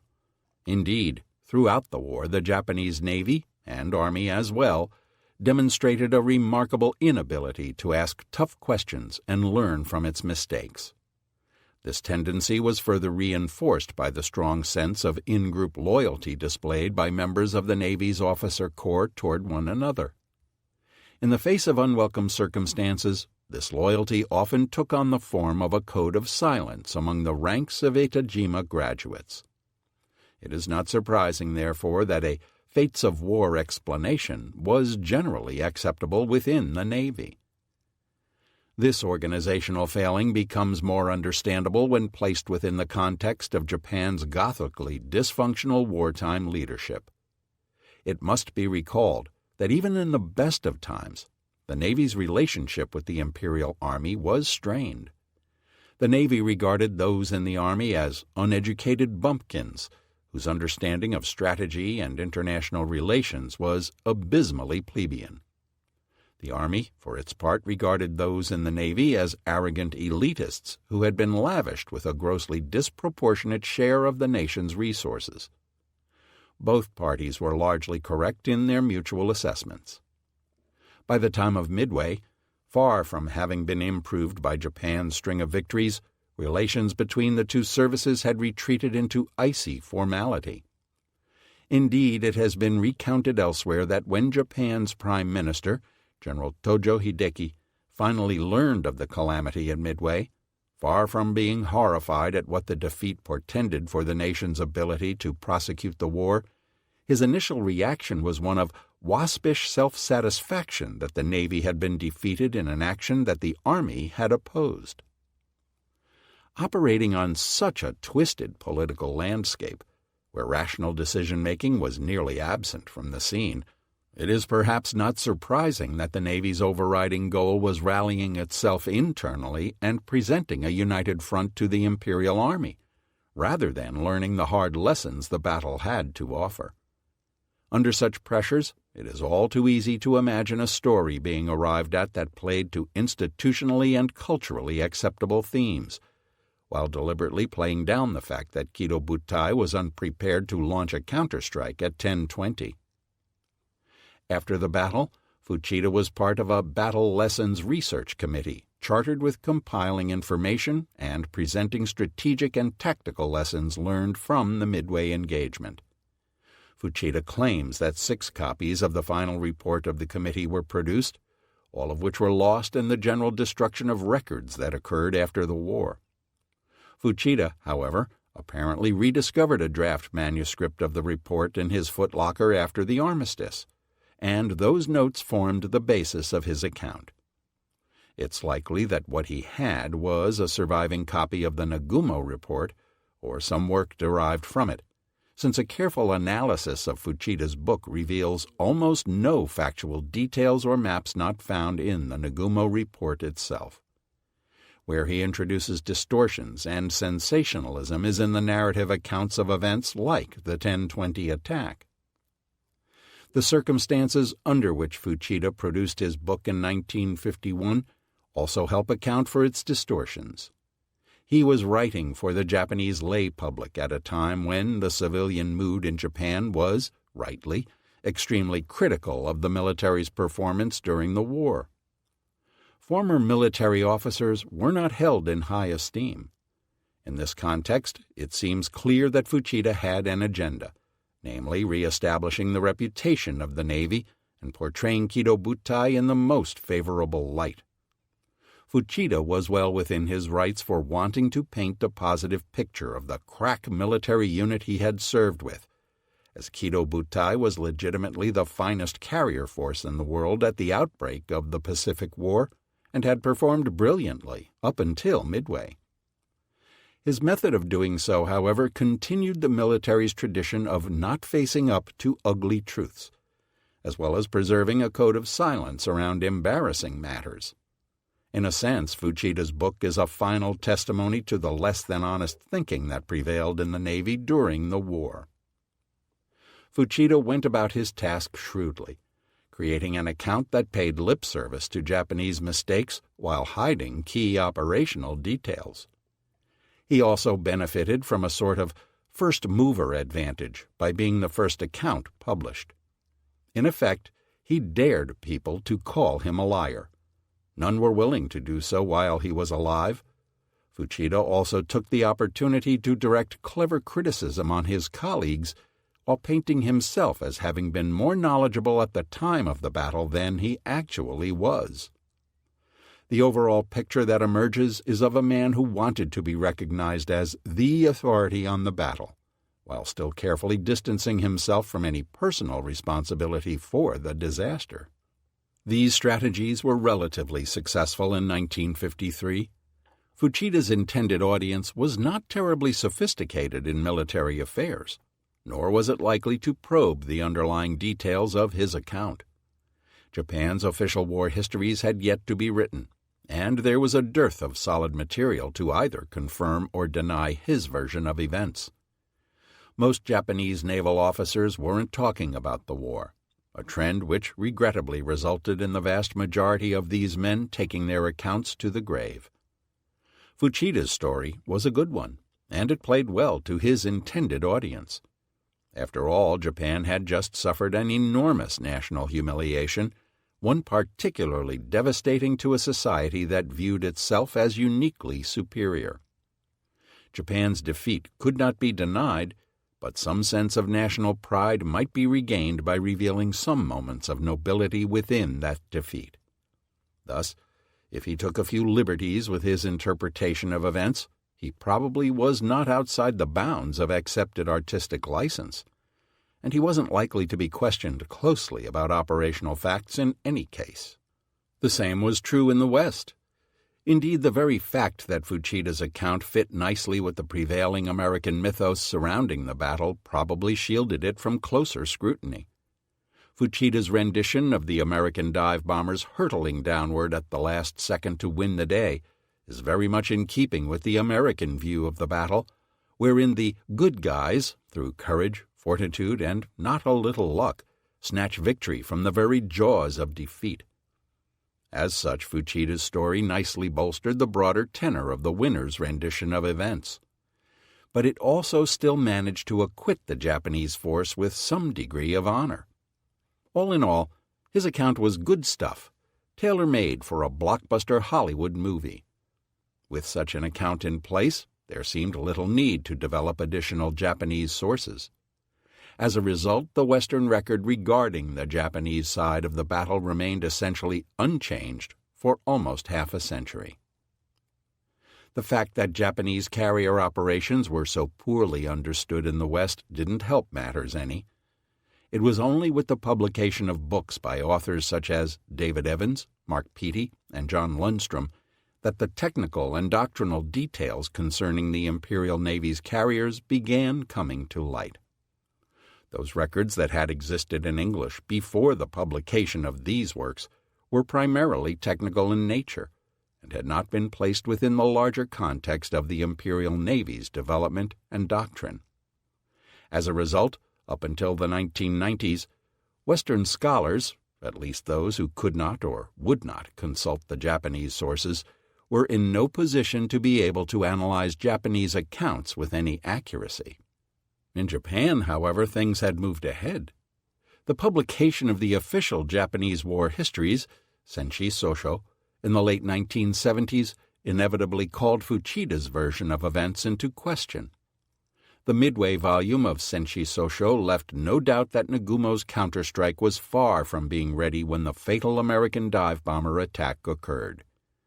This directly called into question the fateful 5 minutes rendition that Fuchida had put forth, and in the eyes of most knowledgeable observers in Japan, he was discredited. Apparently, however, no one bothered telling the Americans this. This fact was brought home to the authors in 2000.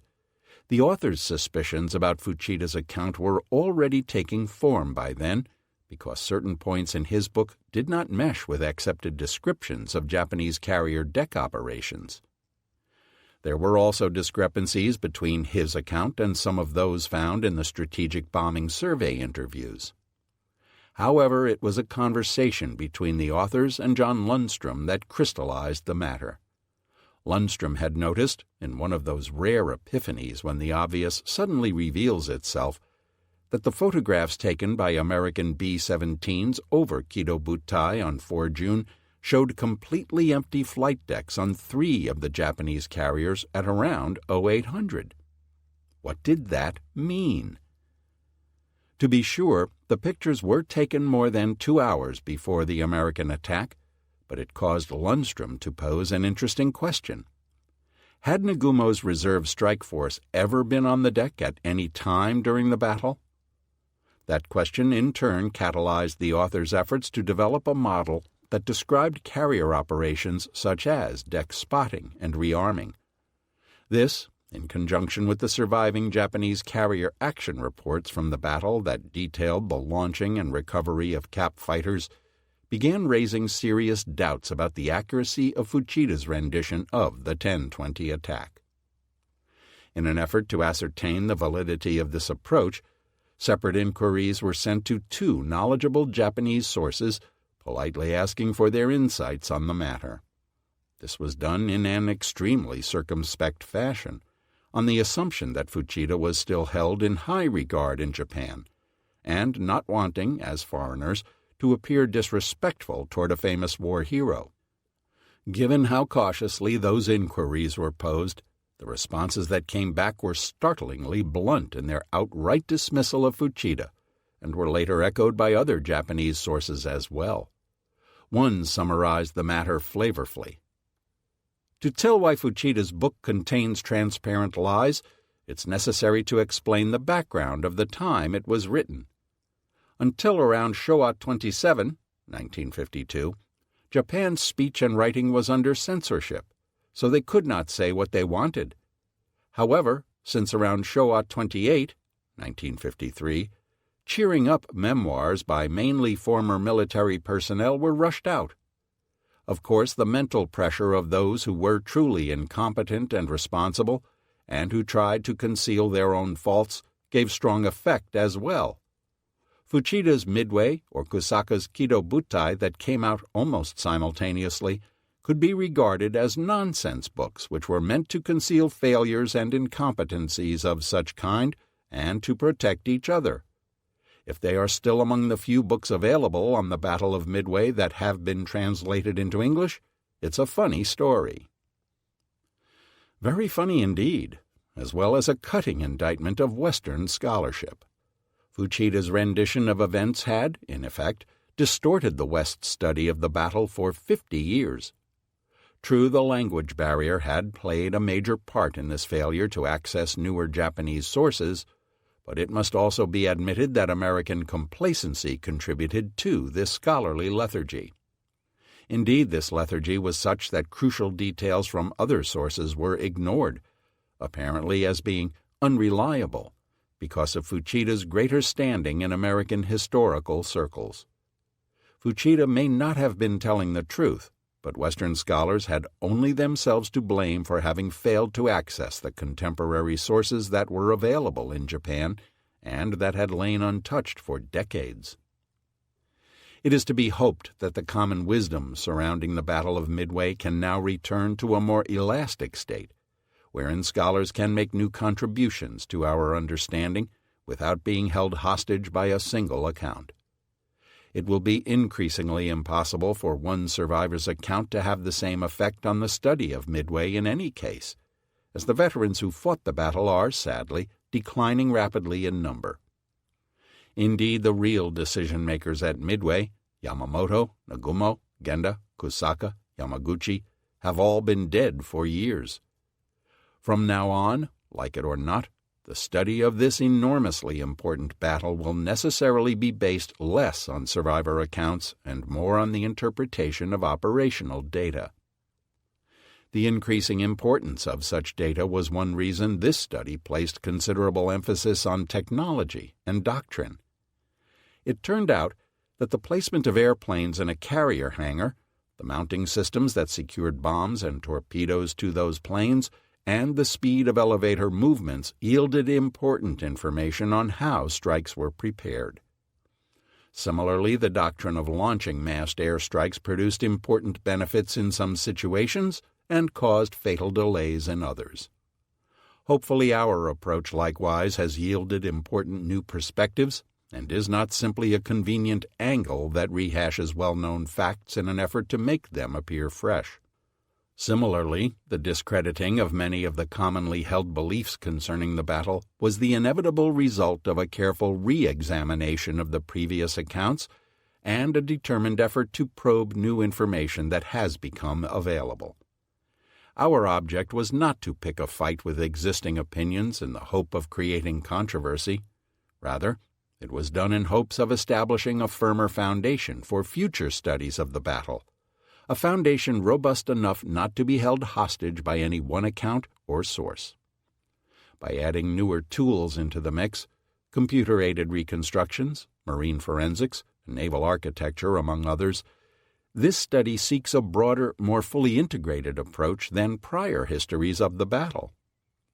Without question, elements of this account will be modified and reinterpreted in the future, perhaps drastically. This process will doubtless accelerate as optical scanning and computer-aided translation technologies begin eradicating the language barriers that have plagued the study of the Pacific War. Such revisions are only to be expected. Indeed, they are to be welcomed. It is only by constantly endeavoring to dig more deeply that a closer approximation of the truth can be achieved.